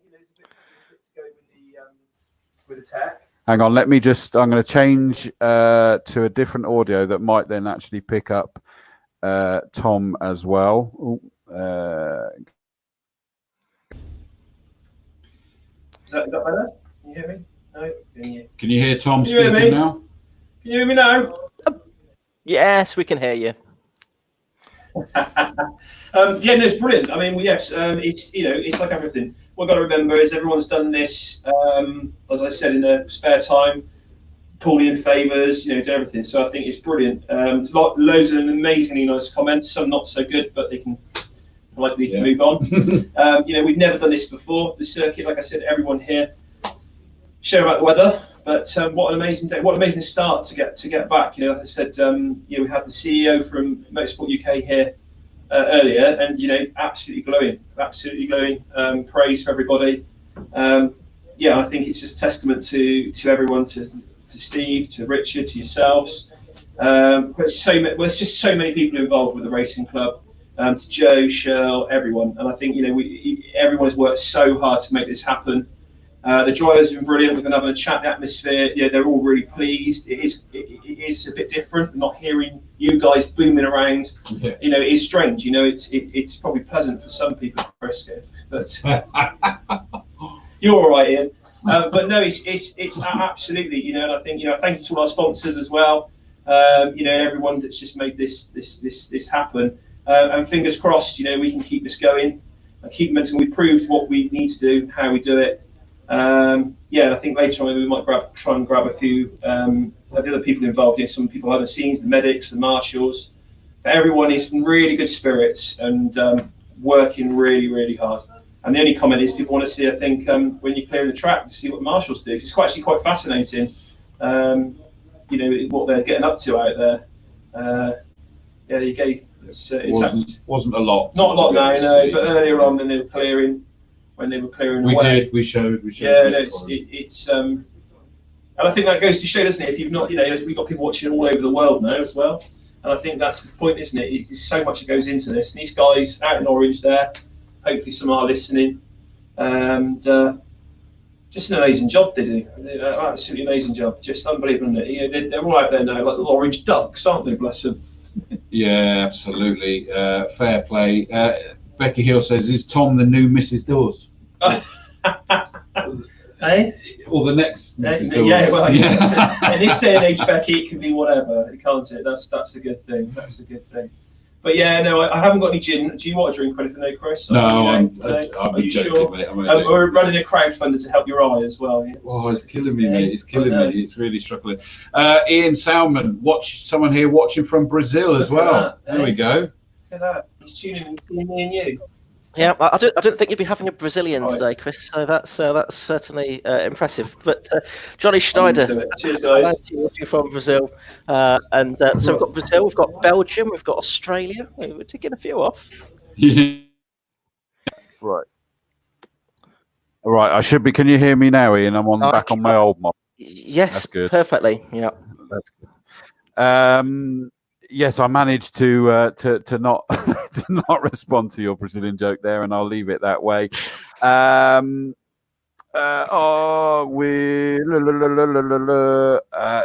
this will be Team Hamilton. We've all changed into our matching T-shirts. Even the cat has his Team Hamilton hat on. Everyone's getting involved. Go number 56. Alan Hamilton's down there in his car, ready to go. Bad news for the saloons is that Adam Preble, unfortunately not racing the second race, got a problem going into third gear, which we heard him saying they think the diff's broken. And of course, if he just suddenly bangs that into first, it'll be a nightmare. Thank you to all of you that were picked up on Tom's comment. Nice to see the positivity. Great job to see. Thank you, guys. And listen, we know it's not absolutely perfect. It was never going to be. It's kind of trying to bring you something that it just adds, instead of it being just TSL audio, is to just bring you some footage, and I hope that's okay. Orange Duck Army, I like that. The Chris Pearson. Mind you, Ian, who needs friends and family when you got family like this? My dad says, Tom, it's a great success. Just imagine how good it would be when you get a professional commentator. My dad put me down, eh? He's a lad. Obviously, people gutted about Adam Preble. Racing looks good so far from Jake Olden. Can't wait for more. John Allen is just saying tavern. I think he's just after a drink, although it's called Cafe Bar H now, don't forget. Oh, good. Thanks, Jed, coming in for the defence against me, Dad. Ooh, harsh, Mr. David Dawes. Good, thank you. Give him some. Yeah, there we go. Look, apparently Carl think we should start a crowdfunding fund to help his demand for gin. I think I've nearly dried out Wiltshire now, Ian. Did you bring any from the Midlands down with you? No, sadly I didn't I didn't get that memo to bring supplies down of the gin shortage down here. Well, so we've got the GT cars all ready to come in soon, Ian. Good I'm just news. trying to work out is that you're at the opposite end to what you'd normally be in the old. Yes, yeah. Well, where I normally am, so there's quite a long desk. It is probably 12 foot long, something like that. In here, it's quite a spacious box by some standards. But down that end, where we normally are, we've got cameras rigged up, laptops. We've got car batteries which are powering all of this as well. Sort of stacked up on the desk, so it's quite a sight. Kev's put a lot of hard work into to make all of this work. So yeah, there's lots of equipment down there, and so on at this end. It seems to work quite well. And I mean, to give you an idea, Kev has just been so busy for several weeks now when it was sort of thrown at him. And the problem is that there is no sort of like trunking beneath the ground. So it's like trying to get cabling going round, whether it's within the barriers, which of course we did have an issue earlier where one got hit. You've then got some fencing. You've got, think about the pit exit, is that you've then got the pit exit. So there's nothing going over the top of that. So how does he get cables there? You've got certain things going one direction, some's going the other, some that's got some spare capacity. That side is full. And he's just been flat out and working out ways to make it work. And that's really what this has all been about, is to get it going. The club and the circuit don't have the money there to suddenly fund a great stream, which I know that 99% of you that are watching this have completely understood and been appreciative of what the circuit and club have put on here, as am I, Ian, because it means that we get to still commentate, which is where we want to be. We're like, well, that's our uncaging, isn't it? Yeah, absolutely. I mean, I guess all of us commentators were a bit uncertain about what race meetings would be like coming out of lockdown and whether we'd be able to be here and do a job. And so certainly the fact that we're able to do this streaming means that we have been let out of the house basically and doing this. And I know that both of us will be sort of heading off to all the circuits around the country in the coming weeks as well. And I'm sure it'll be a very different experience at all of them. But hopefully as time goes on, it'll be something that gets back to a bit of normality, and hopefully it won't be long before we actually get to commentate for a crowd again, rather than a crowd, but of people sitting at home on the sofas. And actually, to be fair, on a wet day like this, that's probably the best place to be, actually, rather than sitting out in the drizzle at Quarry or Tower or wherever you'd choose to be. I know people do it in all weathers, but yeah, at least you're not going to be getting wet at home, hopefully, anyway. Well, that said, I think if you're doing this properly, you should be out there and getting wet in the garden with your screen in the dry. Just teasing you that it's in the dry, but you're out there anyway. That's how it should be done, surely. Maybe some people have done that for the authentic experience. I sadly would. That mist is coming back in again, Ian. That's got very wet again very quickly. So yeah, I don't think this is settling in. So at least they're now all down there on their wets. I like that. Stuart Tinker Taylor says, no shortage of gin in my house. We'll bring a bottle next time. Putty said, the new live stream is mega. Now my mum can watch while screaming inside the comfort of her own home. Good point. That's the thing. That's good. Just to add a couple more from Marcus Pye. Sadly, Chris, was it Chris Everall? It is, yeah, Chris Everall in the Ginetta hasn't got a front disc bell, so curtains for the day. So he's not making it out in this or the second race. We already have heard no Adam Preble with the diff. Gary Preble out with the turbo, and also he said that he had a misfire, didn't he, from fairly early on. Dave Scaramanga strut top mount, so he's not out for the second race, sadly. Goose has said that's why we're hardcore, and that's obviously the Quarry hardcore that he speaks from there.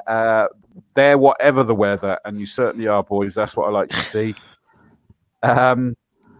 Ellie Rose says, Steve Fox is getting that real experience here, fixing up my Trabby on the driveway with Coombe playing in the background. Good. Getting that experience, that's what we like to see. Right, sounds now, good. I would hazard a guess, Ian, because I'm looking around on all the cameras, that all of you will see just how wet that is now. And it looks to me that they're probably going to be just cleaning some bits and pieces out now, I would say, aren't they? Ready for us to get going again. Yeah, it's not. It's wet. Clearly, it is not standing water wet at this stage. It's not heavy. Oh, it is over here. Is it? Yeah. If you look in the top left image as well, let me take that up to. Yeah, I was going to say my eyes are good, but they're not that good. But you see on the exit of Camplet, there's plenty of standing water there. Well, it's a bit wetter over there maybe than here. That's interesting then. Actually, I think it's more of a problem probably offline. Looking at it, just looking at old Paddock, sort of, if you were to wash out way over onto the left-hand side of the circuit, yeah, you'd be getting onto some pretty wet stuff there. Online, it's okay. Offline, possibly at parts of the circuit where there's not been the rubber down to sort of almost repel the water. It's a bit different. So you're going to have different amounts of adhesion at different parts of the circuit. Yeah, absolutely agreed. Safety car driver paddling his way towards his car at the moment. You see there that there's the issue. It is just the one car. Ray Ferrari, Nut Ferguson. We love him here, don't we? Great coverage, Dawes and Ian. Congrats to the Castle Combe Club gang. Now go 488 Ferrari, go. That's someone with an addiction, isn't it, to Ferraris? Spiller Motorsport. Come on, Mr. Dawes, sort this weather out. Listen, I'm hoping that Mr. Dawes is my dad who's been giving me abuse, that you're now demanding he sorts this out. It's his job now, so he's got to sort it. At Quarry, it's as wet as a... Am I allowed to read that one? Let me just check. Yes, that's okay. At Quarry, it's as wet as a wet thing can get wet, says Gary Elson up there in the orange overalls. Great commentary, Chris, says Rob Ballard. Rob, we wanted you out there, mate. Second on the grid, on the front row. We'd have loved that. When is the race starting, says Alison Burnett? Shortly. This is what we were explaining, is that what has to happen with the COVID-19 situation is that if anybody has been in the medical car, which of course has now happened, or the medical recovery vehicle, the whole thing has to get mopped out and it needs to be available again before we can go racing. It is the challenges of going racing at all. It is not just a flick a button and go, sadly. These are the challenges. It will be underway fairly shortly, I am sure, but they are just getting everything clean that could have been contaminated by someone who may had it. No worry. Thanks, Alison. I'm glad that answered your question. Brenda Weston, sorry. Thank you all for your hard work. We really appreciate it. So we can still, where did it go? Watch the racing from the safety of our own home. Chris Pearson's wanted to put a message up, by the way. Can I just confirm that the photos that I'm posting on my personal page of the winners are from last season? So if anybody thinks that Chris is posting photos of them now, he's not. He's just being brilliantly creative and putting them up from last year. Great show all round, guys. Wish I was out there. Thanks, Mark Fennell. And so do we. No rain here in Swindon. I'll blow it over your way. Well, that's my way as well. I didn't know you were my way, Sam. That's interesting. So Sam Tompkins, Swindon way. Although if we've got the rain in from Cardiff that is possible, then actually that means it's coming your way, Sam, next, and my way later for when I head home. Dino Woody, brilliant job, folks, with the resources you have. Thanks. Darren Duffield. So there we go. Darren Duffield out in the Mini, his first race. West Swindon, Sam. I'm over in North Swindon, mate.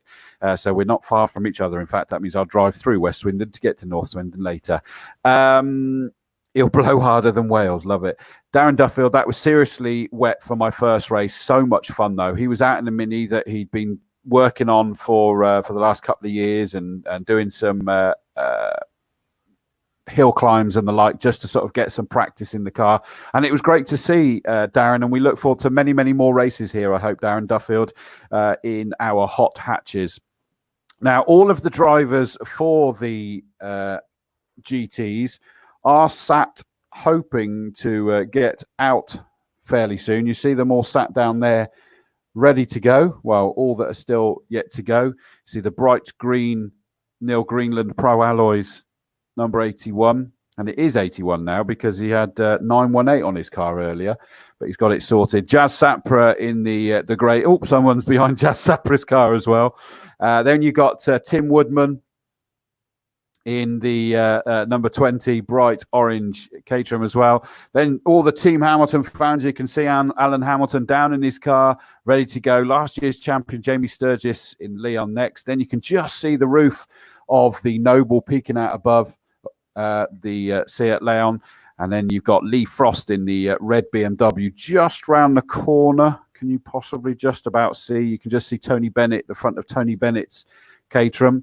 On the other side, we've got the 95 Paul Dickinson Mini that is going to... Oh, there we go. Sorry, I was looking down. It's going to be starting at the rear of the grid. A few gaps there, and then we've got the bright yellow number 3 of Sajid Singh Verdi's BMW. Alongside him, number 57, which is actually Class D BMW, compared to that number 3 is Class F, whereas the 57 is Class D. The lovely livery on that one: orange, white, grey, purple, the whole lot. Simon Green Motorsport run car. I presume it's still Simon Green Motorsport run car. That's Simon Carer in that one. Lucky Carer's brother from memory. Then just behind that big BMW is the number 33 of Port Arbor, the AB Typhon. And then the Future Inns supported Porsche Boxster of Del Brett, number 59. And just see Ollie Ball behind what normally is the media centre. What I'll do as well is I'm going to turn it around this way so that when the cars do come out, you'll be able to see them out on a grid in all their glory. But for now, let me bring back the circuit cams. Still waiting to get everything sorted. I love it. Cheryl Milcreast, apologies if I got that wrong. Hashtag Team Hamilton. Let's start a wave whilst we're waiting for the GTs. I agree. We got to do that. When we get you all back here, ready to support this all in person, we have got to get a Mexican wave going round Castle Combe Circuit. I managed to get one going when I was commentating for the American Speedfest at Brands Hatch the last couple of years, going all the way along the start-finish straight down Paddock Hill Bend and up towards Druids. It was amazing. I reckon we can do it here at Castle Combe. When we're back as Team Combe back here again, it'll be great. Tabby Goverd, great watching you, Dad. So presumably that was in the last race that we had that absolutely glorious white and blue Peugeot 106 of Sean Goverd. And great to see that Tabby was watching.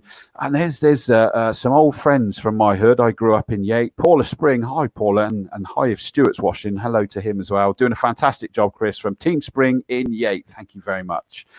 Dan Blake says, has the Neil Greenland car been modified since last season? Sure, that was in saloons. Yes, and I don't know what. I don't. If Ian, if you do know any details, feel free to come in. No, there's a nod. That's fine. A shake of his head. Sorry.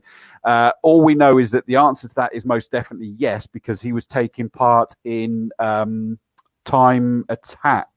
Is it Time Attack? No, not. Yes. Thank you, Ian.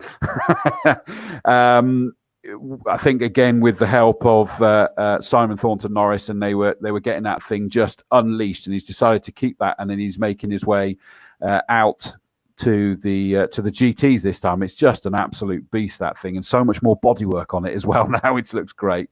No rain in Chippenham yet, says George Astle. Goodness me. We've also JJ, why are the GTs out? I thought the saloons were rating at 1440. That means you've only just joined us. Basically what happened, JJ, is that the GTs were out. There was a red flag that caused the incident to stop following an incident at Bobbies, the second of the chicanes, as they exited Tower and started making their way back towards me. And during that red flag, the rain got harder. They were all out on slicks. So they got moved the other way round. So the hot hatches got brought forward. The problem is, it's just everything's a challenge to get everybody in the right place at the right time. Fair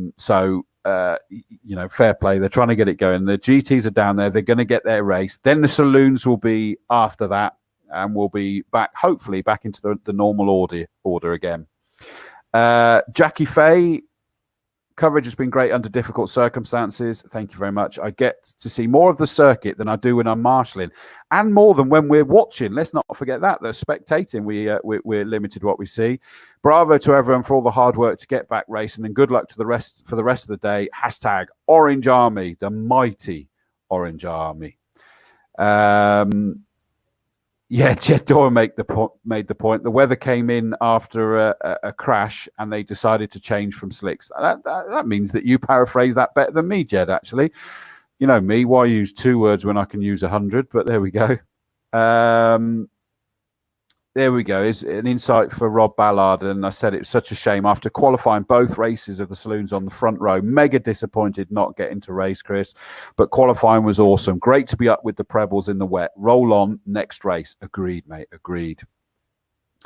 Jamie Peters-Ennis says the weather should favour the front-wheel Seat with all its aero. So that will be Jamie Sturgis. So keep an eye out on last year's champion, the 99. With this rain, is that Jamie's prediction is that he will do incredibly well.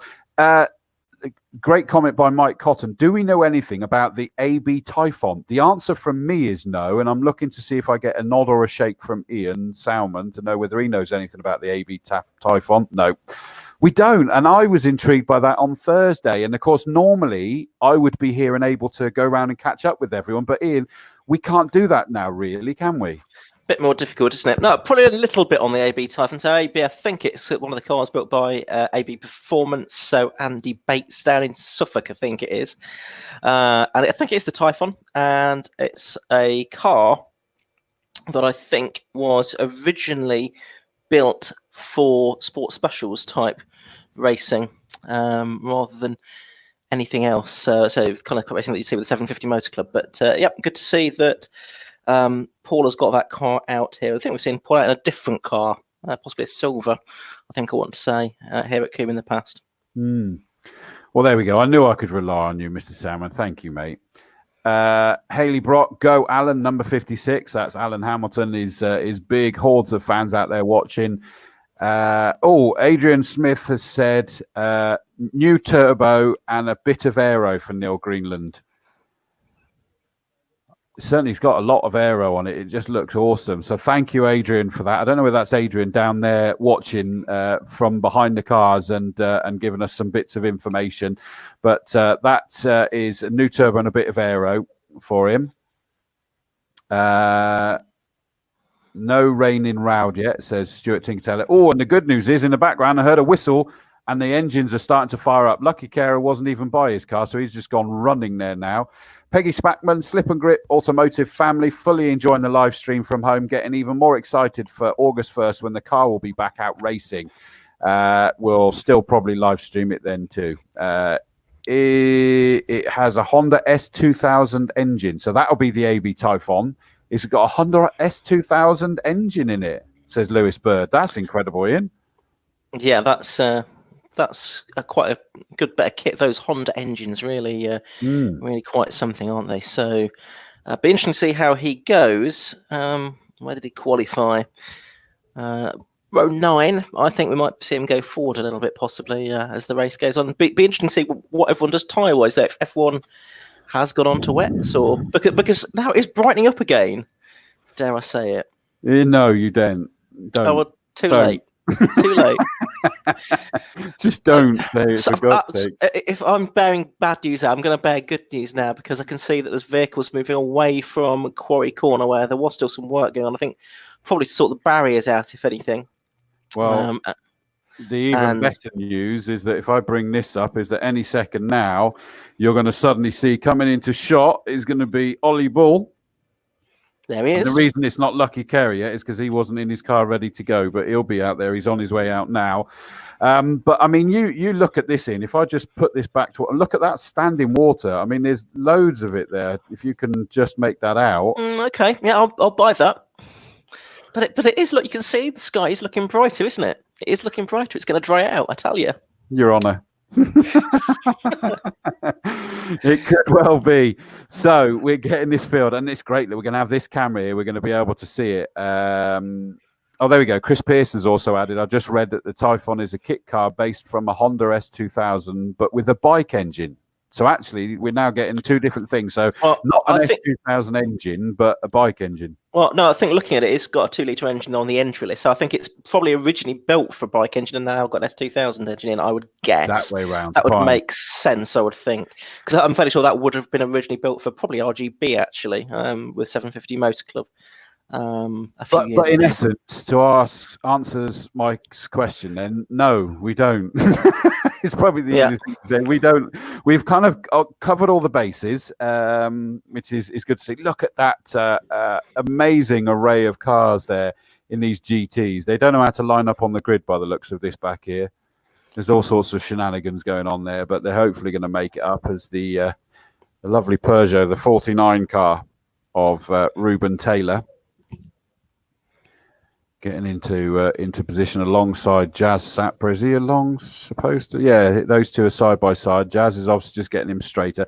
No great issue here, Ian, in reality for these positions, because of course they're going to do the rolling start, aren't they? Yeah, well, exactly. You don't need to be too finicky about where they line up now. It's where they are in the rolling lap.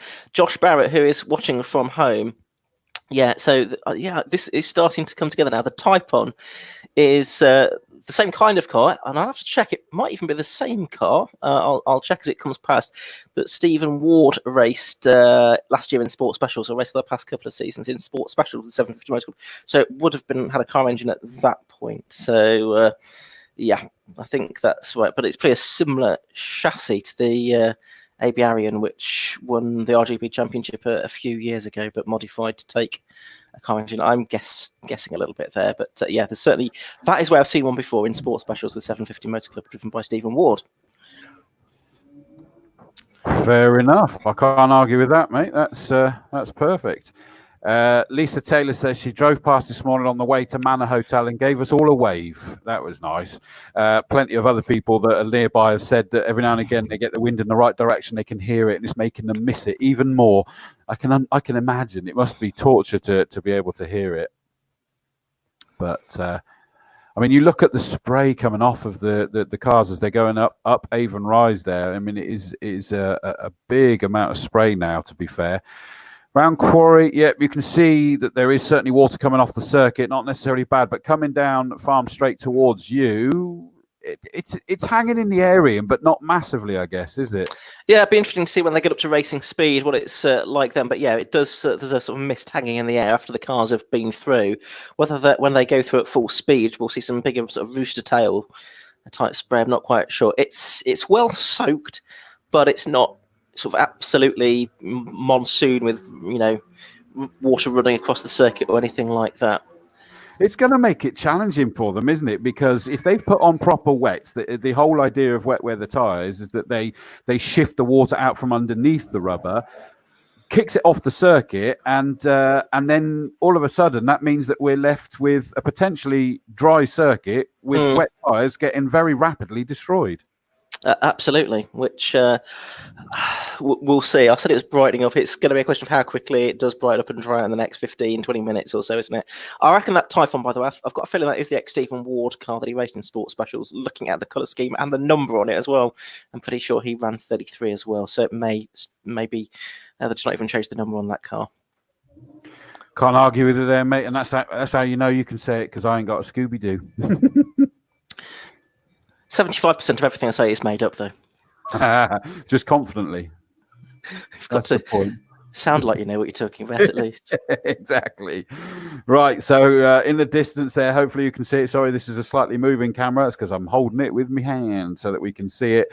But it does mean that we get in HD coming down towards us. Here we go. And this time, are we going to get the start from that Ferrari? Gets the power down. Ollie is just quite gentle. Gets that a lot better there as this field comes down towards us.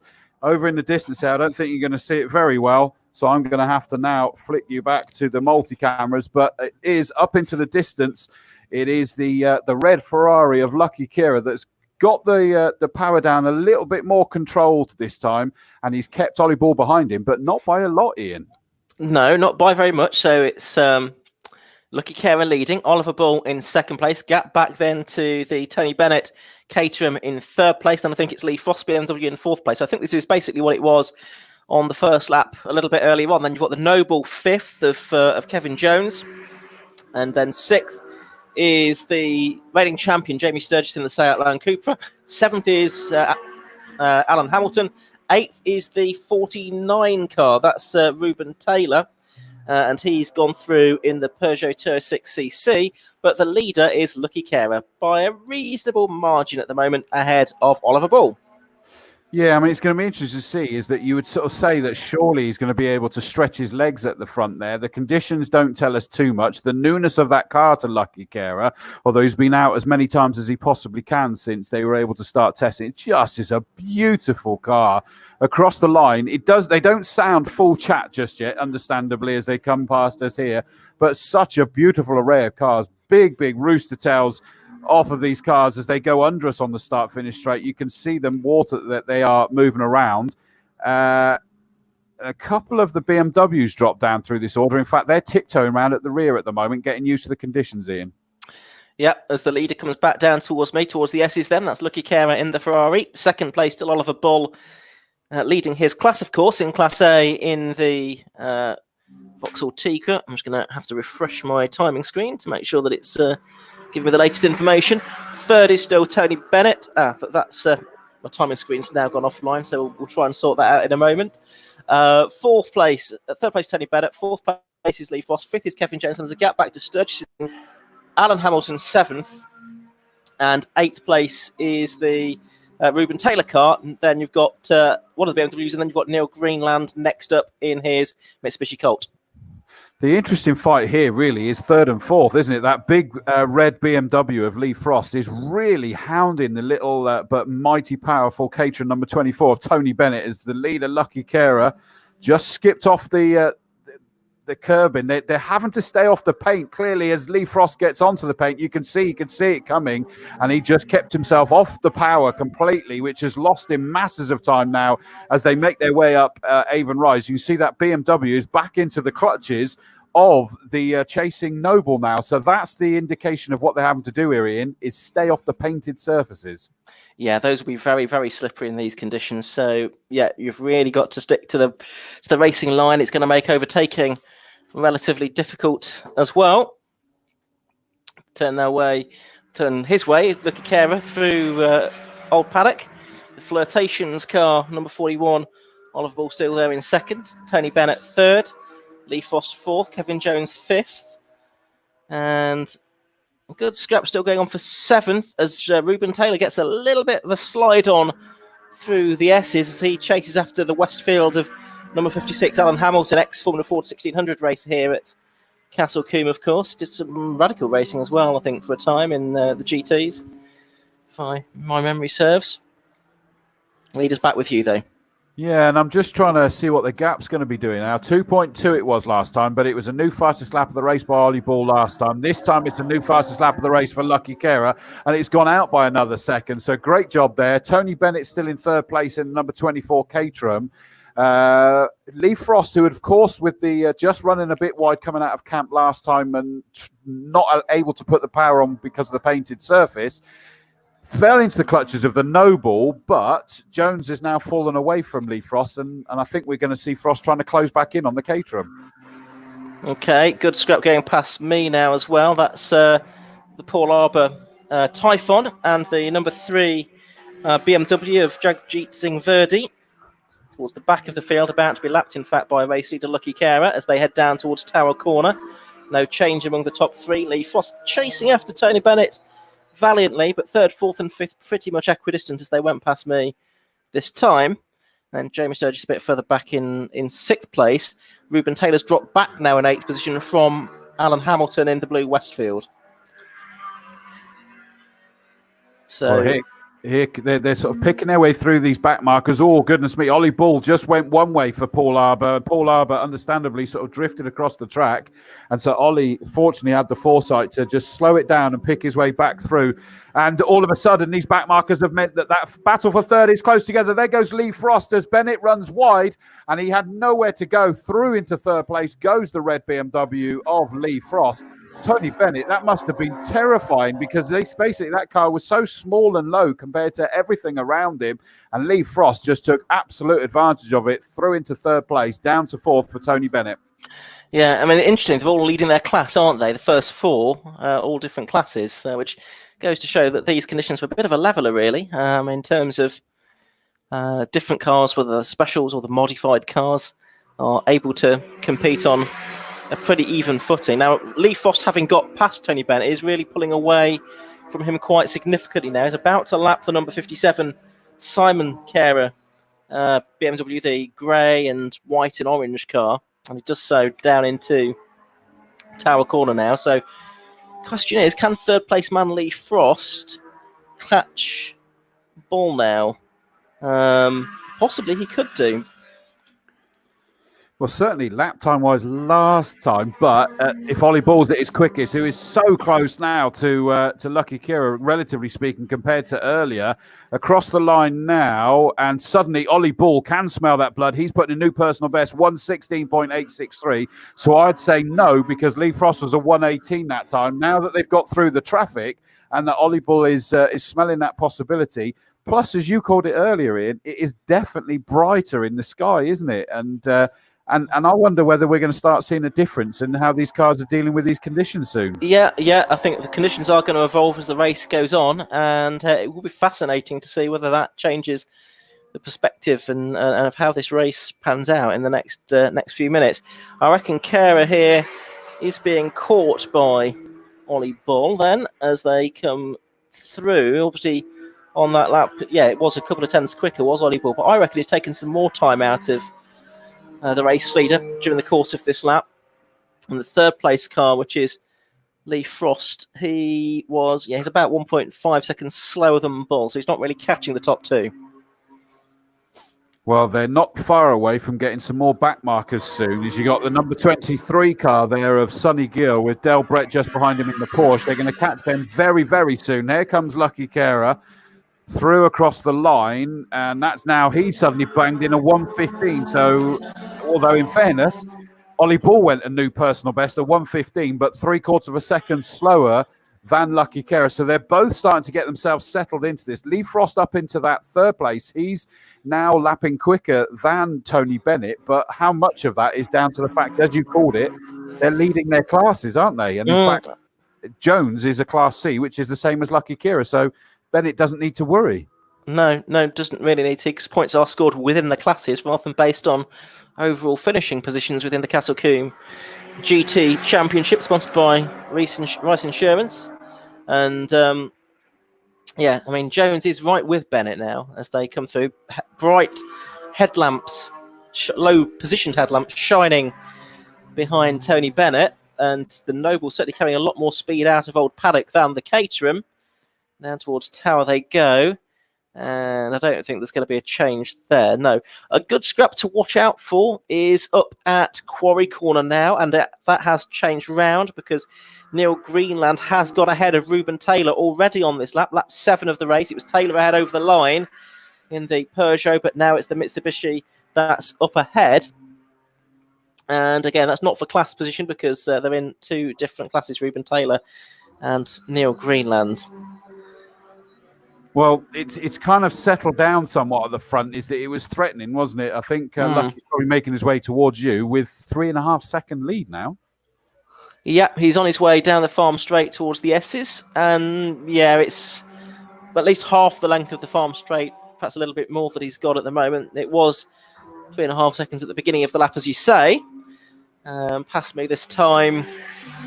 Yeah, I'd say it's still around about that same kind of mark, but further back we've got Tony Bennett under pressure from Kevin Jones into the S's, but Jones unable to go through. I should think that I wonder even that if Bennett might be a bit dazzled in his mirrors by that the lights on that Noble coming through. They're just lapping Del Brett's Porsche. Both managed to get past that, and there's one of the BMWs that they need to get negotiated as well. They're both allowed from the inside line down into Tower Corner. So it's still no change there. It's still the Caterham of Bennett making his way through in third place, or fourth place, I should say, ahead of Kevin Jones, the man defeated to the championship a couple of years ago. Well, the leaders are now picking, were picking their way through another massive gaggle of cars. Lucky Kira through like a hot knife through butter. And not quite so easy for Ollie Ball, but he's getting himself through. Then Lee Frost, all on his own now, picking his way through at will. But great fight. Tony Bennett desperately trying to keep this big Noble behind him. The rooster tail seems to be getting bigger, oddly enough, off the back of that Noble, Ian. So I can't quite interpret these conditions. It's a bit strange. I think we might have lost Ruben Taylor somewhere between you and Quarry Corner, because he was just... it was about. I think he's come in actually because it's showing the clock, so I think he's come in. That's right. Yeah, you're right. Yeah, that makes sense, doesn't it? So he, having been passed by Greenland on the previous lap, has now retired by the looks of it. Lee Frost trying to navigate his way past the Typhon and one of the BMWs in his third position. Still best lap of the race to Lucky Kira, 1:15.054. And there's not really much green on the timing screen at the moment, which means that no one's really improving the times at this point, which is strange because the conditions do look a bit better now.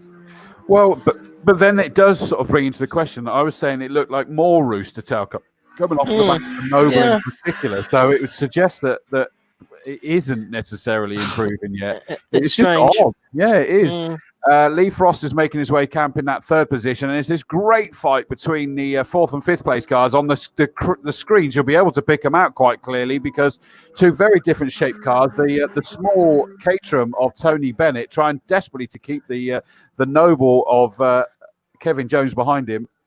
I just always feel terrified for Tony Bennett in that small car, you know.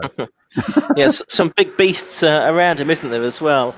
Lucky Kira's gone through. Gap just under 4 seconds at the beginning of the lap. I think that's come down during the course of this lap, which is lap number 10 of a 15-lap race. We should get the full 15 laps because there's a 20-minute time limit on these as well, but we should finish the 15 laps before then. As the Noble, still behind Tony Bennett, does come through. And again, it does carry more speed off Old Paddock. But by the time they get to Tower Corner, I think the Caterham are a bit better on the brakes.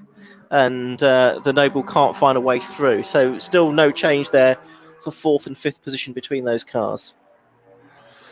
Yeah, I was just watching Lucky Kira. I mean, that thing looked like it's on rails, as does the Tigre Silhouette. I mean, those things are just absolutely hooked up beautifully.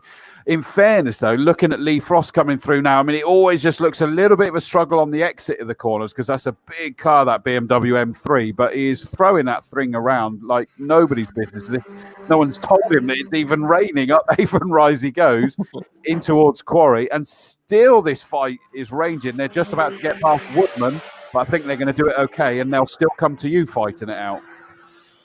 Okay, let's look out for that then. Oh, yeah, it's still very tight as they appear into my view on the exit of Quarry Corner.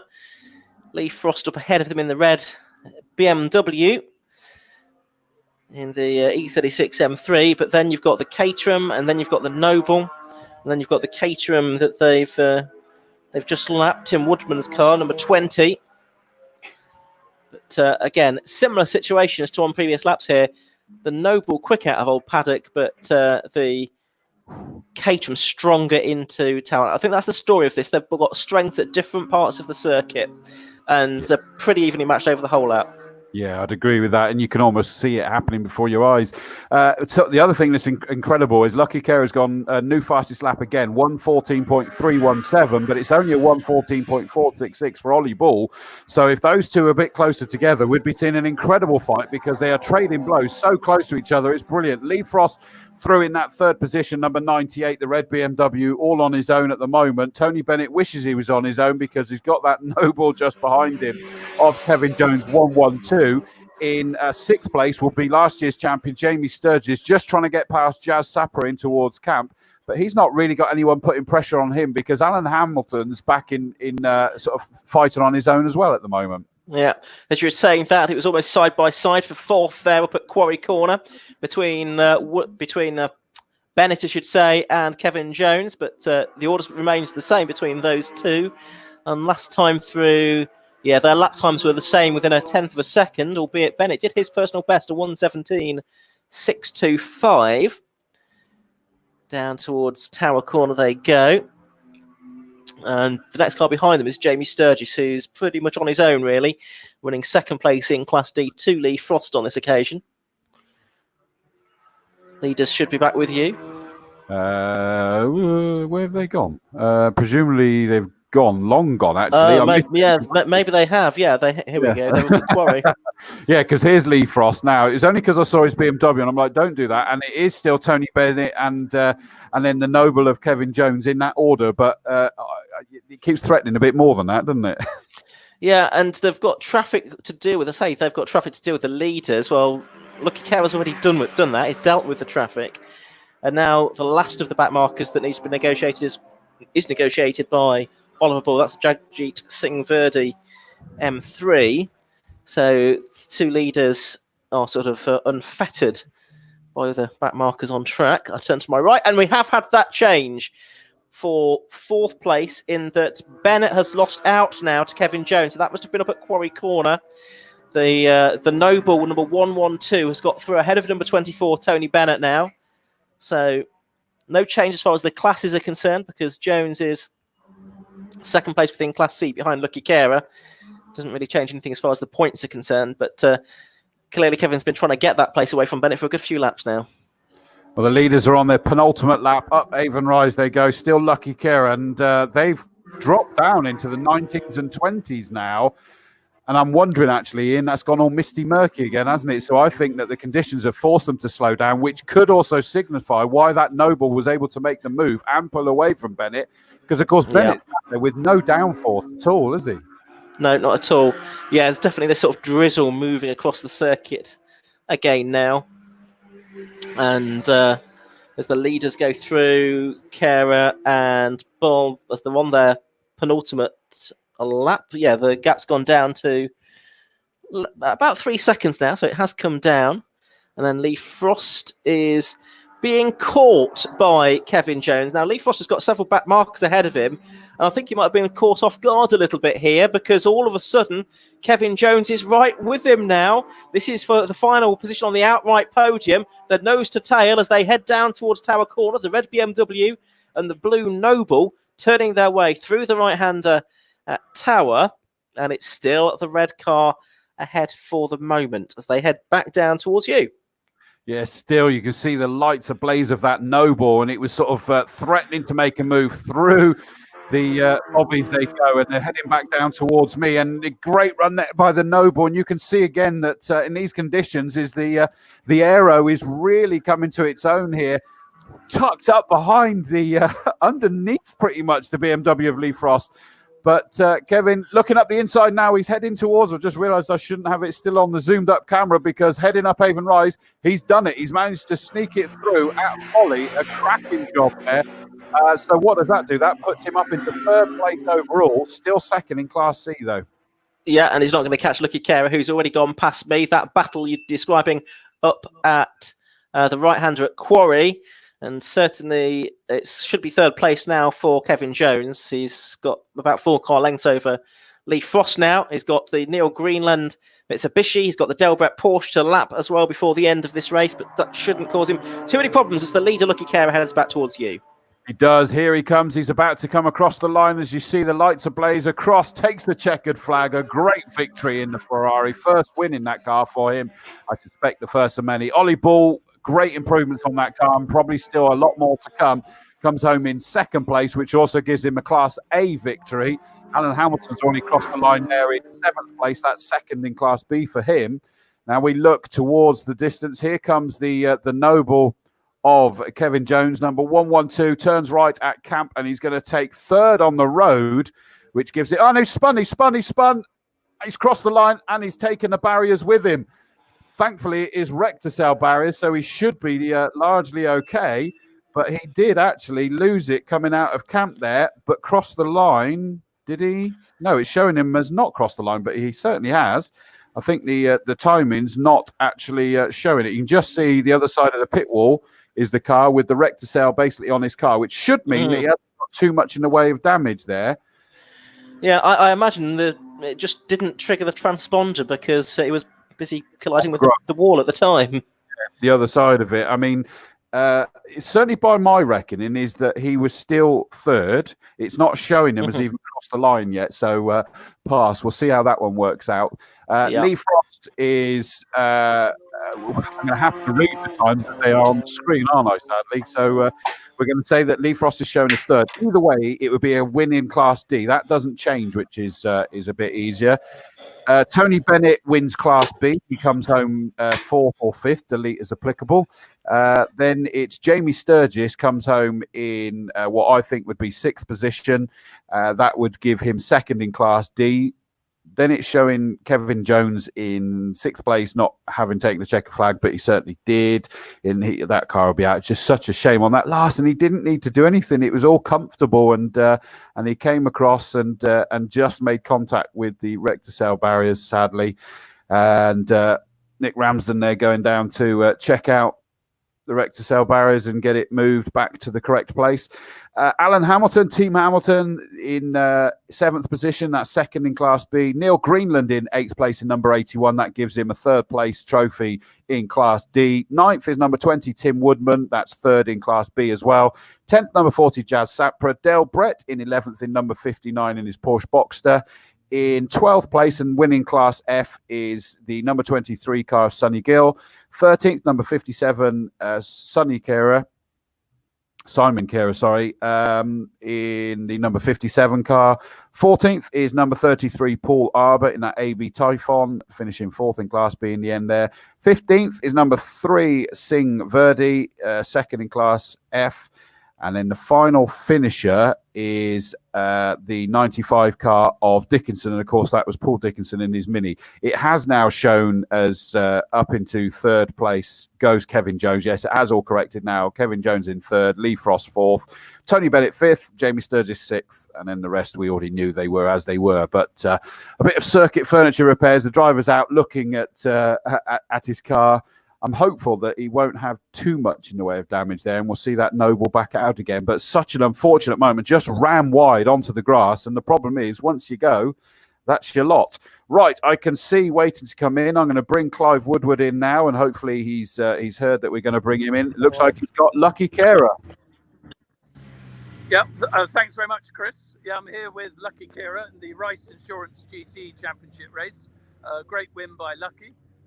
Lucky. Fantastic drive in the wet, tricky conditions. Beautiful Ferrari. Yep, yeah. Really enjoyed it. It's the first time I've drove it in the wet ever, so it was an experience. Excellent. A bumpy Castle Combe. Yeah, it is quite bumpy here, isn't it? It is, yeah. How does it compare with your McLaren? It's faster in a straight line, but doesn't like to go around corners. Right. Do you still have your McLaren as well? No, it's gone. Right. Is this a challenge car originally? Or? It is a challenge car. It's as it came out of the factory, really. Yeah. So it's got one fixed dampers and stuff like that, so you can't really mess around with it too much. So right.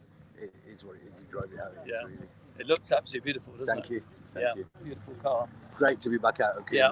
Yeah. So you plan to do all the GT? I know you do a lot of racing, don't you? Yeah, I plan to do as many as I can. Yeah. I don't think I'll commit to all of them. What other racing are you doing this year? I'm doing the UK Challenge in Ferrari. Oh, great! Yeah. So very good. Yeah, because you raced also in the was it Porsche Championship last year? Wasn't it? We did a couple of Carrera Cup rounds last year. Yeah. Me and Lee. Yeah. Did you enjoy that? Yeah, it's absolutely magnificent. Yeah. The whole package. Yeah. So today's a bit different day, isn't it? And how are you finding things in this new environment? I think it's been done very sensibly, very safely, and I felt completely comfortable, and I have been quite pedantic about sort of all the processes and stuff like that myself. I think that's absolutely right, isn't it? We all got to take care, and I think Castle Combe done a brilliant job, and a lot of hard work to get it going, actually. Yeah. And it's great to be one of the first meetings to be going in the country as well. Yeah, totally. Yeah, couldn't wait to be here. Okay, and notice another Kehrer in the program. Is that he's a relative. Relative of yours, yeah. Excellent. So you're bringing family into it slowly. Yeah. Okay, well done, Kehrer. Very good drive. Thank you very much. Good luck in the second race. In second place was Oliver Ball, and who wants obviously to show his sponsors and car. Oliver, you did really well there. Didn't lose a lot of ground, did you? No, it was pretty good. I mean, obviously it was a long wait, and that made for an interesting feeling. But it was good. Made a good start, and I didn't quite know where our pace was going to be in the wet. I think we're closer in the dry, to be honest. But it was just make sure we get away, don't mess around with each other. And I tried to push him, and I got close when there was a gaggle of back markers, and I knew it was like that's an opportunity. But it's like don't take any stupid risks. So you just weigh that up all the time. But no, it's good. Car was faultless. That was about I think the third session we've done in the wet at all in it. Really? That's amazing. Yeah, exactly. Yeah. And so yeah, really pleased. I mean, it's going great guns in the dry. It's going great guns in the wet. It's very pleased with it. And how slippery was it out there? It was. There was a dryish line, which meant that it was predictable, which was one thing. And then in the last 4 laps, it started to rain again, especially down here. And if you just caught a little bit wide, then you're going quite wide. So it was sort of a case of just keeping an eye on the mirrors, making sure there's no one around, and staying as close as possible, looking for an opportunity. Yeah. It was great. And was visibility a problem, or it was all right? In the spray behind it, it was quite bad. But this is not too bad with the wiper, so there was no steaming or anything. So that was good. That was. Yeah, really you look good. quite hot. So Yes, well, we were sat in the car for an hour before. Yeah, I know, a long time. But yeah, It's a long delay. Yeah. the concentration is it's like much less physically compared to in the dry. But look, it's the concentration. It's just that total focus of it of in the wet like that, because you're just looking for every little feedback that you get. And are you going to be okay or are you not? And that's like heightened up to at least 12. And I guess one of the big judgments is, as the track changes, how much quicker can you go? Exactly. How much can you lean on the brakes? I think I've probably been fairly ginger on the brakes, but yeah, how late can you go, especially into Tower, because you can make up time there. Quarry's always all right, actually, because you tend to stop braking uphill, so you get a feel for how much grip there is. But certainly I think this is quite spiky in power now, so it's making sure that it doesn't snap and spin. And so very progressive on the throttle, and you just keep pushing until you feel like you don't want to go for much further. Yes, keep out the barriers. Exactly. And the grass today as well. Exactly. If you touch the grass, you're off, just going aren't you? straight to the scene of the crash. There's no doubt about that. So do you think you can get lucky second race? Well, not in those conditions. I think I'd happily take another second. Right, yeah. But if it's dry, well, who knows? Okay, well, good luck with that. Thank you very much. See you again. Cheers. And Lee, we're just going to Lee Frost, a great drive in the BMW Lee. How was that for you? Yeah, I enjoyed that. Yeah, a bit lonely, but yeah, it was entertaining. And what sort of experiences did you face out there? Just the rain, really, and then the back markers trying to get past them, so I hadn't got any lights on the front. I wasn't sure if they'd see me or not. I was just trying to keep pushing. And the Noble caught me at the end, but it didn't go well. So, was the BMW quite slippery, sideways? Yeah, it's not the easiest. I was dreading driving it in the rain, to be honest, but it's quite an old-fashioned car. It's got nothing on it. Yeah. No, it was good fun. So what's the history of this car? I used to race in the BMW Kumo Championship years ago. Okay. We've had it for a few years. It's just a nice, basic driving car. Yeah. Just really enjoy driving it because it's got no ABS, no mechanical throttle. It's just an old-fashioned car, and Excellent. And second race, you? Yeah, I've been here for 3 years. So I used to come a lot. I haven't made it here for 3 years, so yeah, looking forward to it again. Yeah. Excellent. I really enjoyed that. Well done. Thank you. Well, and Alan Hamilton, I think you finished. How are you? Oh yes, I'm a little bit excited about the next race. I think we had a major problem out there. That we were just trying to stay alive, really. But the last 3 laps, I was stuck in 5th gear. Oh dear. So I was just nursing the car around. I was. You're having a great dice, weren't you, early on? I was, yes, and things started going loose in the gearbox. I started driving back a little bit, and I was just a little bit conscious of what was going on. But I put that to the back of my head and just kept pushing forward. And but then I was going down into, I think it was Tower actually, and I went down and there was nothing happening. I looked down and the gear stick was moving, but nothing was happening. So I considered coming through Bobbies, but I just put it in because I think that if I continue around, will something drop inside the gearbox and I lose the gearbox. But I thought, no, just go, just keep going, see what happens. So I just nursed it around for 3 laps, and coming down from Bobbies to come into the pits, I was saying to myself, this is a sequential box. How am I going to stop? How do I find neutral? How do I switch it off and cruise in? But then coming down the pit lane, I just pushed the lever. And it went down into 4th, went down into 3rd, went down into 2nd. All right. So there's a mechanical issue there somewhere. So I need to go back and look at that now. Yeah, you said when you spoke earlier, we made some amendments to the car over the quiet season. Yes. The sequential box was one of those. That was one of the ones with the paddle shift system, and we had problems with the paddle shift during qualifying. So I took the electrical impulse off that and just used my hand this time. But then I had a mechanical issue with the top of the box, but I believe it is. So we'll see what happens when I get back to the garage and I hope you can get it repaired. Get the top off. Okay, well, best of luck for the second race, and good to see you here. Yeah, thank you. Cheers.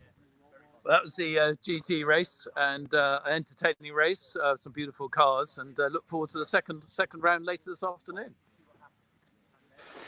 Absolutely. Thank you very much for that, Clive. Some great interviews there, and good to see. Clearly, all very, very happy. And at the same time, I was trying to show that the car was removed from the barriers, wasn't particularly, other than being dirty, don't think it looked particularly badly damaged. So with a bit of luck, we'll see that Noble out a little bit later. and the team have been working incredibly hard to get that one sorted. It does look, judging from the rest of the cameras, that's the only thing we need to get sorted. And we're then going to move our attention to the saloon car grid, which sadly is going to be a bit depleted. We've got some big hitters missing out in this, which is a massive shame, to say the least. I will take you through the grid as we are aware of it being, and then we'll see how it goes from that. On the front row, on pole position this time, number 1, last year's champion, Simon Thornton Norris. Remember, he was on the second row for the first race. Hopefully, he'll be able to get a better start. And, of course, he stopped. He retired, didn't he, with smoke coming out the back? Well, I can tell you, he is down in the assembly area. The whistle's been blown, I think, by the sounds of it. And he is definitely taking part in this race. Alongside him, it should have been number 6, Rob Ballard. Sadly, engine problem. Row 2 is going to be empty because it should have been the Preble brothers, Gary Preble with a turbo issue. And Adam Preble in number 66 should have been there as well. And obviously that car sadly out. Remember, it was struggling with third gear. Third row, he is going to be there, number 86, Kevin Bird. So hopefully we'll see a great race between him and Simon Thornton Norris. And it would have been Josh Cook alongside him. Sadly, the touring car driver has not made it out for this race either, which is a real shame. We knew he was out for the day. Fourth row should be number 25, John Lannon, in his black Citroen Saxo. Just trying to look to see. They are making their way out towards the grid now, so hopefully we'll see that in a second. And should have had alongside him number 2, Dave Scaramanga, but we know he has an issue as well, sadly. Fifth row, number 30, Tony Dolly. Yes, Tony Dolly is there. That's good. He's coming back out, the bright orange Seat. And the Mini 282, Dave Spiller, he is definitely there, and he's out the grid nice and early. And onto the sixth row, number 26, Mark Sutton. That lime green and yellow MGZR is definitely there. And the white number 41 Citroen Saxo of Anthony Weeks is also definitely there. Seventh row, number 28, Chris Hignall. He's going to be on his own on that seventh row because the Fiesta number 67, Terry Thorne, after the contact with the tyres up in front of Ian, sadly, he's not making it out this time. But Stuart Hignall in the number 23 Citroen Saxo that thought maybe had a couple of issues, that car is back out there again as well. So that's great that both Team Blast Motorsport cars are indeed out there ready to take the lights. So it's a very odd looking grid with quite a few holes in it. You can probably see it even from the overhead camera. There's quite a few holes. And in fact, if I flick this camera around, oops, and you can see it, there's our pole sitter, then an empty row, then there's Kevin Bird, then an empty row, then it's Tony Dolly and Dave Spiller. Then we've got Sutton in the Mark Sutton in the MGZR with Anthony Weeks alongside him. Then it's Chris Hignall, and then it's the white car at the back of Stuart Hignall. Not what we're used to seeing, really, is it? That, to be honest with you, Ian. It's not. It's a great shame, and I think there's a combination of things. Obviously, we've had some issues with unreliability and accidents already today. I think we started off with fewer cars than normal, and I think that's probably because it seems to have hit the saloons more than the others, doesn't it? The impact of the COVID-19, unfortunately. But I'm not that sure. included, a number of things, Ian, is that you've got some that are a bit further afield when it's the saloons, because there's such success with the Castle Combe saloons that it isn't just locals that come here for this one. No, they that's come true. from further afield, and a number of them, because they can't stay overnight, something that hopefully before too much longer we may be able to allow, but it's not down to us. They're not prepared, or they're not able to sort of travel up in the morning, travel back the same day. You've also got quite a few of them were nervous, Ian. I mean, because it isn't just as simple as going, yay, happy days, circuits racing's now got going again, and everybody going, can't we go and see it? It's like, well, unfortunately, there's a lot of impact, a lot of points where you must have found it yourself, Ian, this morning, where you would, at the very least, you'd suddenly be shaking hands with people. You find yourself in close proximity. They're touching cars. They're touching tyres. It is easy to stay completely separated from each other. Yeah, it's difficult. You've got to sort of overcome become what is normal human nature, I suppose, to try and do what's required. I think possibly more than maybe the other championships to some extent. There's a bit more of a sort of family and friends feel about the saloons, isn't there? And I think a big part of it is, it's bringing all your friends, your colleagues down to watch your race, and clearly that's not something that can happen right now. And so I think a few people thinking, well, if we can't do that, maybe we should just sit it out on this occasion, maybe come back later on or come back next year. But I'm sure it will come back stronger. It's been a strong championship for many, many years, and I don't think we've seen the end of that great success, which is the Castle Combe Saloon Car Championship. Agreed. And I mean, just looking again, we've even got like Bill Brockbank, Badger Wagon, the black and white saloon car we see doing this, and he's talking about back next year. We haven't got many of the Grant Motorsport crew here out racing. Alex Kite. There's so many big names that aren't here yet, or not necessarily at all, because there's some that are going, I might have to wait until next season for budgets. These are not cheap cars, the saloons. They're not thrown together. There's quite a lot is put into these cars. They're very, very powerful, monstrous things, and as Chris Hayes says, think some people will be saving their cars maybe for next year. There probably is with these a degree of that, Ian. Yeah, I would certainly think so. You're absolutely right. Maybe in sort of tough times like this, people try and do something that's a bit more inexpensive, maybe, and we've seen the hatch grids holding up very well, where there's the possibility of running something for probably a lower budget than actually in the saloon car grid. Exactly. Right, they're all in and into their places. First light, second light, on goes the third, the fourth light goes on, up go the engine notes, all 5 lights are on and off, and they're all scrabbling to try and get away in these conditions. Kevin Bird got bogged right down, but such was the gap, he still held on to that second place.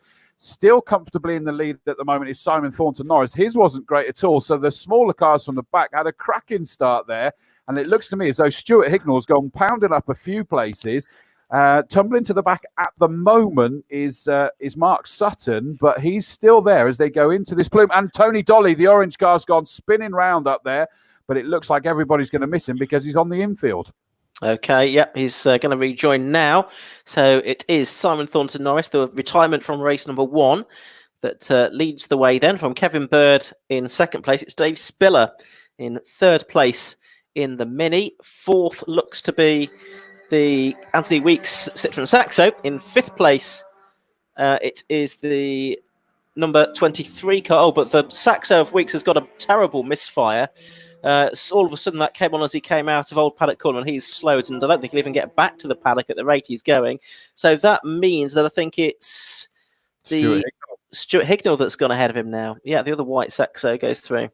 That was amazing because, he was the one that I said had got a cracking start with everybody else ahead of him. And, I just see Anthony Weeks pulling off sensibly out of the way at the marshal's post just before they got into Tower. But here comes our leader down to us for the first time on this 15-lap race. And Simon Thornton Norris, I'd imagine, is just going to manage this race as best he can. Second place, Kevin Bird, number 86.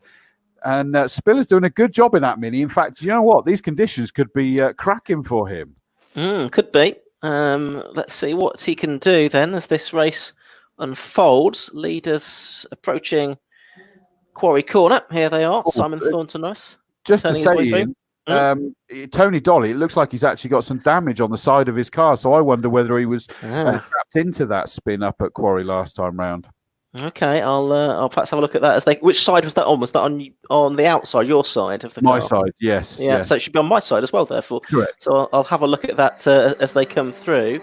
So Norris goes past me, then it's Bird in second, Dave Spiller in third, then it's the 23 car next up, which is that of Stuart Hignall up from the back of the grid. Then Mark Sutton is in fifth place. Sixth then is the second of the Hignalls, and then it's Tony Dolly in seventh place.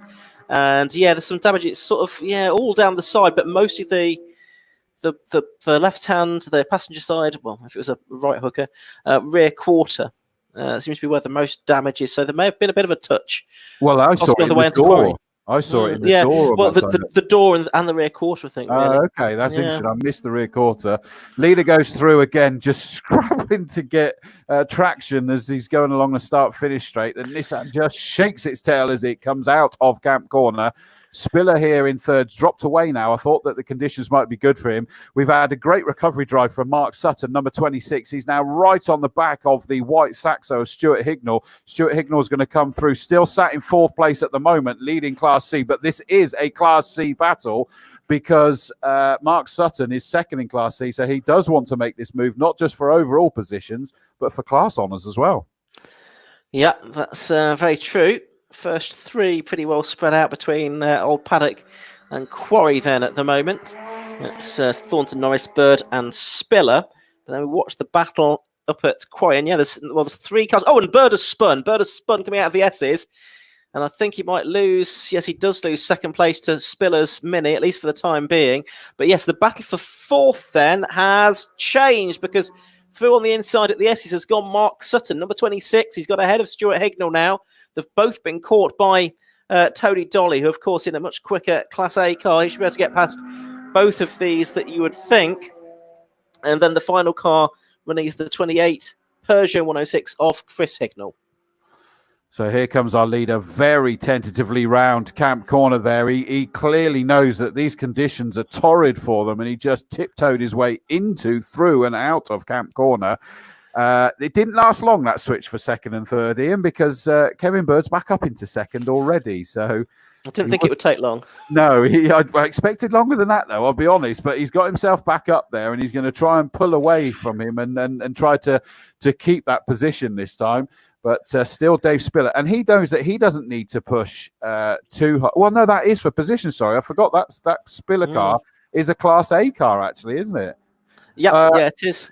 Telltale sign possibly is the front of Mark Sutton's car's got. It looks like his bonnet's sticking up a little bit. I missed the front of it, but from the side on, it was sticking up a bit in the air. And he did drop behind Stuart Hignall at the start as well, didn't he? So yes, possibly that all might add up together. So you're right, Bird has got back ahead of Spiller now, and we're going to get a change for fourth place before much longer, I think, because Tony Dolly, as he recovers, he's going to try and get past Mark Sutton now. Now, whether these came to blows on the way up to Quarry on lap one, not quite certain, but we're hypothesising that might be the case. Dolly, anyway, has gone back through now up into fourth position overall. Sutton down to fifth, and then the Hignalls sixth and seventh. Thornton, I'm already back with you. He is, again, just tiptoeing through Camp Corner, the water being kicked dramatically up in the air. Go on, as he's changing up through, he's got to be careful. Now, the black and orange flag's just gone out for the 26 car Mark Sutton. So that bonnet flapping has been noted and is not acceptable for them, which is a huge shame because he was fighting back through this field brilliantly earlier on. But here comes Kevin Bird in second place. A huge gap between the front two cars. There he goes across 21.5 seconds.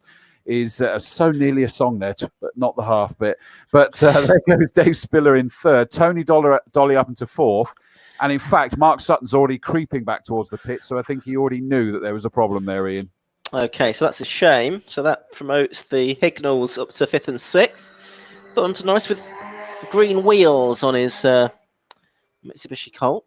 Because he always had green wheels on that car. I can't quite remember. He probably nicked them from Neil Greenland, didn't he? No, possibly. That might make sense.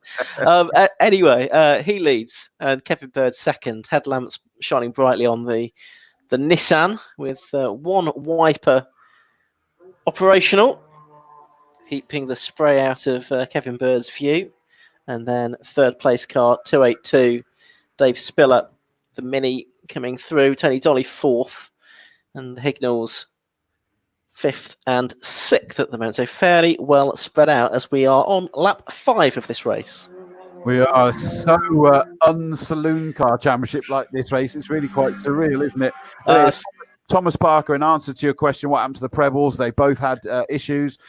Gary hasn't managed to race at all. Adam took a victory earlier, but knew he had an issue and was terrified about going into first instead of third. So I think it was a diff issue, I think I heard him say.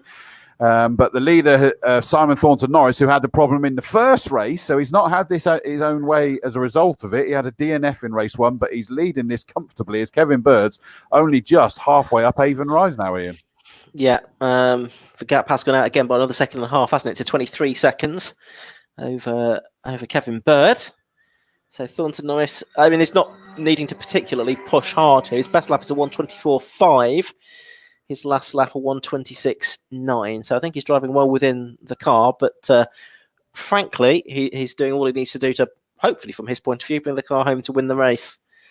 But yes, you're right. This is most unlike a Castle Combe saloon car race where normally we've probably got 5 times this many cars. Normally you've got cars everywhere you look, and sadly, that's not the case here. I guess the other issue is probably that, of course, if you think that we went into lockdown in March, is that these cars are, as we said, they're not cheap. They're very highly strung. They're phenomenally powerful, and they would normally have quite a lot of pre-season testing.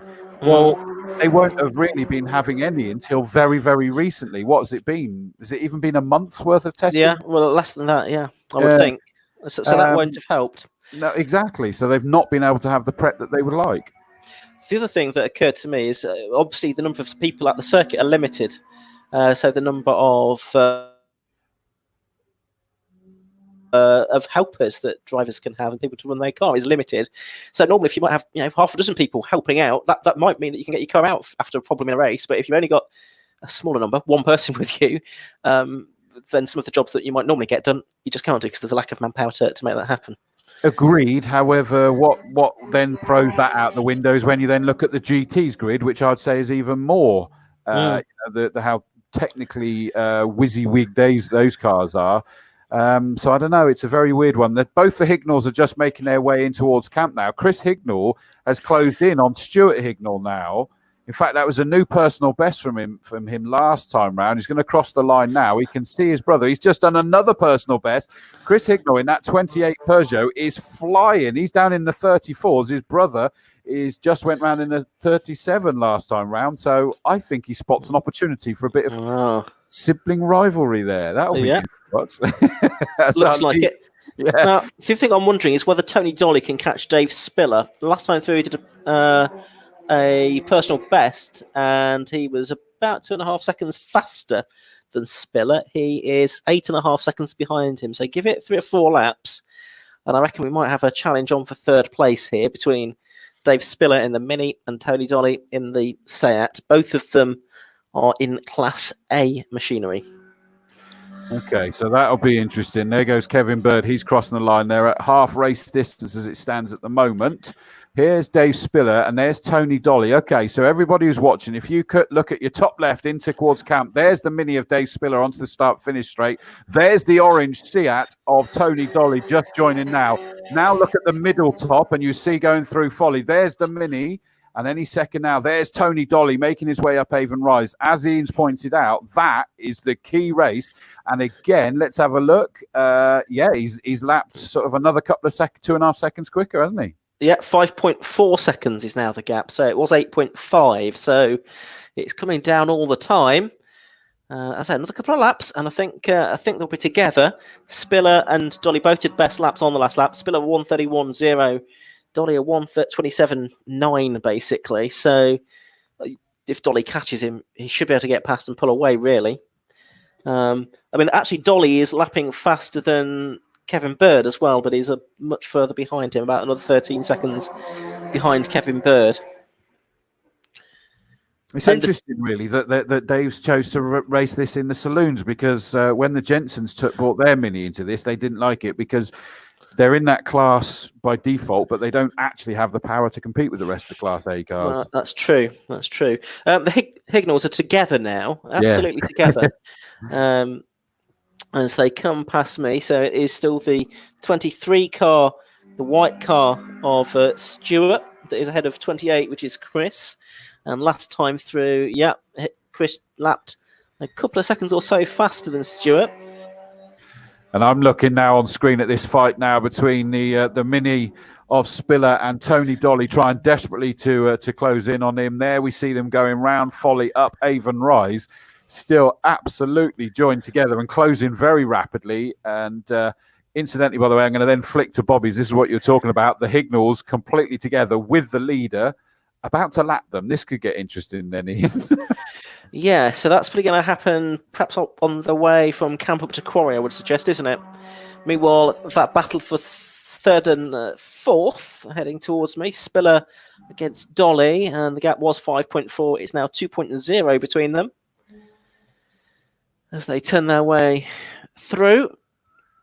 And I would think probably by the end of the lap, Dolly will be certainly with Spiller, if not actually past him, because on the way down towards Tower, Dolly takes a big chunk of time out of Spiller, doesn't try a move there, probably realises that, Tower's a pretty daunting corner. No point trying to make a move there because he knows he'll get Spiller somewhere fairly shortly around the lap. Now, that incident you're referring to is happening in that the leader is now splitting the two Hignalls. Blue flag's waving to let Stuart Hignall know that Simon Thornton Norris is coming through. He keeps well to the left-hand side of the circuit, and Thornton Norris laps them, and it gives Chris Hignall the opportunity to try and follow through. The two of them are absolutely side by side now for 5th place as they head down towards Tower Corner. It's Chris Hignall on the inside, it's Stuart on the outside in the white car who's going to get through Tower in front, and it's Chris that's gone through. He's taken 5th place away from Stuart at Tower Corner. Brilliant stuff. And isn't it ironic? We've been waiting for all that, and exactly the same time at camp, Tony Dolly's got past Dave Spiller. So both of those moves were happening at exactly the same time. And as you predicted, is that no sooner has Tony Dolly got past the Mini of Spiller, he's managed to pull away. Obviously, that Seat has an awful lot more power, to be fair, doesn't it? It does. It does. And it would have been interesting, if there hadn't been that incident that we think happened on the first lap that stymied Dolly, because looking at the lap times, I think he would have taken the fight to Kevin Bird somewhat in this race. Yeah, good point. Yeah, I mean, all right, he's lapping the 29s now, but he was marginally quicker than Kevin Bird if you compare their best lap so far. Yeah. I guess the difference is Tony probably is driving hard to try and make up places, whereas Kevin might have sort of one arm on the, on the window, taking it a bit easy as he makes his way around, knowing that he's got a good gap both in front and behind of him. What have we got? We've got 3.5 laps to go now, I think. 4.5 laps to go, I beg your pardon, as Norris comes past me. Yeah, it is 4.5, isn't it? And Jamie Peters Ennis has said that Spiller's Mini looks like the R56 shape Cooper S, which is turbocharged and therefore not allowed in the hot hatch. So that's why it's put it in here, which means that they must have done something different to the Jensen's Mini to go from the A-Class saloon to the hot hatches. So, but they certainly were having a lot more success with that Mini in the Mini Class F of the hot hatches, which, to be fair, is that's what that Class F is with all those Minis, but I don't know. We'll see. But here comes our leader, still waggling under the brakes as he comes down in towards camp. Certainly tell that it's brightening up a little bit out there because my eye's hurting again from the brightness. That's the telltale sign now that we can have. But there he goes, disappear. It's a good job it's not a sunny day then, Chris, otherwise you would be in trouble. I would. Stuart Hignall's got past Chris Hignall again, so it is do-si-do your partners, the brothers. The brothers having a dance out there on the dance floor, but it keeps changing lap after lap. But I think that Chris is going to try and come back at him again. I think you could be right. We'll have a look at that. Thornton Norris heading down towards Hit Me for the 12th time. Still lapping well within himself. Yep, the two brothers there, or the Hignalls, are absolutely together, and it's Stuart ahead of Chris. But he does look to be pulling out a bit of a gap back to the multicoloured car behind him now. So there's probably about 8 or 9 car lengths between the two of them as they come past me at Old Paddock once again. They are on their 11th lap because they've been lapped by Simon Thornton Norris. So they won't complete the full 15-lap race distance, which has got 3 more laps to run at the end of this one. And Pete Spiller or Spiller Motorsport have said this is turbo. The other car is supercharged. So there we go. That answers that one. That sorts out what Jamie Peters Ennis was saying as well, which is good. Mark Sutton has said alternator failure on the MG means first non-finish in 4 years of racing and from my best position to date as well. Mark, we're gutted for you, mate. I mean, it was just looking so good coming back through the field, wasn't it? Yeah, real shame for Mark to lose out on the chance of that great result. The Hignalls still join together, I see, as they come onto the start-finish straight. But now that Stewart's got back past Chris after that great move, and I know that Ben Hayward says top move Chris Hignall, and it was, but it's almost like it's made Stewart kind of go, whoa, hold up, I'm not having my brother with me. I didn't realise he was there. I'm out of here again, and he's checked out again. well, Chris really did use the opportunity when they were being lapped by Simon Thornton Norris to pounce, and it was quite right that Stuart left the door open for Simon as the race leader, but not for the driver that he's battling for position with, let alone when you're related.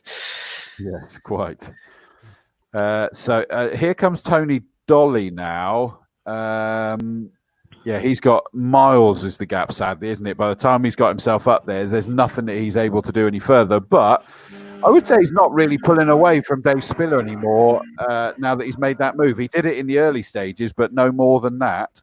Interesting to see, by the way, that Simon Thornton Norris is back down to virtually his same top speed. 124.5 is his best, 124.7 he did last time. Crosses the line to start his penultimate lap now. And that was just a 25.0. So fair play. He's fairly consistently within half a second of his best lap now, isn't he? Yeah, no, pretty good to see those consistent lap times in these conditions. Tony Dolly heading past me now, all clear of Dave Spiller. And actually, as Dolly heads through Old Paddock, you've got the race leader Simon Thornton Norris heading through Quarry Corner, and he's now on his penultimate lap, isn't he? So he's on lap 14 of 15 in this Castle Combe Racing Club Touring Car Championship race, sponsored by Samco Sport. And Thornton Norris goes through once again. The Norris Designs logo writ large on the side of that car. And I've now got no cars to... I do have one car to look at. That's good, because the Hignalls have just arrived at Quarry.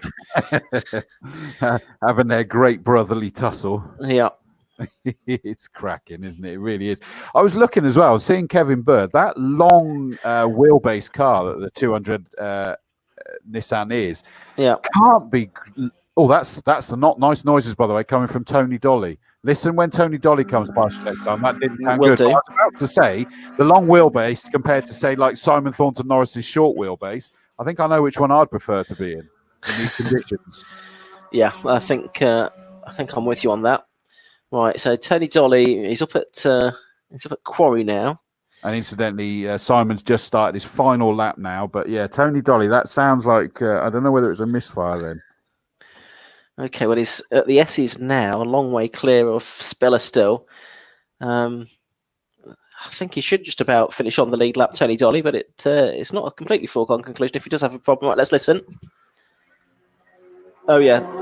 I think it's the exhaust, actually. I think possibly there's some kind of bracket or something underneath the car that's come off, because the exhaust is sort of wavering and vibrating up and down. I think that's probably what the issue is, rather than anything else. Some kind of bracket or something, I would guess.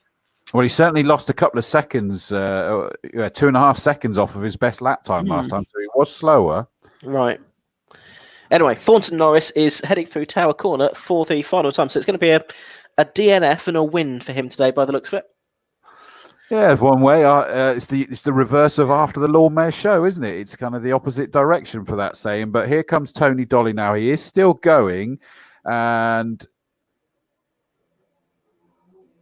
I can't see anything flapping on the ground. So if it is, it's just against this car. Dave Spiller's going to get through before being lapped, so he's going to get to do another lap. But the checkered flag comes out for Simon Thornton Norris, and he manages to take the victory, both overall and Class B. We then look off into the far distance. We wait for the Nissan 200 of Kevin Bird in his lovely new livery. But the number 86 car yet to come into our view as yet. In fact, I'm looking on the cameras. Is this him? And he's spun. He's spun at Bobbies. I've just watched him spin. He was in between the two Hignalls, and he's done a very delicate spin. And he can't...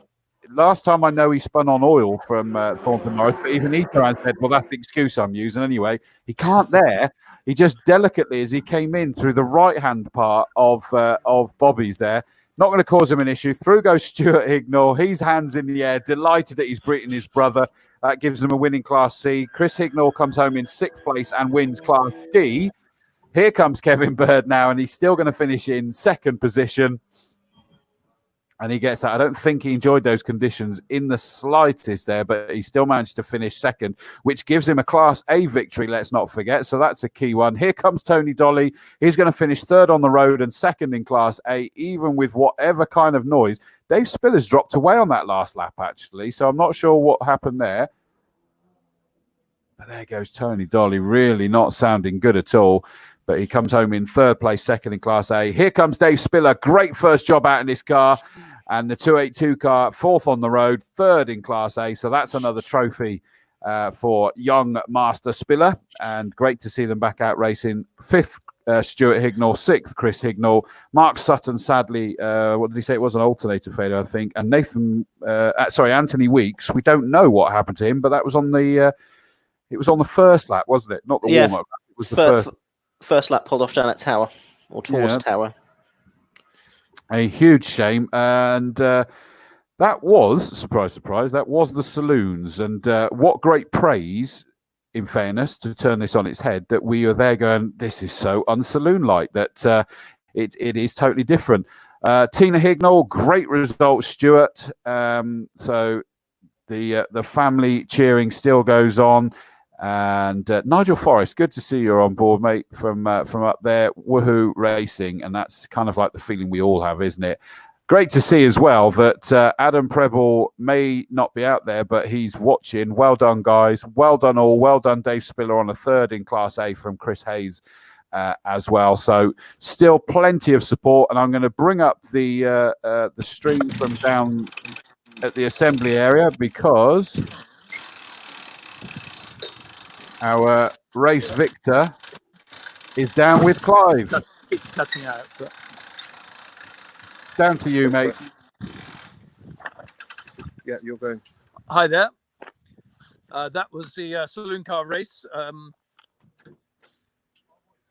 The Samco sponsored. Simon, that must be one of your easiest races ever in terms of race victory distance. Yeah, definitely. It's a shame, isn't it, that Gary and Dave and Adam and all the other War of Attrition, Rob Ballard, weren't out there, but the conditions just got worse and worse and worse. So it goes slower and slower, which is a bit frustrating, but yeah. So it makes up for your first race anyway. Yeah, I had an oil filter come loose, so it spewed oil everywhere, so I had to retire the car, but obviously I monitored the oil pressure, so that was fine. Put a new one on, did some extra securing methods, and yeah, it's appeared to be okay. So.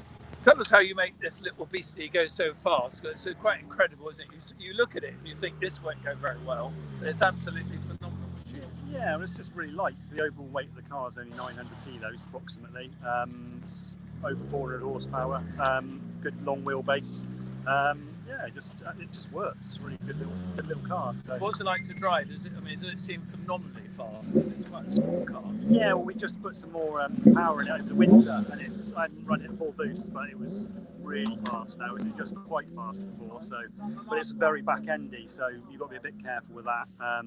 But no, it's turned out to be a really well developed car. Is it more suited to the wet or to the dry? It's pretty good in both, to be honest. Yeah, because the long wheelbase is not too reactionary in the wet conditions, but it's better if you've got a race. But then if you haven't, then at least I was trying to keep on pace that I could do, so I didn't lose concentration. So my pit crew kept saying slow down, but I was thinking, well, if I keep going at a rough pace, then you don't lose concentration, end up smashing in the barrier for. Yeah, it can be dangerous, kind of slowing down. It can, yeah. And I start thinking about things. Oh, what will I do tomorrow at work or something else? And it's no good for concentration. So try and concentrate on what you do and be on the edge. So yeah, it's good. Yeah. Well done anyway. Good result and a nice way to end your day at Castle Combe. Yeah, makes it more appealing to come back, doesn't it? When you actually do well. Whereas if you do badly, you just want to go lock yourself in a cupboard. Yeah, I suppose from a championship position as well, with others having trouble this second race, it sort of makes it open for that perspective as well. Yeah, obviously Kevin Bird, I presume, finished. I don't know, but I presume if he did, then he's in a strong position after the first two rounds. So yeah, so that's really good. And I've had 2 DNFs in 6 years now, so it really frustrates me when I have them. But and they're both the same thing. So I need to weld the oil filter on or something. I won't break down ever. Yeah, that's the theory at least. Well done anyway, Simon. Nice to see you up here again, and I hope to see you next race on the 1st of August. Thank you very much. Yep. Look forward to it. Thank you. We now go to Simon Bird. Another second place. Another second place, yes. And another spin. 2 actually. 2, weren't there? Yeah, well, I don't know if there was all the S's on the last lap, but there was an all flag out. There wasn't an all flag out the previous lap, and I'd looked to spin there. But two spins, not too impressive. But a second, good. We finished. Everyone seems to have fallen off today. Yeah, and you're probably doing very well in the championship as a result, I guess. I knew before that. Yeah, that'd be good news as well, wouldn't it? Yeah. Yes, but yeah, good day. And great for the club to get the event on. So we're delighted to be back out again. Absolutely, yeah. And how did you find it out there? Wetter still, obviously. Oh, it was vicious. Yeah. It was super slippery. Yeah, and I did try my dry tyres, and really that was the wrong call, but it was worth a go. I thought if it dried up, I might have a chance of catching Simon, but it got wetter, so it didn't really work. Yeah. I thought that's why I was spinning around a bit. But great day, thoroughly enjoyed it. Good. Well done. Thank you. Nice to see you here. And in third place was Tony Dolly, who had a bit of an eventful race himself. Tony, you've been racing here a long time. What were you doing at Quarry on the first lap? I minded my own business. Someone came into the side of me. I ain't got a clue. Oh, really? But I suddenly was doing a 360, and I think I was probably dead last then. So that was all right, though. A bit of fun. Your car sounded a bit misfiery at the Yeah, end. it was doing it in the races earlier on, and it's something to do with the turbo boost. I'm not into all that, so I have to go back to the rolling road for Bilbrook Bank to have a look at. Right, yeah. So you're like me, not technical, are you? Well, I can do the engines, but all this good. tuning and stuff is like it's all laptops and things these days. So leave it to the experts. So tell the live audience how long you've been racing and racing here at Combe as well. Oh, I've been racing, I think, since 1985, and I came up to Combe actually in '86 and did a race in my first time here.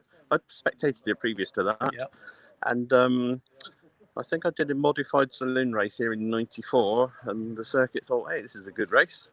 So we had our own championship for the following year along the similar sort of rules. So I've been racing here ever since. You've been a great supporter, haven't you, ever since? I've loved it here. It's it's nice, bit flat today maybe, but a nice atmosphere usually. And so I really enjoy it. So yeah, the atmosphere is very different, but nonetheless, it's great to see racing again. it's great to be out racing. It's a long time ago. Seems last September since we were racing. So it's just great to get back and push on a bit. Nice slippery road most of the day, so that was interesting. Kept your concentration going at least anyway. So well done, Tony. Nice place. And nice to see you again. Okay, take care. Well, that was the saloon car championship. I now hand back to Chris as the next race is about to start, which is the Formula Fords. Thank you very much to Clive. That frees him up there. Some great interviews there. Tony Dolly as well is that one of the interesting ones is that he has also raced in the Birmingham Super Prix, one of my favourite events. I say my favourite events. That's up your neck of the woods there, Ian. And I would imagine, did you make it to the Birmingham Super Prix? Sadly not, Chris. No, I was. What was it? Between about 86 and 90, wasn't it? So I was sort of 7 to about 11 or 12 at the time that was run. But it would have been great to have gone. But funnily enough, a few years later, early 2000s, when I moved to Birmingham for work, I lived probably only about less than half a mile away from the Super Prix circuit. So I've done most of the lap on various different occasions. Really? But albeit not at the same speeds or in the same direction, actually, because that would have been highly illegal. Yeah, true. But yeah, it would have been a great thing to see, wouldn't it? I did manage to make it. I was very young, but my dad went up there. Leave it out. I was. My dad took me up there. I'm trying to remember. I've possibly been there twice, ironically. I remember my uncle taking us in one of the big Land Rovers as well, and we'd go up there and we'd camp down the road and then travel in, and it was amazing. And Tony Dolly's actually raced in the Birmingham Super Prix, which is seriously cool. Yeah, and there's lots of great old videos of that on YouTube, and if you look around, there's a good Twitter account about Birmingham Super Prix as well. So if you've not already had a look at that, well worth a look, because it's the like of which we may never see again in this country. Well, I hope we do. Now we're allowed things like that. Jamie Peters only said Tony did BTCC in 1989, so there we go. Right, let's get this grid for the Formula Fords. Good quick turnaround for this one, but also the weather's gone miserable again, I'm afraid. But on the front row, 46, Luke Cooper has pole position with Felix Fisher, number 26, alongside him. So we're going to see those two pick up that battle. Second row, number 30, Grant Palmer, and that's not right. I'm looking at the wrong grid, presumably. Let me just, yes, I am looking at the wrong one. Right, 22, James Tucker, and 30, Grant Palmer. Row 3, 44, David Vivian, 23, Nathan Wards. Fourth row, 28, Tom Hawkins. Actually, I missed whether he's there because he had a problem in the first race. I think I can see the red car still there. Alongside him, 1, 2, 3, Bryce Aaron. Now, that's interesting because, of course, he got the, third position in the first race. He starts in 8th this time. 5th row, number 5, Paul Barnes. That Class B car is going to be hoping to come up through the field again after an amazing qualifying for the first race. 25, Mark De Rosario alongside him, who actually got his a victory in Class C, and he'll hope for the same again. 6th row, number 59, Chris Acton, and 40, Matt Hallam. On the 7th row, let me just flick towards that. It'd help if I give you the proper pictures. In 7th row, 62, Bob Higgins. I think he's back out there again. He had a misfire in the first race. And 43, Kieran Atwood. Row 8, 42, Richard Higgins, and number 9, Lloyd Hopes. Hopefully that car's back out there again after the smoke that was coming off of that one. I think I saw some fans watching Lloyd Hopes to make it back out again. Row 9, 83, James Colburn, 91, Bob Hawkins. 10th row, 84, Steve Bracegirdle, 7, Michael Phillips. 11th row, 78, James Rose, and 60, Paul Morecambe. And alone on the 12th row, number 33, Chris Warden. But Ian, we get to see this all happening over again, especially the front two. And I think some of the chasing pack are hoping that they can stay with them this time. Yeah, absolutely right. I'm just ticking them off as they come round, and they are all there. So that's great to see. 23 cars on the grid for this second Formula Ford race of the day. And it's in different conditions, of course. It was pretty much dry for race 1. Not quite the optimum conditions, but now definitely much wetter. And speaking to the likes of James Tucker this morning, he was saying that he was really hoping that it would stay wet because the engine that the team have rebuilt is it's not the sweetest, and therefore he doesn't mind if it's a bit wet because that sort of negates the advantage of the cars with the real strong engine. So we'll see if James Tucker from row 2 can do anything. We've not really spent much time talking about Nathan Ward, really, have we? On his comeback to the Combe Formula Fords as well. Good to have him back on the grid this weekend. We're to the Class B Swift now. We saw him out last in Spectrums, didn't we, a few years ago? Cars heading back onto the grid then. Oh, yeah, sorry. I was talking. Sorry, Ian. Yes, he was, him and Kevin Mills were having a conversation when they were at Brands Hatch and about this car sort of tucked away in the deep, dark depths of his garage. And so they set about getting it sorted. And it's basically a 0 miles car now, even though it's like, 30 years old or something. Yeah. Sadly, it didn't get off the line in the first race, so we're hoping it's going to this time round. He sat there on the 3rd row, top left-hand screen. Let's bring that up to full because we're going to see this field. We're just waiting. Green flag has now been waved at the back, as you can see, so they are all ready. And 5-second board has already been shown. We're getting ready to unleash this for 10 laps. 1 light, 2 light. The 3rd light goes on. On goes the 4th. 5th light, off they go. No real hold there at all. Felix Fisher bogs down a little bit. Luke Cooper into the lead, and Felix Fisher is getting swallowed up by the James Tucker and Grant Palmer cars behind him at the moment. All I can see heading through the spray, sorry, let's put that back to that, is nothing. It's just spray, basically. Hopefully I'll get a better view then, Chris, as they arrive at Quarry Corner. It did look like a good start by Grant Palmer from the 2nd row of the grid, but it looks like it's the white car of Felix Fisher that's moved into the lead now. Luke Cooper down to 2nd place as they head down the farm straight towards the Esses for the first time in this 10-lap race. And yes, it's the orange helmet of Felix Fisher. Stands out very well in these gloomy conditions. From Cooper in 2nd place. Grant Palmer is 3rd. It looks like James Tucker in the Swift is 4th. Nathan Ward is in 5th place, number 23. In 6th place, it's the 1-2-3 car, which is that of Bryce Aaron. 7th is number 44, David Vivian, and Tom Hawkins rounds out the top 8. I think Bob Higgins it is in 9th place as they head down towards Tower for the first time. And it's about 6 car lengths of a lead that Felix Fisher has got. It looked like we might be about to have a change for 4th. Now that, or for 3rd, I should say, it could be that James Tucker has got back ahead of Grant Palmer. We'll try and pick up on that one in a moment. They're heading out of Bobbies, back towards you. Well, Nathan Ward looked like he's buzzing around. The Dayglow Yellow stood out a mile from somewhere. He's in 5th place, but I can't believe it because Felix Fisher bogged down off the start and Luke Cooper was in the lead. So I can only assume there was a little mistake exiting Folly. because it was already sorted by the time they got to you on the exit of Quarry. It may have been over Avon Rise, but Felix Fisher has just checked out. He's disappeared off into the scenery, and Luke Cooper is actually under massive pressure from the 22 car of James Tucker. Then there's a gap between Palmer and Nathan Ward all over the back of him. David Vivian next.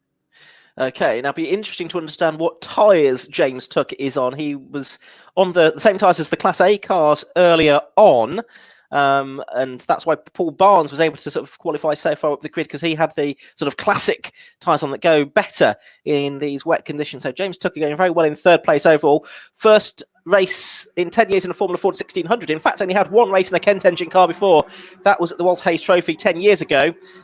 He did Duratec Formula Ford, and then he's been running cars, most recently in Mazdas after that. Anyway, down towards Tower they go. It's a big lead for Fisher. I can only assume that Cooper's car's not particularly well set up for these conditions. Third is Tucker, fourth is Palmer, fifth is Ward, sixth is Vivian. Bryce Aaron, seventh, Tom Hawkins, eighth, Bob Higgins, the Class C leader, is ninth, and Chris Acton rounds out the top 10. Yeah, the Class B cars are well and truly in the mix here, aren't they? Because you've got Tucker sat there third overall and putting pressure on Luke Cooper. Nathan Ward in another Class B car all over the back of the number 30 car of Grant Palmer. Through they go on to start-finish straight. Felix Fisher still in the lead. Number 22, Tucker just dropped away from Luke Cooper there. And Nathan Ward's onto the grass on the start-finish straight, but he's managed to get it back on again. I think on the cameras you'll have seen him just tiptoe off and then tiptoe back on again. But that's gotten and sent him plummeting down this order, sadly. But he's got going again fine. Yeah, I just saw that flash of yellow on the graph of the cam screen. Yeah, I was a bit concerned about how that was going to end up, but it sounds like all ended as well as can be expected. Yeah. So anyway, Felix Fisher leading, Luke Cooper second, James Tucker is a bit further back behind Cooper now in third place, and fourth is still Grant Palmer, the American driver in the Low Dempsey Racing car, who'll be doing the National Formula Ford 1600 Championship this season. Fifth is still David Vivian, regular here for a number of years. Sixth, Bryce Aaron. Seventh, Hawkins. And eighth, Nathan Ward. So Ward has come back onto the circuit in eighth place now. He's still second within Class B and ahead of the Class C leader, which is the evergreen Bob Higgins. Absolutely. Fair play to him for that, and he won't want the misfire that robbed him of the leading class from the earlier race. Nathan Ward isn't even showing on the screen at the moment, but I can assure you that's just because he was on the grass, the other side of whatever kind of electrical systems we've got down there. He was still there circulating in eighth and putting pressure on Hawkins again by the looks of it. Through goes our leader, the number 26 car of Felix Fisher. Luke Cooper now on his own because the 22 Class B car of Tucker's back into the clutches of Grant Palmer, the number 30 car, who will be hoping to move up through this order as quick as possible, but he's got some work to do. David Vivian and Bryce Aaron, the third place car from the first race, Hawkins, and then it's Bob Higgins, and in fact Nathan Ward's not showing at all because he definitely came through on the thing. Yeah, so hopefully that will all be sorted out with the timekeepers later on. Timekeepers equally have to work a bit differently this weekend because of social distancing. Anyway, we've had the change for third. That's come at the S's, and it is Grant Palmer, the American, that's gone through. He's gone ahead of James Tucker now. So the Low Dempsey Racing car, the white, red and black ray goes actually past the white, black and red Swift, but Tucker fighting back now as they go through Hammerdown, and he was right up on the gearbox of Palmer there as they headed through that left-hand kink down towards Tower they go. It's still Palmer hanging on. I'm not sure how much experience he's got of racing in these conditions, but he's doing a good job here of keeping the useful pilot. He was an excellent supercar racer, James Tucker. I think he did gearbox karting for quite a few years. He's still there in fourth place and putting a lot of pressure on Palmer. Yeah, I could see a couple of interesting battles going into Tower that does not look like big levels of grip through there. One of those is Nathan Ward trying desperately to get past the red number 28 car of Hawkins, and Hawkins is just keeping Nathan Ward. Nathan Ward's running wide again onto the grass. He goes again for the second time, shakes his head in frustration himself. Remember, he's been away for 3 years. It is so good to see him back, but we've just got to accept that it's hard enough, especially when he was arriving blind because he was that close in the stream of Hawkins. You don't want that coming into camp, do you, Ian, to be fair? Certainly not. Certainly not. Right, leaders are catching back markers now as well. I think one of them is the Paul Morecambe car.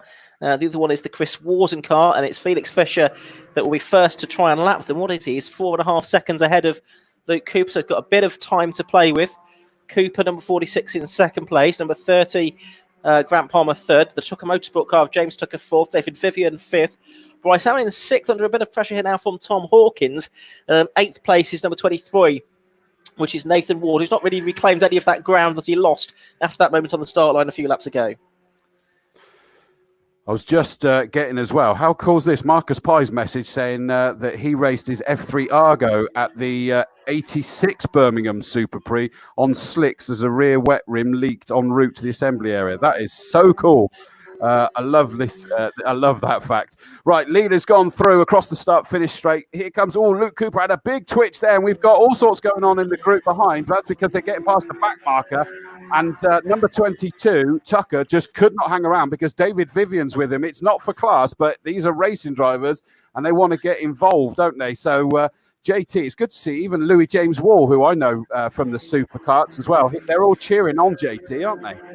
Yeah, big mates from those days, certainly, as we watch Felix Fisher come down towards me, this time with clear track ahead of him.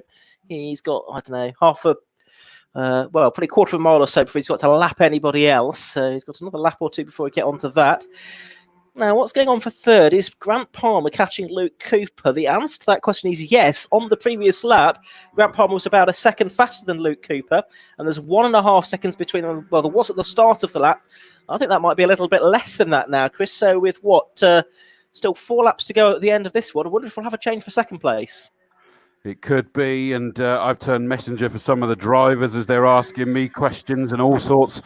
I really can't multitask. So as we look into the distance, there is the bright orange. You're right, that Dayglow orange helmet does kick out. That lead is massive. Where's Luke Cooper gone? He's dropped back even further. Mind you, 6.6. Maybe that's just an optical illusion. It looks really bright here and it's hurting my eye, but the rain is absolutely chucking it down. It's really quite confusing. Here's Luke Cooper falling into the clutches of Palmer, I think. Yeah, that's gone out, although that was a personal best for Luke Cooper.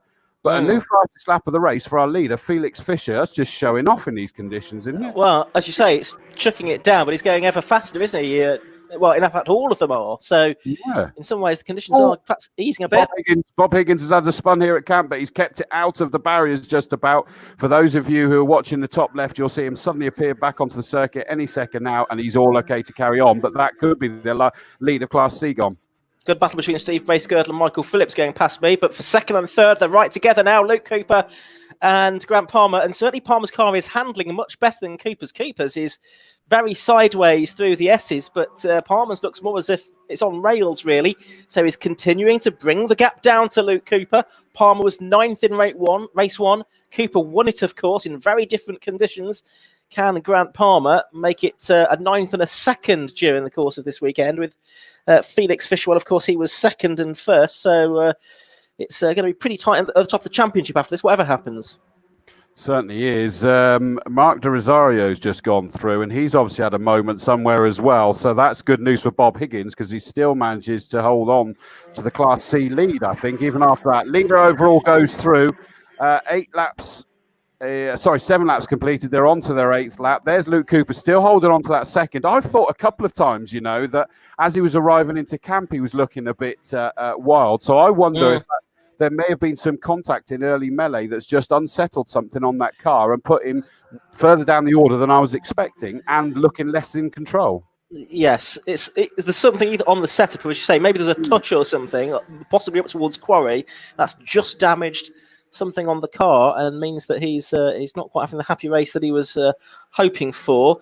Now, he's just getting through some of the traffic. He's lapping Steve Bracegirdle, so 2 is Grant Palmer. And I think, if anything, Cooper's had a more successful venture through those back markers than has Palmer. The gap has gone out a little bit now. Only 2 laps to go at the end of this one, although Palmer did do the best lap of the race, didn't he, on the previous lap, a 1:23.655 in 3rd position. So Palmer really does have the bit between his teeth, but not as strong through the traffic, I don't think.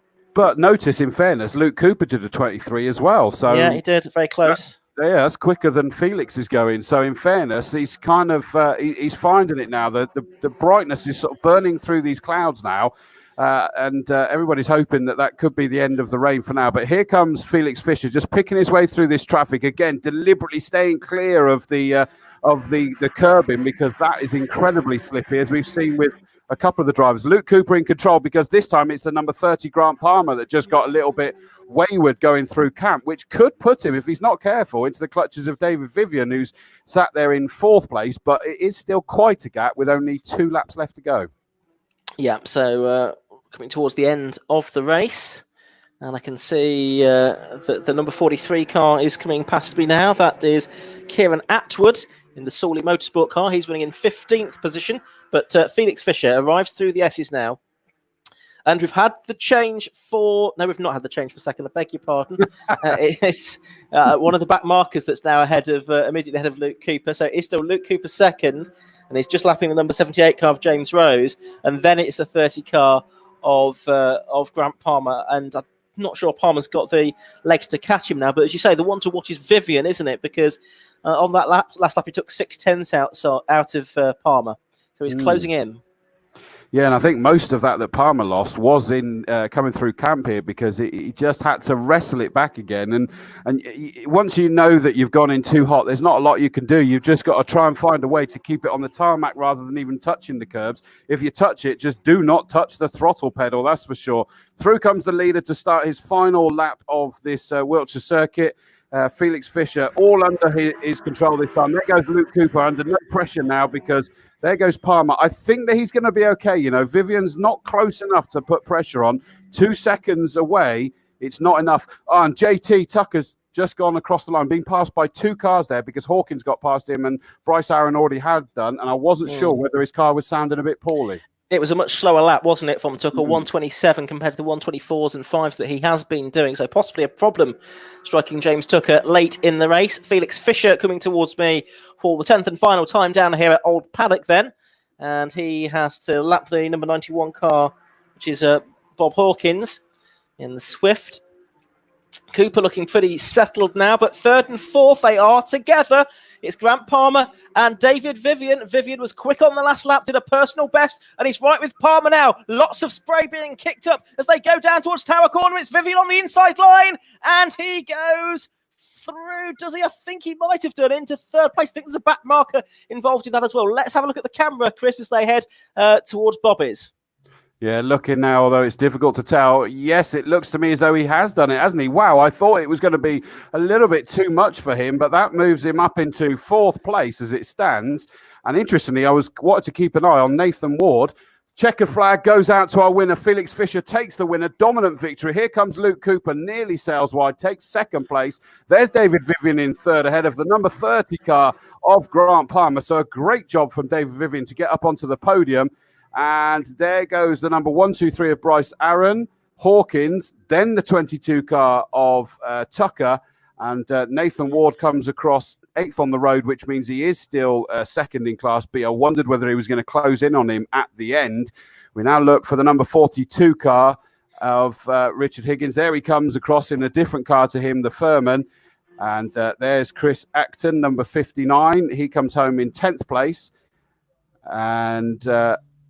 where's Paul Barnes? Here comes the black number 5 car of Paul Barnes, and this is going to give him 3rd place in Class B. There he goes across the line. Probably was hoping for more than that. There goes Matt Hallam in the number 40. We've lost Bob Higgins, you know, because Lloyd Hopes has crossed the line already in 13th. And I was just about to say, and everyone that started has made it to the finish, but obviously that's not the case. No, I cannot see the white car of Bob Higgins, who was about to take the Class C victory. Next car coming along is going to be the 43 car of Atwood. So that car goes through in 14th place. So Kieran Atwood. Now that means, and we are, who else has already taken the flag? 91 Hawkins is in 16th. Mark De Rosario could therefore have actually just won the Class C again. Yeah. Because I can't see Bob, but I can't see him on any of the cameras either, bizarrely. No, well, I can't see him out of the window either. So hang on a minute. Have we... What have you spotted? Is there someone off at Quarry? I'm just looking on the camera. There's just something white there, but there doesn't look like anybody's rushing. Hang on. There's circuit vehicles heading in that general direction, and it's just too far around the corner for me to see through the binoculars. So Yeah, it looks white on the camera. Yes, I can see some sort of slightly rearranged recticell barriers, which might be the story there. And the good news is it's the recticell barriers this time, which means that everything will be, should be fine on that car. But what a shame. That means that Mark de Rosario will therefore take Class C honours this time, with Colburn in second in Class C. 78 Rose in 19th, 20th Stephen Bracegirdle, 21st is number 7 Phillips, 22nd is the number 33 of Warden, and number 60 Walkham in 23rd. Now I can see that Clive is already getting to come in as the camera is battering. The rain is battering some of our cameras, especially the one up on a pole at Tower. It's looking rather worse for wear, that one, sadly. But that was the Formula Fords. I can confirm that we're back on the original schedule now, which means it's the GTs that are coming up next. 15-lap race for the GTs. And therefore, it will be the hot hatches that we rounding out our day's action with 20 minutes of racing. And I'm just keeping half an eye on. Hopefully, this weather's not going to suddenly spoil it for us with the connection for the guys down the bottom there, so that Clive can bring us, hopefully, some interviews with the drivers. Wait and see, as I can... See, I get to spy on you, Ian, because I can see you in my green room at the bottom that you're getting all your paperwork. Stop swearing, Ian.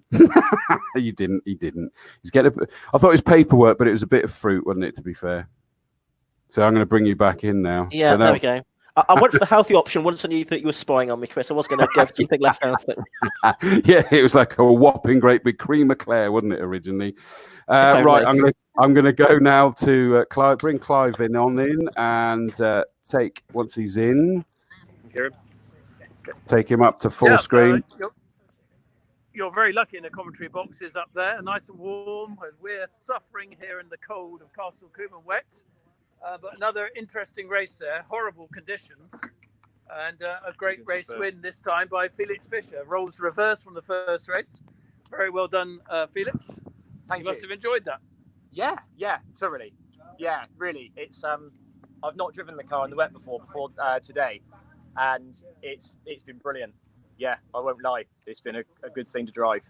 You mastered it very well. And very, very wet, wasn't it? It was. I didn't get the best of getaways, and they were swarming all over me. And I managed to get Luke on the brakes into Quarry, and I nearly lost it into the S on the first lap. And then I just managed to drive away. And I always had in the back of my mind with the traffic and the back markers that just keep going and get a biggest gap as you can. But I couldn't even see them in the mirrors anyway because with the spray and everything. So yeah, I'm relieved to make it to the end. It's great. Great. Yeah. When was your last win up here, actually, Felix? Only April last year. It was April, was it? Yes. Yeah, I remember now. Yes, that's right. Yeah. So yeah. So nice to win again. Yeah, definitely. Yeah. So your eyes on the championship this year? Yeah, I mean that'll be the plan. I think obviously it's gonna be close with Luke all year. But great thanks to TM Racing and Tom and Ringo. Like I say, if it wasn't for them, I wouldn't be in the car. Yeah. And and a big hello to the wife and daughter at home if they're watching. So. Yeah, and Josh not racing this season, I understand. No, he's go-karting with his son, who's just turned 7. So, he's going to be the next generation. Yeah, excellent. Keep the family tradition going. Absolutely. Obviously, from your father as well. Yeah, absolutely. Keep Josh broke as well. Yeah, there we are. Well, very well done, and some very good Formula Ford racing today. Thank you very much. In second place was Luke Cooper. Luke. Rolls reversal, as I just said, couldn't quite keep up with Felix this time. Didn't quite have Felix's pace in that one. Yeah. I got nailed the start that time, but got past me into Quarry, and then I didn't really see him again after that. He just went off into the distance. It was a bit tricky behind the back markers when we caught them after the second half of the race, just surviving more than anything really. So how important is sort of setup in these conditions? And was your setup the way you would like it, or would you have changed it on reflection? Yeah, it makes quite a big difference, more so in the wet than in the dry. We tried something a little bit different to qualifying. Don't think it was quite as good as qualifying, but we still got a second place out of it, which is a really good result. And I guess you're tied probably with champ, depending on fastest laps. I think, on championships. Might have got 2 fastest laps, so he might be 2 points clear. Right. Well, plenty to make up for 1st of August. Yes. Good weekend nonetheless. Well done. And third place was Grant Palmer. I think you were third, weren't you, Grant? I think so. I'm Yeah. not too sure. Yeah, you certainly were third. The last time I looked was the lap before last. So how was that for you? It was a great feeling for my first Formula Ford weekend, especially in the rain. I love racing in the rain so much. It brings out a lot of skill in the drivers and commitment through the corners. But the struggle for vision was, unbelievable. But you came up quite fast, didn't you? And almost we were getting to challenge Luke for second, actually. Yeah, I was really hopeful I could catch up to him, but he was very, very skillful in the wet, and it was definitely a challenge to even close up a few tenths on him in the braking zone. Something I've noticed, actually, is more American racing drivers getting into this type of racing and coming to Britain. Is your hopes to sort of progress through various formulas? Yes, hopefully I can go to Formula 3 eventually very soon. The challenge and the skill level of the drivers over here, I believe, from what I've seen today, is very competitive, dry and wet. So, if I can learn from them, I will be even better when I go back home. Sure. And what's your racing background? I started karting about 5 years ago. I've been doing US Formula 4, a little bit SCCA. I did Lucas Oil School of Racing Series, one of the rounds last year. And other than that, not too much. Right. Very good. Well, actually, you've both done extremely well for your first time at Castle Combe, and wish you all the best for the future. Thank you. Okay, thanks very much. Well, an entertaining couple of races of Formula Ford racing, typical Formula Ford racing, not quite so close when it's as wet, but a very enjoyable race nonetheless. And we can expect some more very close racing, I think, between Felix Fischer and Luke Cooper moving ahead for the next races. Yeah, and I don't know if you can hear me, Clive. But actually, no, it was David Vivian. Yeah, David Vivian was third, actually. He managed to take him at the end there. Yes. But of course, so everybody understands is that Clive is then away from the circuit before the end of the race. So if anybody is surprised by that, that's basically what happens. But it doesn't mean he was actually shepherded into there, does it? So no, actually, also, we've got a slight problem with having to recharge the batteries all the time. Time we come back, I did watch up until the last race, but then I was here. But actually, David Vivian hasn't come into where we're giving our talks here. That's fine. Bay, basically. No problem. But, Thank you for bringing us those, Clive. I hope you're doing well up there, Chris, and speak to you soon. Thanks, mate. Thank you very much. So there we go. And as Chris Pearson says, well done, Clive. Braving the conditions. Well done, my friend. You certainly are. So thank you for that. We'll remove Clive from it there. So yes, it was actually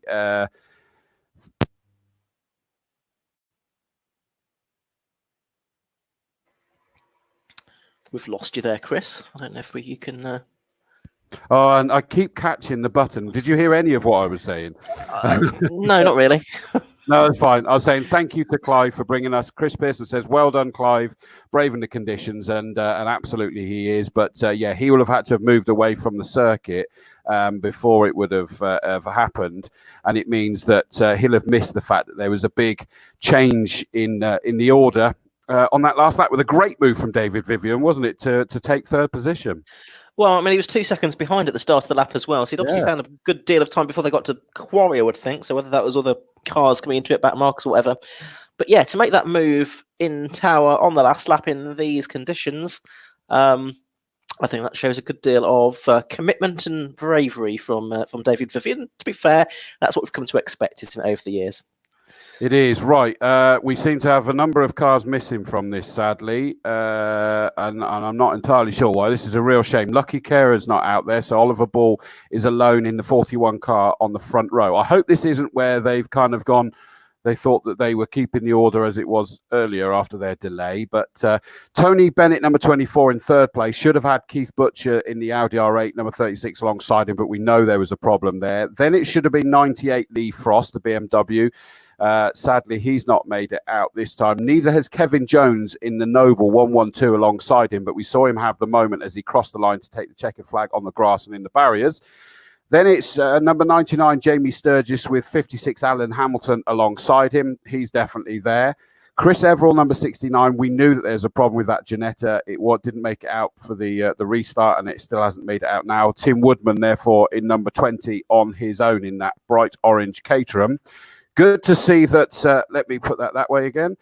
Good to see that the number 49 car of Ruben Taylor, the Peugeot 206 that had a problem in the first race, is out there. But Jazz Sapra in number 40 is not alongside him. I think they're all still Barbieing because they're together. Then it is number 81, Neil Greenland, on his own. The Audi Super Tourer has not made it out, as we knew it wouldn't, because they couldn't get the bonnet fitted back on again, sadly. So no number 21 there. 23, Sonny Gill is out there in that white BMW with 59, Del Brett alongside him. Then it's 33, Paul Arbour in the AB Typhon, and 57, Simon Kera in the 57 BMW. So he is definitely out there. 19th is number 3, Jagjeet Singh Verdi in the bright yellow BMW, but no Jordan Billington, as we know. And then starting at the back is the Mini that obviously had the issues earlier today, 95, Paul Dickinson. Now, I want to read this one out because this was put in from John Ward, and there was one earlier, so hopefully this gives us the information we need, though. John Ward says, hi, guys, well done for today. We built the Typhon from a new modified RGB chassis with a Honda S2000 engine and box. Gave a useful 250 brake horsepower at 9,000 revs per minute as standard.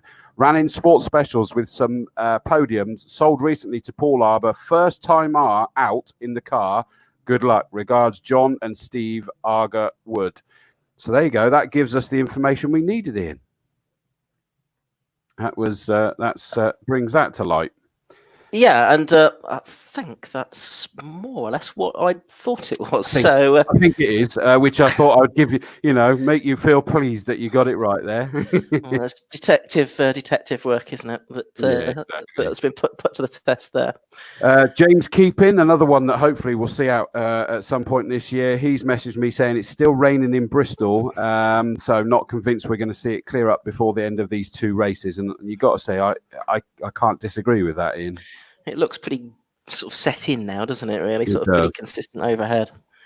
So it does. We can hardly see anything on the tower camera, sadly, because that is on a very tall pole so that we could see above the marshal's post. Again, just to give you an insight into how hard Kevin's been working to get this sorted for you all, and I know all of you are appreciative of the work he's put in, was that, it wasn't just slap a camera up and get it sorted. He literally has been, no, that doesn't work. That's blocking this. I need to put it away. I need to extend the cable, which is why it's got a funny hue to it, even before the rain.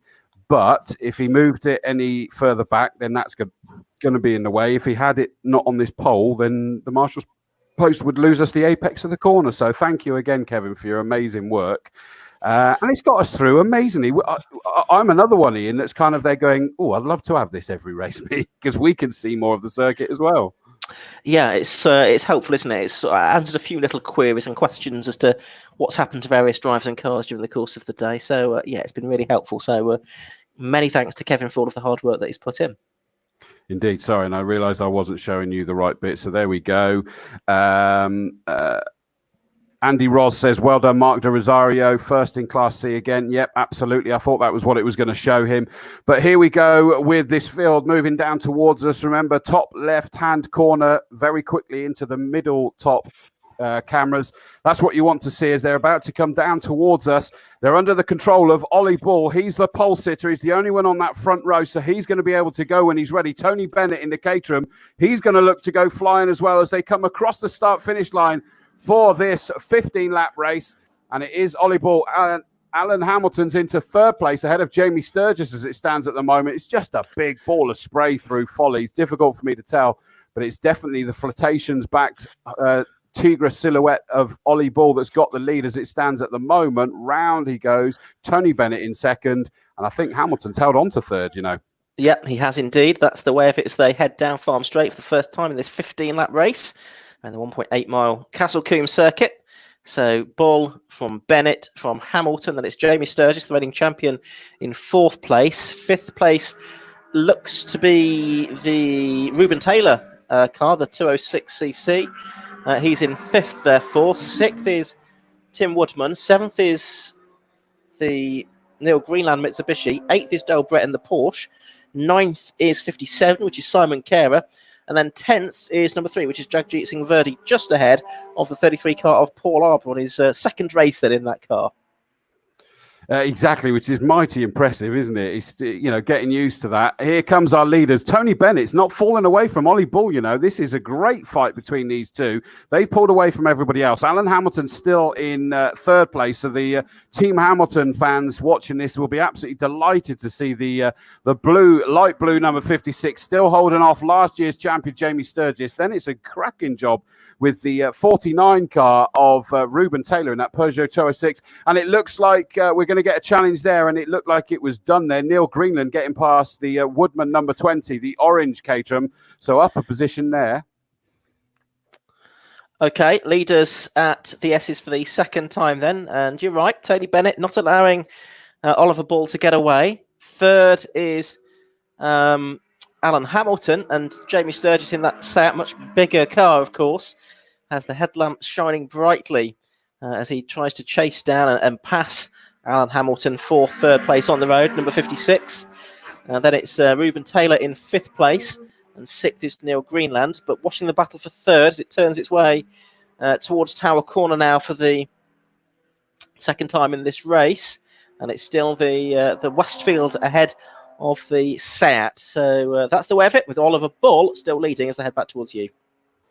Yeah, and it looks like Sonny Gill, number 23, the BMW, has come into the pits with some kind of issue there. There's people waiting to receive him to hopefully get whatever the issue sorted. Up into third has gone Jamie Sturgis, so he's got past the little number 56 car of Alan Hamilton, that Westfield Race Aero. That looked off the pace. Now, he was saying earlier, I don't know if you can remember the details, but he was saying he was having a few issues with the new sequential gearbox, wasn't he? And that, to me, looked like that might be coming back again, sadly, in this race. Could be, couldn't it? Could be. So, yeah. So, Bull, it is from Woodman, from Bennett, I should say, in the Caterham R400. Then it's the Sturgis BMW, Sturgis Seat now, I should say, in third place ahead of Hamilton. Hamilton down to fourth then. And then Ruben Taylor in fifth position. Neil Greenland in sixth. Now, is Greenland catching Taylor? He was about 0.3 faster on the last lap, which was only, of course, the first flying lap of the race. So we'll see if Greenland in the Mitsubishi with that extra aero, quite a menacing looking car now, and the turbo that's been fitted to it, see if it can chase down that Ruben Taylor Peugeot. I see that Ollie Bull has got this race now firmly by the scruff of the neck as he crosses the line again. That's 3 laps completed, getting quicker and quicker. The gap is now over 5.5 seconds. So we thought that Tony Bennett was going to keep him honest. Don't forget, it doesn't matter because Tony Bennett is a Class B car and he's still leading that. So Ollie Bull leading Class A, Tony Bennett second and leading Class B, Jamie Sturgis third and leading Class D. Then Alan Hamilton, hopefully, yeah, he's just putting a personal best. So whatever the issue was, hopefully, therefore, was just a temporary one. Ruben Taylor in fifth place in that Peugeot 206 Silhouette. And then Greenland, you're right, he's lapping quicker than Ruben Taylor by a margin, isn't he? Yes, he is. So what was it on that lap? Oh, yeah, it was about 0.8, wasn't it, of a gap that time around. So it'd be interesting to see if Greenland can do anything about Taylor over the course of the next few laps. Coming out of Quarry Corner now, down the farm straight. Hamilton just gets a bit of a twitch on as he comes out of the S's that time, but no real harm done. He heads down towards Hammer Down. And last time through, yeah, Hamilton, as you say, did a PB, but he was about a second and a half slower than Jamie Sturgis, who continues to pull away therefore. Ollie Bull crossing the line again already. He's just absolutely in control. And that was a slightly slower lap this time, but he's now about to get past these back markers. There goes Tony Bennett. That was a slower lap for him as well. So that, I wonder whether that means that we're getting a bit more rain somewhere because Tony Bennett hasn't come across any back markers yet. Ollie Bull trying to pick his way through Quarry through them. And Sturgis crosses the line in third. But that's quite a gaggle that they've got to get through there, isn't it, Ian? Be interesting to see how that shakes things up, if at all. So you've got Bull having navigated his way past 3 back markers. So Bennett has got that to do over the next lap or so now. What's the gap between them? 8.8 seconds at the start of the lap. Then you've got Sturgis there in third and Hamilton in fourth. Now, what were their lap times last time? Sturgis to 1:19.5 and Hamilton at 1:21.1. So, yeah, Sturgis continuing to pull away from Alan Hamilton. But for fifth and sixth, They're right together at Quarry Corner now. So this is Ruben Taylor in the Peugeot, Neil Greenland in the Mitsubishi Colt, down towards the right, left, right at the Esses they go. I nearly started marching then. Now, certainly think that Taylor will know that the Mitsubishi is there. It's got its headlamps on. It's a bright green car, so even in this spray, it should be visible. And it'll be visible now because it's right alongside him. You can almost touch Neil Greenland's car as it flies past, although it doesn't because it tucks back in behind Ruben Taylor there at Tower Corner. So it's still Taylor in 5th, Greenland 6th. Yeah, that's interesting then, because the way that Greenland was catching, I thought that was going to be done before it even got to be honest. They're coming down towards Camp Corner. The bright green Neil Greenland down towards Camp. He's looking up the inside, not quite there. He's just trying to psych out Ruben Taylor, but not quite there. But that was, it's done now. And I'll tell you the reason why he's managed to make that move already, Ian, is that Ruben Taylor just went too deep into Camp to keep Greenland behind him. And he therefore had to get off to avoid the grass on the outside, which meant that the momentum Greenland had done.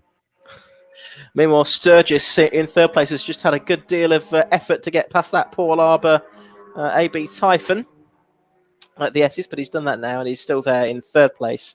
4th place is Alan Hamilton. Then you've got Greenland and Taylor. So they, as you say, they have swapped around now.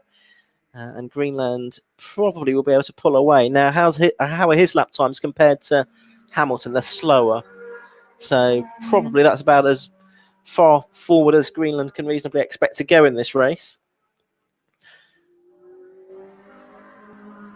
So it's Bull leading Class A, Bennett Class B, Sturgis Class D, and Jagdeep Singh Verdi leading Class F in this one.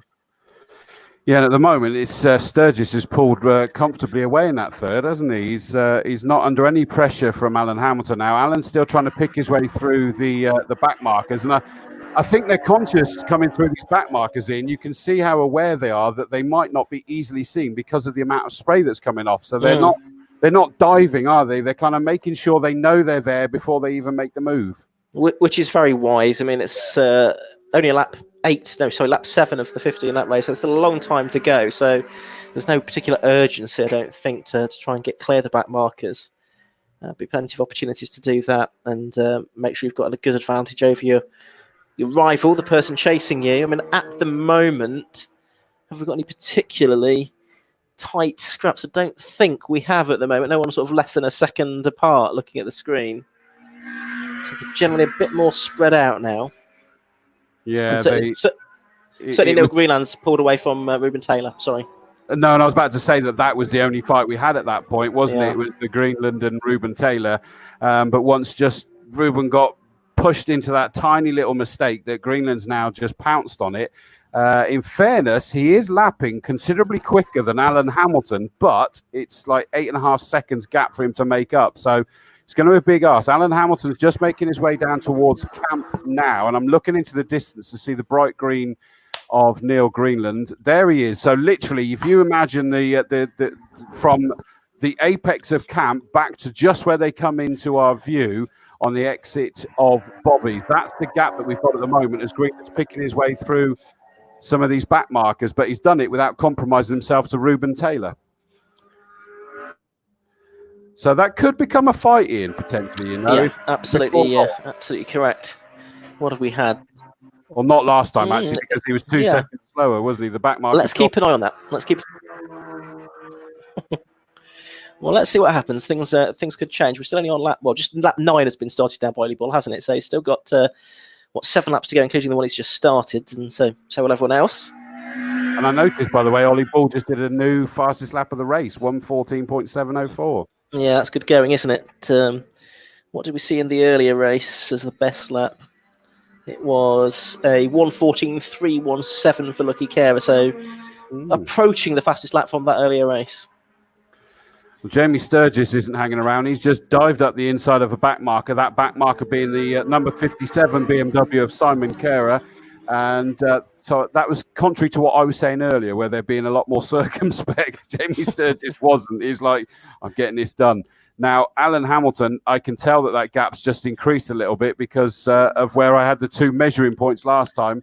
and it took a little longer before the Neil Greenland Mitsubishi Colt came into view. So as it stands at the moment, what have we done? We've done 8 laps, so we've still got 7 laps to go, Ian. Yeah, there's still a bit of time left in this race as Tony Bennett laps the Del Brett Porsche as he goes past me. Jamie Sturgis coming through third, then the 4th place car of Hamilton. So that's just coming out of Quarry down towards the S's. And yeah, so as Hamilton turns into the S's, that's when Neil Greenland appears, in my view, at Quarry Corner, just sort of underneath the pylon, basically, from where I'm watching here at Old Paddock. So we'll keep an eye on that gap, see how that develops as things go on. Meanwhile, Ollie Bull, he's on the verge of lapping Ruben Taylor, the 6th place man. So he's had a storming drive, hasn't he? It's mad, isn't it, really, when you put that in perspective, isn't it? Yeah. I mean, so he's doing, well, his best lap was a 1:14.7. Taylor's best lap a 1:23.2. So yeah, he's lapping about 9 seconds a lap faster. Wow. I mean, it is incredible. They've been working so hard on that Tigra silhouette during the off season, and literally that they haven't discounted maybe breaking the lap record this year. They're going for it. They're determined to try and do it this year. And when it was in the dry, that they were well over 150 up over Avon Rising towards Quarry Corner, rather than me. Wow. I think it's possible, isn't it? Although clearly not today. But yeah, I mean, it is a pretty good lap time that in these conditions of 1:14.7, which is what Ollie Bull has done today. Yeah, very impressive. I love how metronomic is, because his best is a 1:14.7. He's just putting a 1:14.8 now, hasn't he? Yep, nice and consistent. Yeah. Alan Hamilton just lapping 57, which is Simon Carer's car, as he passes me. So yes, Bull has lapped now Taylor, and is not far away from lapping Neil Greenland either. It's been a stunningly dominant drive, really, from Ollie Bull. Yeah, I was surprised when he said to Clive early on that it was only, I think, about the 3rd time in that race that he'd driven the car in the wet. Now, has been driving it on and off, hasn't he, for a few seasons now? And so I was a bit surprised by that. But I guess that must mean the sun must always shine on Castle Combe, or at least normally it does. Absolutely. It's got to be. It's got to be the way. But there's Alan Hamilton's going through now. Let me just see. He's not under any growing pressure from Neil Greenland, so that potential fight is probably not going to materialise, and that would have been for Class B and Class D. I nearly misread that. That's because of the one eye. But, see, the lapping has been done, and in fact, Ollie Bull's passed Neil Greenland as well. That's just incredible. It is. Will he catch Hamilton? He might. It's possible he'll catch Hamilton by the end of the race, because Hamilton's just coming out of the S's, and now Bull is on the way into them. Simon Carer's car between the two of them, so he could lap everyone up towards 4th place here. He's actually the only surviving car in Class A, isn't he, in this race? Bull, unfortunately. Bennett looking set for Class B win, Sturgis Class D, as we said earlier, and Jagdeep Singh Verdi Class F, the invitation class. There's a great fight going on, just making its way up towards Quarry, although it's split out slightly now. But I was about to say Dickinson in the 95 million, 3 Singh Verdi in the bright yellow BMW. They were absolutely glued together, but I think the Lapries just actually split them apart, sadly. But we'll see. There goes Alan Hamilton across the line as I now look to my right, and there goes Oliver Bull. So Ollie crosses the line to start his 13th lap now. So he's just got 3 more laps to go. I would say there's a very high chance he's going to even lap Hamilton. And we know that Westfield Race Aero is a lightning quick car in its own right as well. Certainly is. So it's a really impressive race, this from Ollie Bull. I guess here he's not really had too many distractions. He's just been able to get his head down and drive, really. I guess it's felt a little bit like a test session more than a race. He's not really had anyone around him on the same place. It was just such a shame we had so many non-starters for this one. But yeah, I think that he will do it, because he's going to have 2 more laps at the end of this. So yeah, I think he will certainly get Hamilton. I don't think he'll get Sturgis, who's 3rd. No, Sturgis has just crossed the line, so that's a big gap because they've only just gone past you, I think, haven't they? Yes, they have. And Neil Greenland seems to be going a bit more slowly past me, like he's not quite at full power, and he's braking very early for Tower Corner. So I wonder if Neil Greenland, who was 5th, has got a problem. What was his lap time last time through? It was a couple of 1.3 seconds off his best. Which is not massive, is it? Certainly, I agree with you that the language of that car looks very, very different. Whereas Hamilton's, I mean, the gap's massive between Hamilton and him. Ollie Ball still hasn't got past Alan Hamilton, you know. He's going to put up a fight now, not to be lapped, I reckon, because he wants an extra lap of fun, doesn't he? But there comes Greenland. Let me listen. Didn't hear anything wrong with Greenland. It was a 23.8. So he's 3 seconds off his time now, which is more sort of problem-esque gap, isn't it, really? Yeah. The leader has now lapped Hamilton, so Bull has lapped everyone up to it, including 4th. That happened on Farm Straight. It's a double piece of lappery because both he and Hamilton put a lap on Del Brett as well in the Porsche, who's running in 8th place. Now, this is interesting. Now, let me see what has happened here. Tony Bennett is now only just ahead of Jamie Sturgis. Jamie Sturgis is right with him, and that's 2nd and 3rd on the road. Yeah, and Sturgis did a fantastic lap there, didn't he? 1:16.456, a second and a half or so faster than Bennett. Now, will Bennett just view that as a bit of a wake-up call, maybe, as we go into the final couple of laps of this race? Maybe he was just relaxing a little bit too early. And Ruben Taylor's into the pits and out of the race, sadly. He's retired from 6th, which was also a 3rd in classroom at that point. So 2nd and 3rd go past me. Bennett and Sturgis, different classes, of course, Class B and D, respectively, but it's a fight on track for 2nd and 3rd position. It's points within the class that, or positions within the class that count for points within the Castle Combe Racing Club GT Championship, sponsored by Rice Insurance. So they are through Bobbies for the penultimate time. And for the moment, I think it is still Bennett that's just about hanging on to 2nd.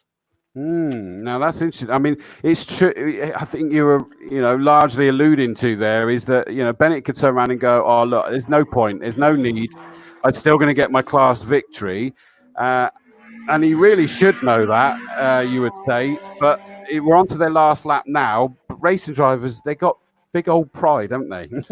Yeah, absolutely. They'll want to go for every last position. Well, I think certainly at this stage of the season, you've not quite got your championship head on, have you? I don't suppose. Meanwhile, Ollie Bull out of Bobbies for the final time, so I'll let you talk him to the checkered flag.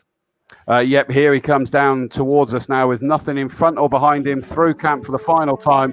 He's going to take a great victory. He was happy earlier when he was interviewed. He's going to be even happier now. Crosses the line, and the whole team are going to be delighted. Jeremy Irwin's going to be very happy with that. 2nd and 3rd right together as they come past me. Old Paddock, that a 57 car of Simon Carey keeps well out of the way to the left-hand side of the circuit, so neither driver gains a particular advantage from that piece of lappery. Down to Tower Corner, it's still the Caterham ahead by about 3 or 4 car lengths from the Seat of the reigning champion, Jamie Sturgis, up towards Bobbies for the final time. They go right and left and sweep right again, and it looks like Bennett's going to hang on.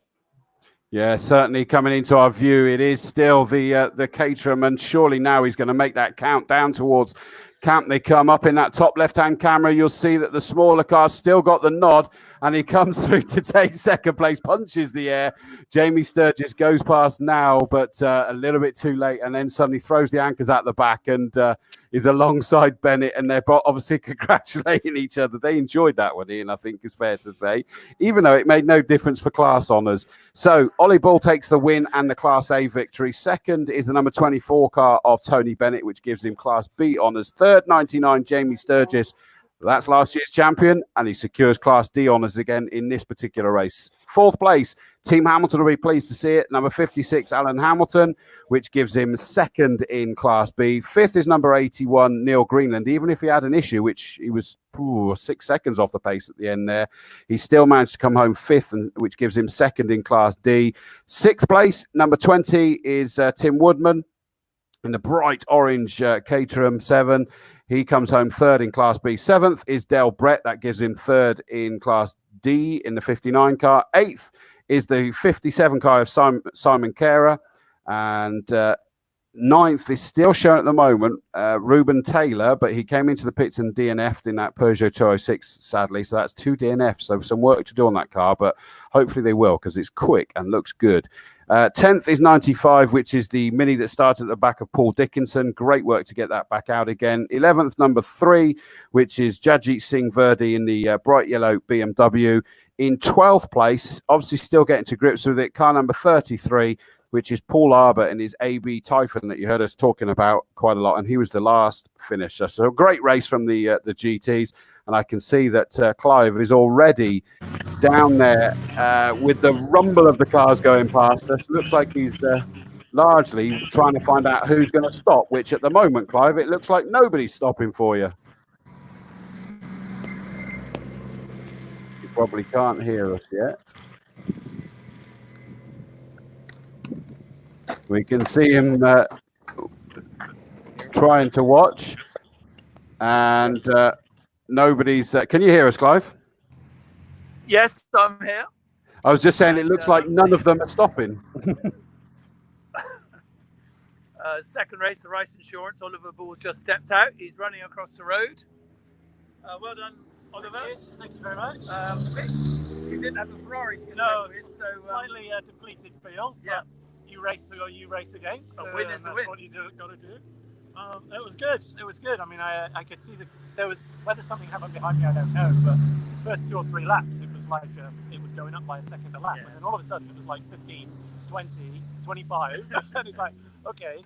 But I just wanted to keep pushing. Just you to were going enjoy well. it. I mean, yeah, I was watching this on very camp. consistent. You were going very well, very 15, smooth, 15. very fast. Yeah, absolutely. It's just, I was just trying to stay consistent, keep focused, because when you see you've got that bigger lead, it's so easy to miss a braking point, and your mind wanders, and you miss a braking point, and you're straight on in the chicane, and it's game over. So yeah. But it's as well, so just the joy of driving. Exactly. Yeah, it's fantastic. I mean, it is a great car to drive in the wet. It is fun. It's sliding around all over the place, and it's still rapid. So yeah, very much so. Yeah, fantastic. Yeah.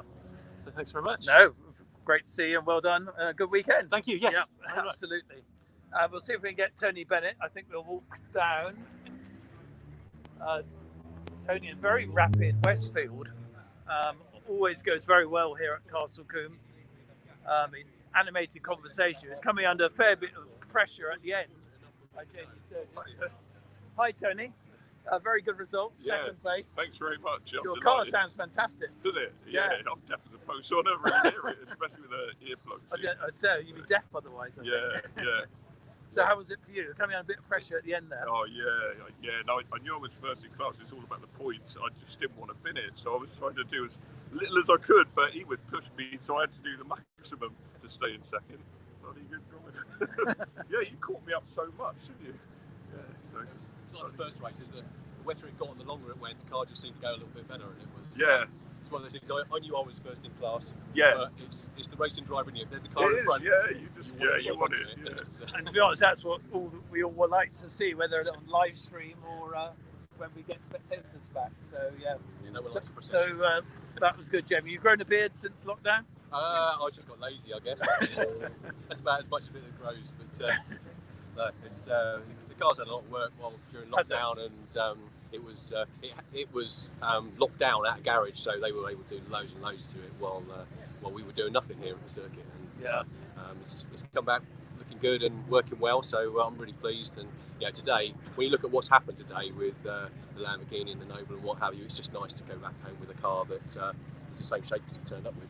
Yeah, I think sometimes people don't realise the how near you are to having a major accident in these sort of conditions. Absolutely on the limit. It's like ice skating out there, and you change your style of driving, and you're feeling for every little piece of every little bit of communication through the tyre to tell you that you can push that a little bit harder, and the front end goes and the back end goes, and you try something different the next lap.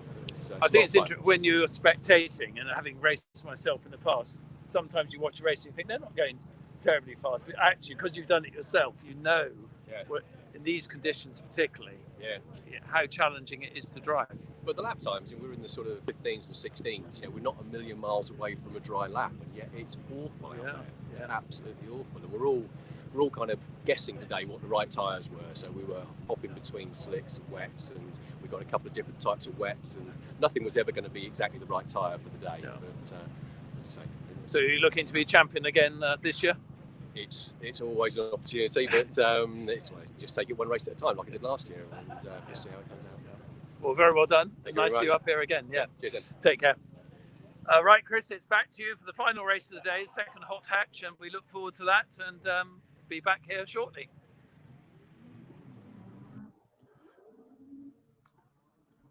Thank you very much, Clive. Perfect timing as we just pull away. Let's get rid of that. Well done, Team Hamilton from Haley Brock as well. But this cracking grid is there, but it looks like we had a gap on the front row. Sam Stride is not there in the 881, but pole position definitely was taken by 45 Dan Brown. Sam Stride missing from alongside him. Second row, good to see number 25 Nathan Nichols has made it back out there alongside him. 15 Sean Govard. Third row, 47 Tony Cooper, 34 Will Self. Row 4, 2-1-1. Chris Southcott back on the fourth row. He dominated that first race. This is going to be interesting to see what he's going to do. 69 Stephen Jensen in the Zebra Mini alongside him. Row 5, 56 Mark Nicholson, 9 Mike Wyatt. Row 6, Joe Dorrington in 21. He came through the field. He'll hope to do the same again alongside that Ford KA number 62 of Adam Higgins.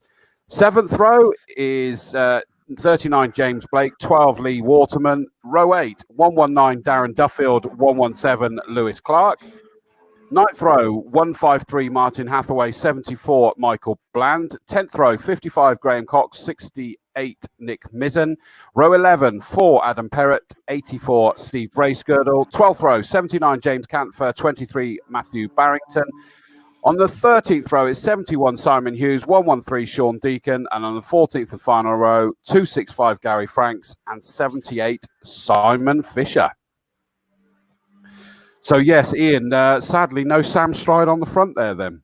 No, that's disappointing, isn't it, to see an absentee from the front row. We've had a few of those, haven't we, in the second races this weekend, unfortunately, but hopefully we'll see these guys out back again. It should be in for another good race, though. Of course, earlier on, it was Chris Southcott that won by about 4.7 seconds from Dan Brown. But of course, that was Dan's first ever race here at Castle Combe. So now he's, in his second ever race, a bit more experience. Who knows what he can do? Yeah, and that was I was quite pleased to hear that because we were discussing that we felt that we thought that was the case. We didn't recognise, and it confirmed that. My interesting one though is Chris Southcott starting back on the fourth row.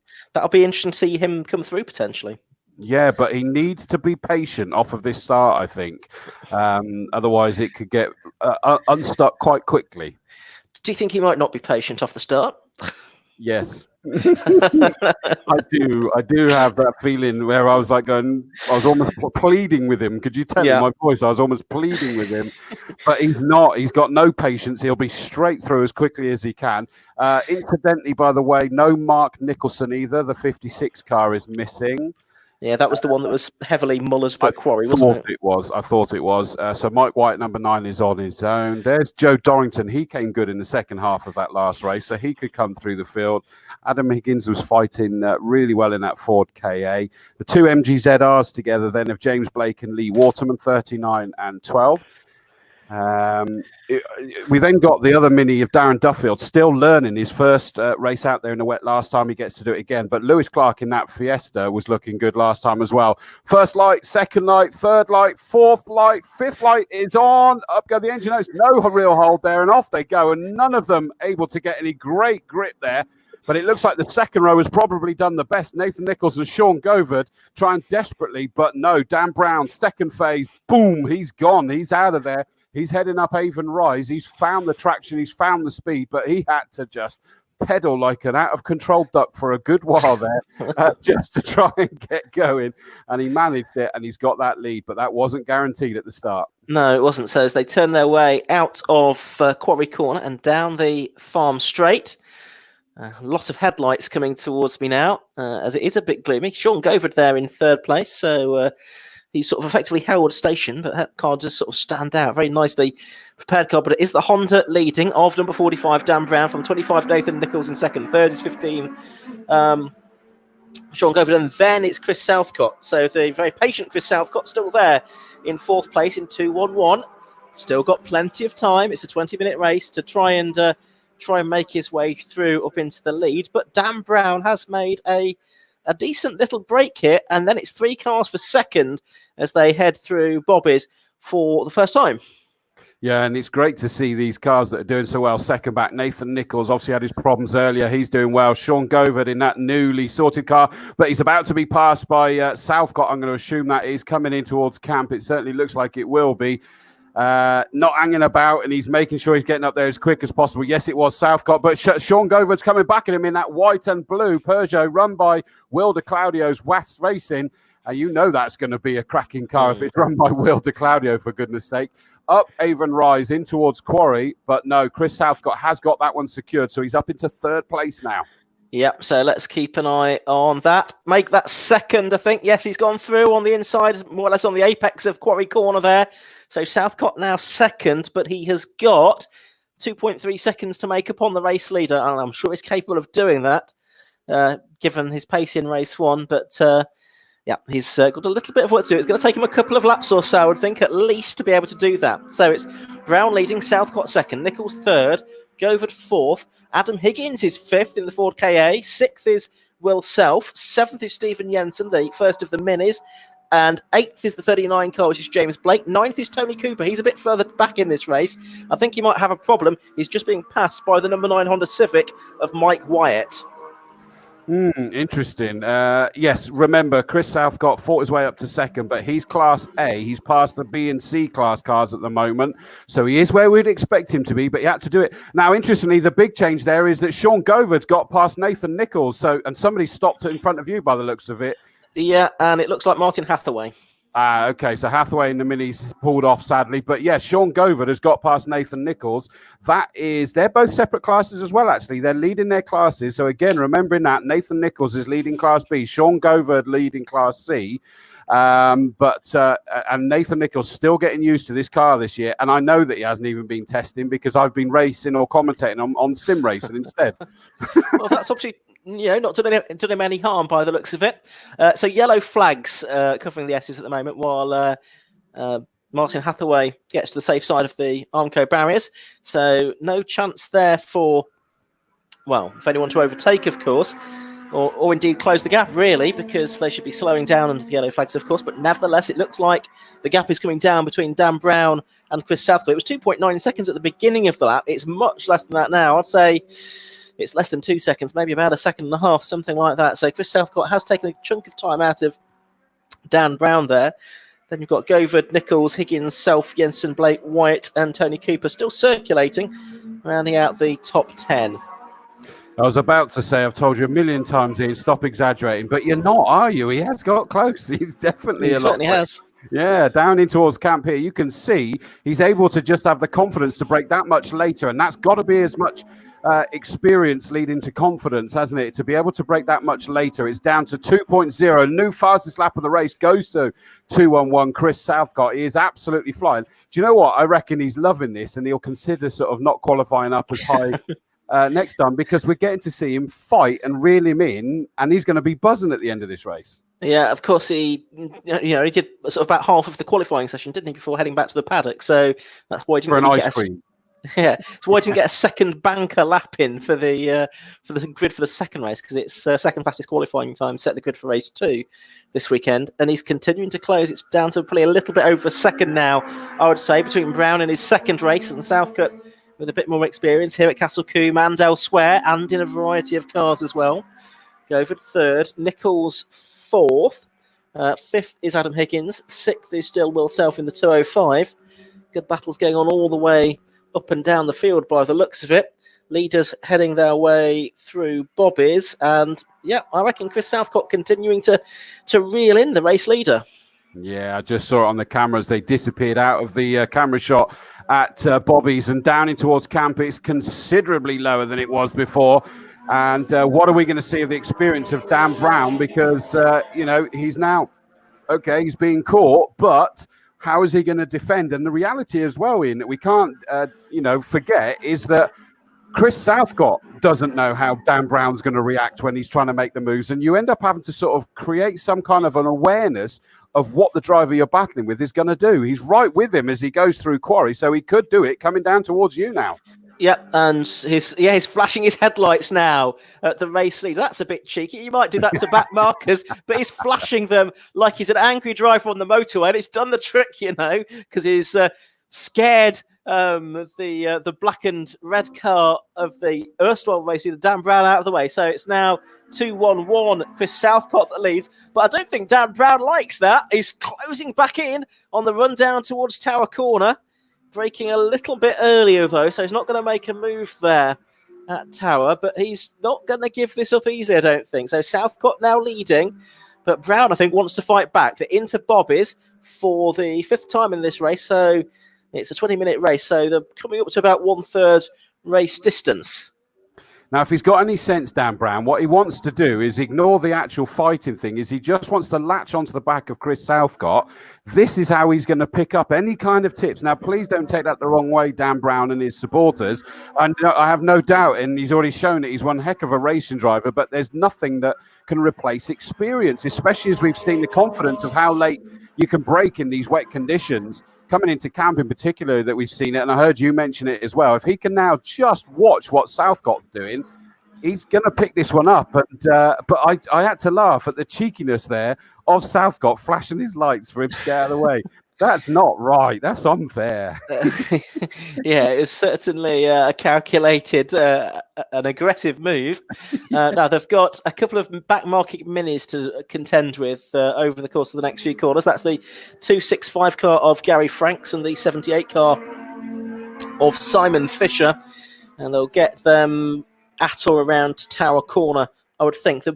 Both, by the way, about 10 seconds clear of the 3rd place car, Sean Govard. Just a quick hello, I'm going to say, to Dave Vass, of course, who's regularly coordinated the hot hatches on race days here at Castle Combe. A bit like you, he's got problems with his eyes at the moment, I'm afraid. So he's there at home. Hopefully he's tuned in onto the live stream and listening to and watching us. So we all wish you for the very best, Dave. Yeah, not like me. His is, proper. Yeah. Bless you, indeed. Dave. Wish you all the very, very best, and good to hear that they've got some crazy specs that seem to be helping them at the minute, and I hope that continues. We look forward to seeing you back very soon. Leader's gone through now with 11.5 minutes left to go, and thank you to all those. We're seeing more and more comments starting to come in as well, that they've loved this day and for putting it on and everything. And, this is almost like the perfect way to round this one off. There's some amazing racing, and there's still a bit more life in this yet, There's a few more fights starting to take shape. There is. There's one for 17th, 18th and 19th. That's the Lewis Clark, Stephen Bracegirdle and Ben Perrott, isn't it? I think. Battle. Adam, I think. Adam, I should say, yes. They're having a good 3-way scrap. Well down the order, but nevertheless, it's no less intense. Chris Southcott goes past me again, and he now leads by just over 2 seconds from Brown. Govard 3rd, Nichols 4th, Higgins 5th, and Will Self in 6th position. I don't know whether we had a moment for the number 9 car there of Mike Wyatt, because he suddenly got dropped down 3 places. Dorrington, Mizzen and Duffield have all got past them. That's a dodgy firm's list, as if ever I heard one. But he's dropped down through the order. Cooper's now trying to keep Dorrington behind him. So that 9th and 10th is an interesting fight at the moment as well. But leader's coming down towards us, diving up past the back marker there, making sure he gets through. So Southcott is not planning to slow down just yet. Adam Brown has not managed to stay latched in with him, but it's not a problem. He can still watch and try a few things. That said, Ian, it's probably not the conditions to try too much in, is it, if you're not fully confident? No. I think today is not the day to be sort of overly brave. I wouldn't have thought. As just looking at the class situation, so Govard leading Class C, Nichols Class B, Class F Class E Stephen Jensen, and Class F is Mike White. In spite of losing those places, he is still leading Class F at the moment, which is the new class for this season. Yeah, so it's all relative. There goes Stephen Jensen in that great livery car. It was orange, remember that livery last year, but the Jensen Racing car is a standout black and white zebra livery. Dorrington has now moved up into that 9th position and cleared away from Tony Cooper. Probably, I wonder whether, you said it earlier, you wondered whether there was an issue with Tony Cooper's car. I agree, because he sat there in 10th place, but more importantly for him, 3rd in Class B. Yes, he's certainly well down the order. Now, we've had a spin at the Esses for 25, Nathan Nichols, and that has dropped him back one place. He's now behind Adam Higgins, and he's just ahead of Will Self in the Peugeot 205. And actually, the Peugeot 205 might get ahead. No, it doesn't quite get ahead, I don't think, down into Tower Corner. So that doesn't change the class situation, though. It's still Nathan Nichols leading Class B. Yeah, because the next challenge for him at the moment is the MGZR number 39 of Blake. But James Blake in that iTech race and MGZR, yeah, not come into view just yet. Here comes Nathan Nichols. It hasn't slowed him up. He's trying to pick his way through these back markers, and he needs to because he can see the red Peugeot 205 of number 34, Will Self, just behind him. And again, it might be that that's not for class, but they're still embroiled and enjoying this fighting. Incidentally, by the way, the number 9 car, I wonder if there is a problem for Mike Wyatt because he's lost more places and he's no longer leading Class F. There is. He's going slowly past me, so I think he might be for the pit lane. So does that change the Class F situation? Yeah, it does, doesn't it? So it means now that 74, Michael Bland in the Peugeot 306 is ahead of the Graham Cox number 55 Clio.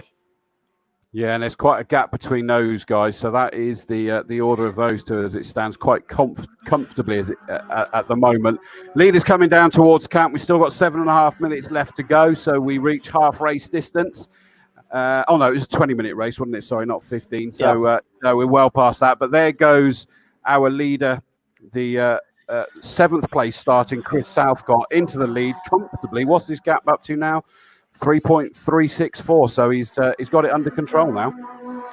Yeah, looks like, doesn't it? With about a third of the race left to go, it looks like he's in pretty good shape here to round out a double victory in the opening 2 races for the Hot Hatch Challenge. Of course, it's not a championship, of course, with formal point scoring, but there's pride at stake with wins and podiums within each class, of course. This 4th, 5th, 6th fight's going to get interesting, you know, with Adam Higgins in the KA and then Nathan Nichols and Will Self. That's getting a bit lively, you know. Yeah, so that's heading up towards Quarry now, I think, isn't it? So I'll have a look at that. There's Higgins. There is Nichols and there's Self. Yeah, so Nichols ought to be able to catch or re-catch Adam Higgins, you would think. What lap times have they been doing? Higgins has done a 1:26.4. Nichols has done a 1:24.9 early in the race, so it's about a second and a half faster, or has the potential to be. Does Nathan Nichols? Yeah, I mean, he's talking about Adam Higgins with, what was he saying, about 90 to 100 brake horsepower down. And we said it earlier, is that it makes less of an impact in these kind of conditions, doesn't it? So, and he's showing that by fighting absolutely brilliantly with these guys. But I don't know. I get the impression it might be just slightly drying out there, although it's looking murky again, though, isn't it? Less wet, maybe. Dry could be a bit optimistic, would suggest. So the 21 car, Joe Dorrington's just gone past me. He's 9th, so he's not really sort of shone too much in this race. I thought we might see a bit more from him after he had a strong run in the later part of the first race.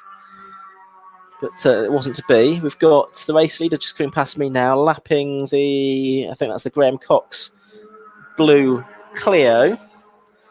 And yeah, it's still sort of a comfortable gap of about 4 seconds over Dan Brown.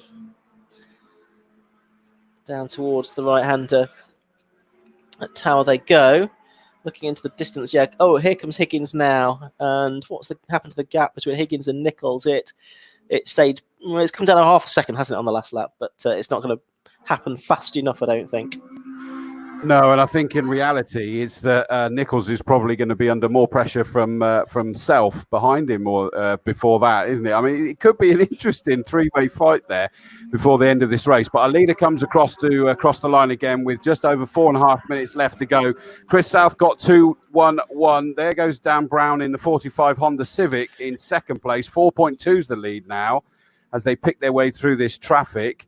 Then we wait until the white and blue flashes is just coming down towards Camp Corner now is Sean Govard. And I know there's a lot of his fans have been watching this. and they'll be absolutely delighted with this because remember, not only is he third overall, he's actually sat leading Class C. It almost seems unfair, doesn't it, that the next car is going to be Adam Higgins, but although he's fourth on the road, he's also third because he's a Class A car. Yeah.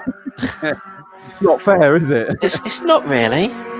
Southcott's gone past me again, so what is the 4 minutes? So if we get 3 more laps, actually, after this one, I would suggest, in the 20 minutes. And he's still clear of Dan Brown. Lewis Clark, he sort of shone a bit more in the first race. He's running 18th in this one. Where did he finish earlier on? He finished 10th last time, so perhaps a little bit of disappointment there for Lewis Clark that he's not replicated his race 1 performance. I just want to pick out as well someone else who's standing out in 10th place, 119, Darren Duffield, in only his second race out there in the wet as well. He's running second in Class E for the Minis. He's doing a fabulous job. Yeah, behind Steve Jensen, who's obviously a lot more experienced in Formula Fords and Minis around here at Combe. So that's a good effort. Well done to him. Talking of Jensen, he's coming past me now, down here at Old Paddock. And again, he's doing exactly what he set out to do this morning, which was win Class E. Now, there's a car that's off into the barriers at Tower, I can see. And just getting the binoculars on that. It is a Clio, I think, a white Clio. Who would that be? Is that Matthew Barrington, possibly? Would that make sense? Could be. I'll keep an eye on the screen as well. It's a bit difficult to say. The good news is into the rectifier barrier. So it should be okay. Nathan Nichols has been passed by Will Self, by the way, but Will Self in that red Peugeot 205 is the Class A car, up into 5th, but he's still 3rd, and Nathan Nichols still leading Class B. That's what he and Rock Valley Automotive Racing really want. I'm still trying to work out who this is. So you reckon it might be Barry? I think it probably is. It's a 197, his car, and it is a more modern shape of Clio. So I think that's probably who it is. It's a shame. So yeah, on Tower, that typically is a big raindrop in the way, isn't there? On the one heading into Tower that we can't see on that camera. So yeah, it sort of obliterates exactly where his car is. I think. But fortunately, I can see it out the window. And that means that we've gone with only about a minute and 40 left to go. We've gone checkered flag because, of course, that would have been a red flag if it wasn't. So Chris Southcott takes that victory by 5 3/4 seconds in the end. Second place goes to 45 Dan Brown. In third, it's Sean Govard, number 15, which gives him Class C honours, or it will do when he comes down. Here he comes towards us now. Great job for that Peugeot 106, a Class C victory and 3rd overall on the road. Here he comes. The next car is going to be just brilliant to see this thing, a 2-litre Ford KA, number 62. And he'll drive that home again as well, amazingly. Here he comes. Will Self was closing in on him, but he held on to 4th overall, 3rd in Class A. 5th, there goes Will Self. That gives him 4th in Class A, so he just misses out on a pot. There goes Nathan Nichols, 6th on the road, 1st in Class B. What a great comeback for him and Rock Valley Automotive Racing after the problems for the first race. Takes a class victory. There goes Stephen Jensen, another Class E win, 7th on the road and a great class victory. 21, Joe Dorrington in the black Peugeot 205 comes across the line in 8th place. 9th is James Blake in his MG ZR. That gives him 2nd in Class B. 119, Darren Duffield, awesome performance there. 10th place on the road, 2nd in Class E. Just following him across the line there was the 47 car, the silver Peugeot 106 GTI of Tony Cooper. He finished 11th and 3rd in Class B. Winner of Class F, 12th on the road, number 74, which is the Bland car, not Bland as in car. It's Michael Bland in his Peugeot 306, the bright green, so it's definitely not that. And he finishes 12th and winner of Class F. 13th is great to see him. Nick Mizzen, number 68, 2nd in Class C. 14th, number 55, Graham Cox, 2nd in Class F. In 15th, number 12, Lee Waterman. I know we had a few people shouting for him. Well, he came home in 15th place, just out of the podium for Class B, in 4th place in that class. 16th, number 84, and 3rd in Class E, Stephen Bracegirdle. 17th, number 4, Adam Perrett in his Renault Clio. That gives him 3rd in Class F. 18th, number 79, is the Class E car of James Campher. 117, Lewis Clark came home in 19th place. 20th is the Class C car of Sean Deacon. 21st, number 71, the Simon Hughes Class C Honda Civic. 22nd, number 78, which is another one of the Mini. Simon Fisher in his Mini. And the final finisher is going to be car number 23, which is 265. Gary Franks in another one of the Minis, but an R50. Wow, what a fantastic day, a great victory. And I can see that Clive is down there hoping to grab a few drivers. Let me bring him in. Yeah, And thank you, Chris. That was the second EBC Brake sponsored Salute Potash race. We're waiting for Chris Southcott, who won very convincingly and drove very well to come from 7th to actually win that race. Dan Brown, as virtually a novice, came 2nd again, which I think is a fantastic effort on his first time at Castle Combe to get 2 second places. And Sean Gover was an excellent 3rd. So the drivers waving as they go by. Cars are just coming by. None of them wanting to stop for you, Clive. Yeah, no, they are coming. There's Chris Southcott just come in now. Obviously, a very slow warming down lap. Probably waving to all those thousands of spectators watching live. We'll just go over. Just taking off his helmet. Looks quite warm. He's smiling, as every right to do. Chris, hello. Very well done. Thank you. Cheers. Very good race. You're used to driving pretty fast around Castle Combe in a number of different vehicles. Yeah, it was good fun.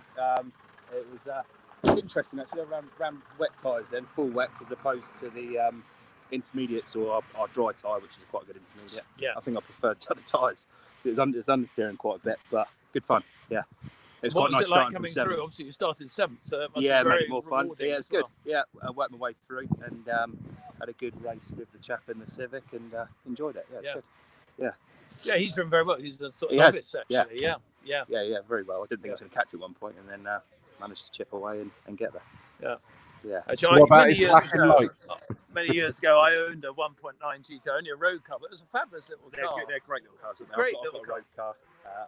Rest day that I've done it, and yeah, I love it. Brilliant. And what these must be like with all the power. Oh god, they're pretty much double the horsepower as a standard one, and the standard ones are quite nippy, aren't they?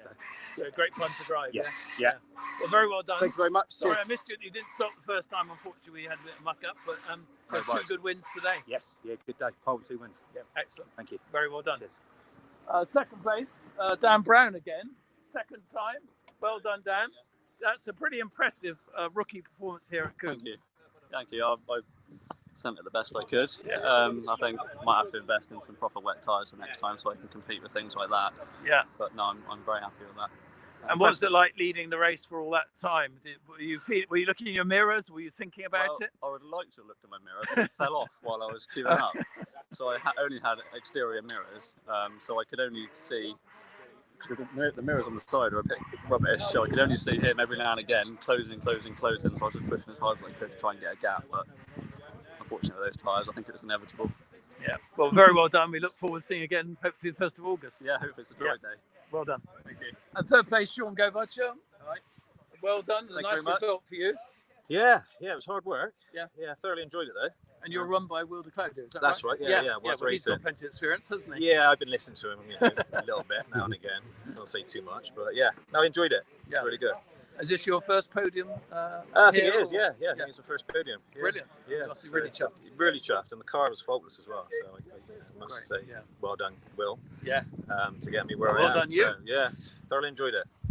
You got a drive thing. Yeah, true. Yeah, I mean, I think we're all on a sort of like a playing level field, when it comes to wet. So I mean, obviously these boys took off out front, but yeah, I think I was on my own for quite a bit. But yeah, concentrate. And do you like driving in the wet? Or? It doesn't worry me. I just just drive to the conditions. So yeah, thoroughly enjoyed it. Well done. Thank you very much. Yeah, thank you. Thanks. Okay, Chris, a great 8 races. Lovely to be racing back at Castle Combe again. I hope everyone watching live enjoyed it. The few teething problems from our side initially, but it will only get better. Absolutely. So a very pleasant evening. Yeah, thank you, Clive. Thank you very much for all your work down there. Absolutely brilliant. It's been a pleasure. So thank you for that. I'll leave you to go and warm up, my friend. Thanks very much. Yeah. Take care. Cheers, my friend.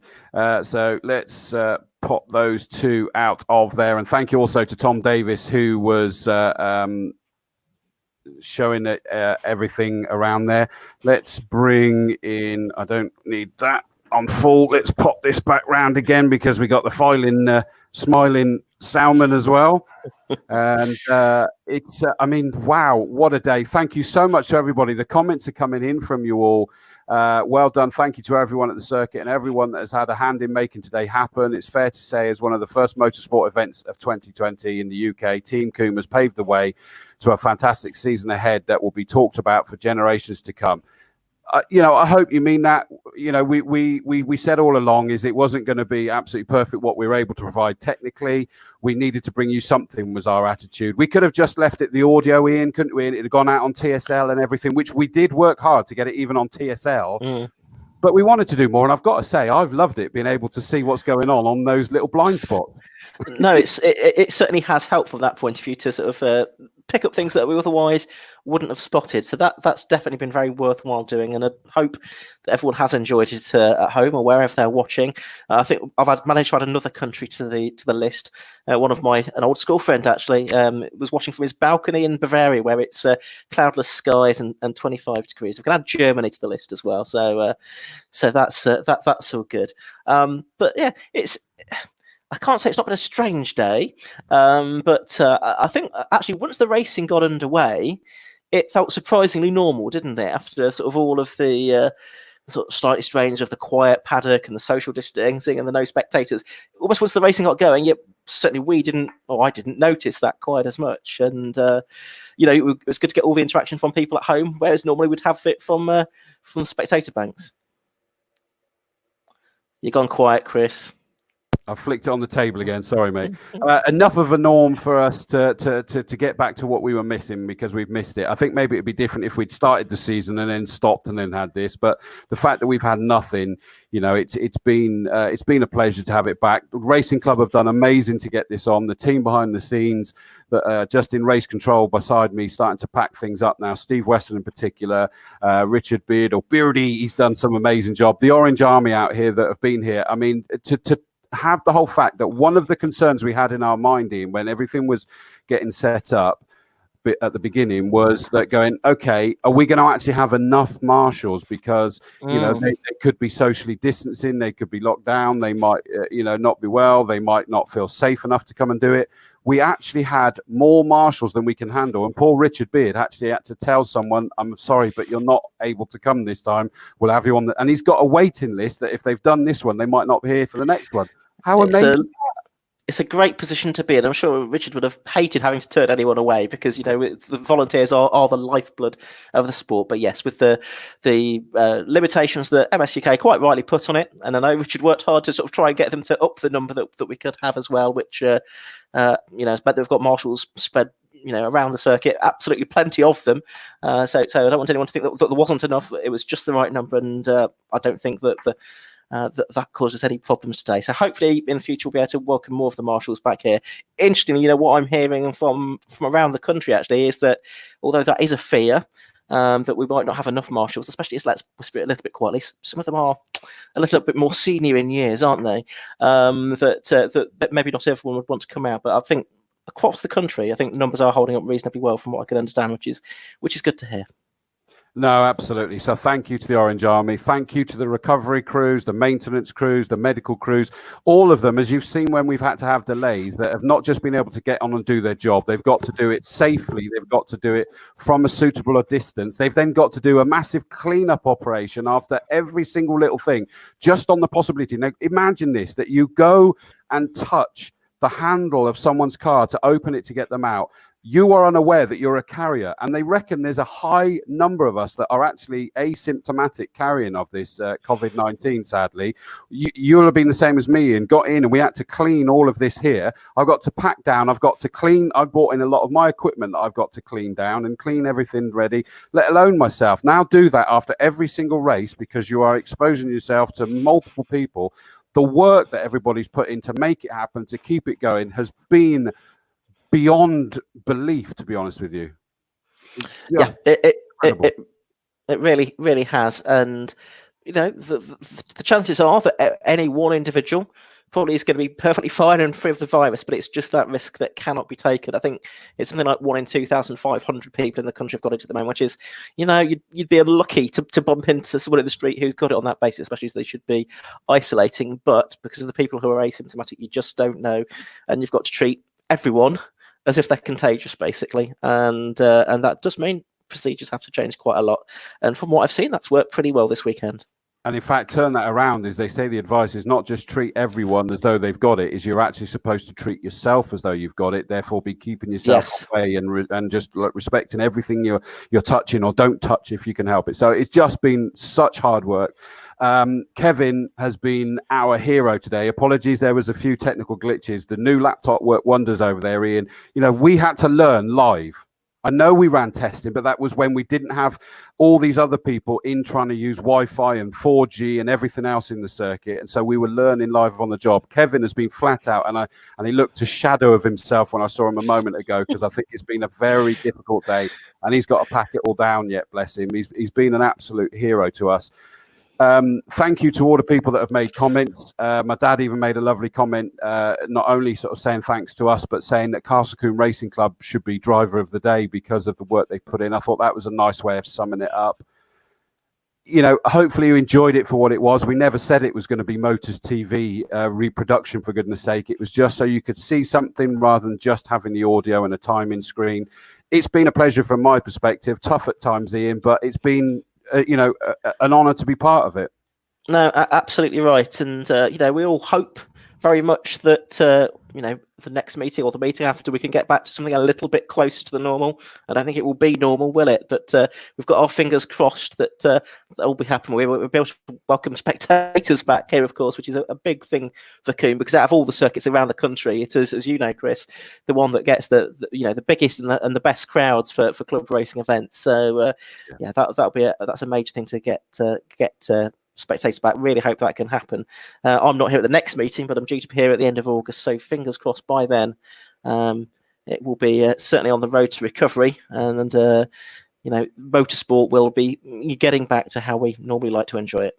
Yeah, I hope so. And by the way, put it in perspective, if anybody's sort of saying things about the glitches in the early stages, we are rapidly approaching 7 hours that we have been live streaming for this, and we're still going strong. I mean, that in itself has got to be, you know, an applaud to what Kevin's done, let alone us talking rubbish for that long. Although my wife says that's my profession, I talk rubbish for a living, but it's kind of probably sums it up. My eye is absolutely killing now. But listen, thank you all so much for joining in. Thank you for all the comments and the input and the updates and the information, the drivers that have made it here. The 1st of August, let's go bigger, better, badder, stronger.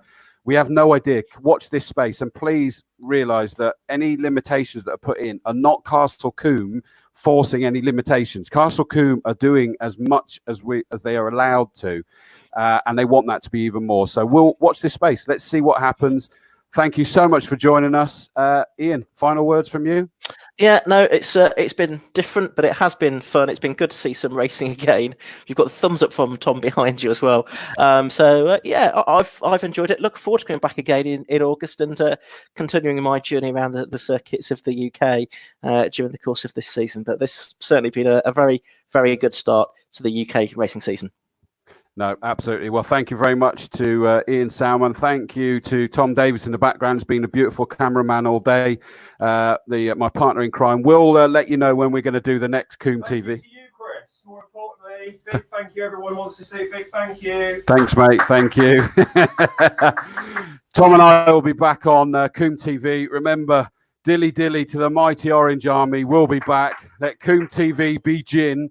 And I will be drinking gin on the next Combe TV show, which I would imagine will be probably Thursday. I would imagine there's a reasonable chance, and we'll do a review of today's activity. Stay watching. It's been great fun from all of us here. Ian Salmon, I shall give you one last wave goodbye. He's desperate to go, and I'm going to then pop him back out there so he can do what he needs to do. But from us, thank you so much. Anybody is interested in the diddly dilly and let Combe TV begin paraphernalia. There you go, tshirtstudio.com/marketplace/Combe-TV. tshirtstudio.com/marketplace/Combe-TV, because the shows are going to carry on, I've been asked to do. But from myself, Chris Dawes, from Ian Salmon, from Clive Woodward, from the whole of the racing drivers, the whole fraternity, the Orange Army, from us, I'm ready to go and collapse. I bet you are too. Have a great evening. Good night.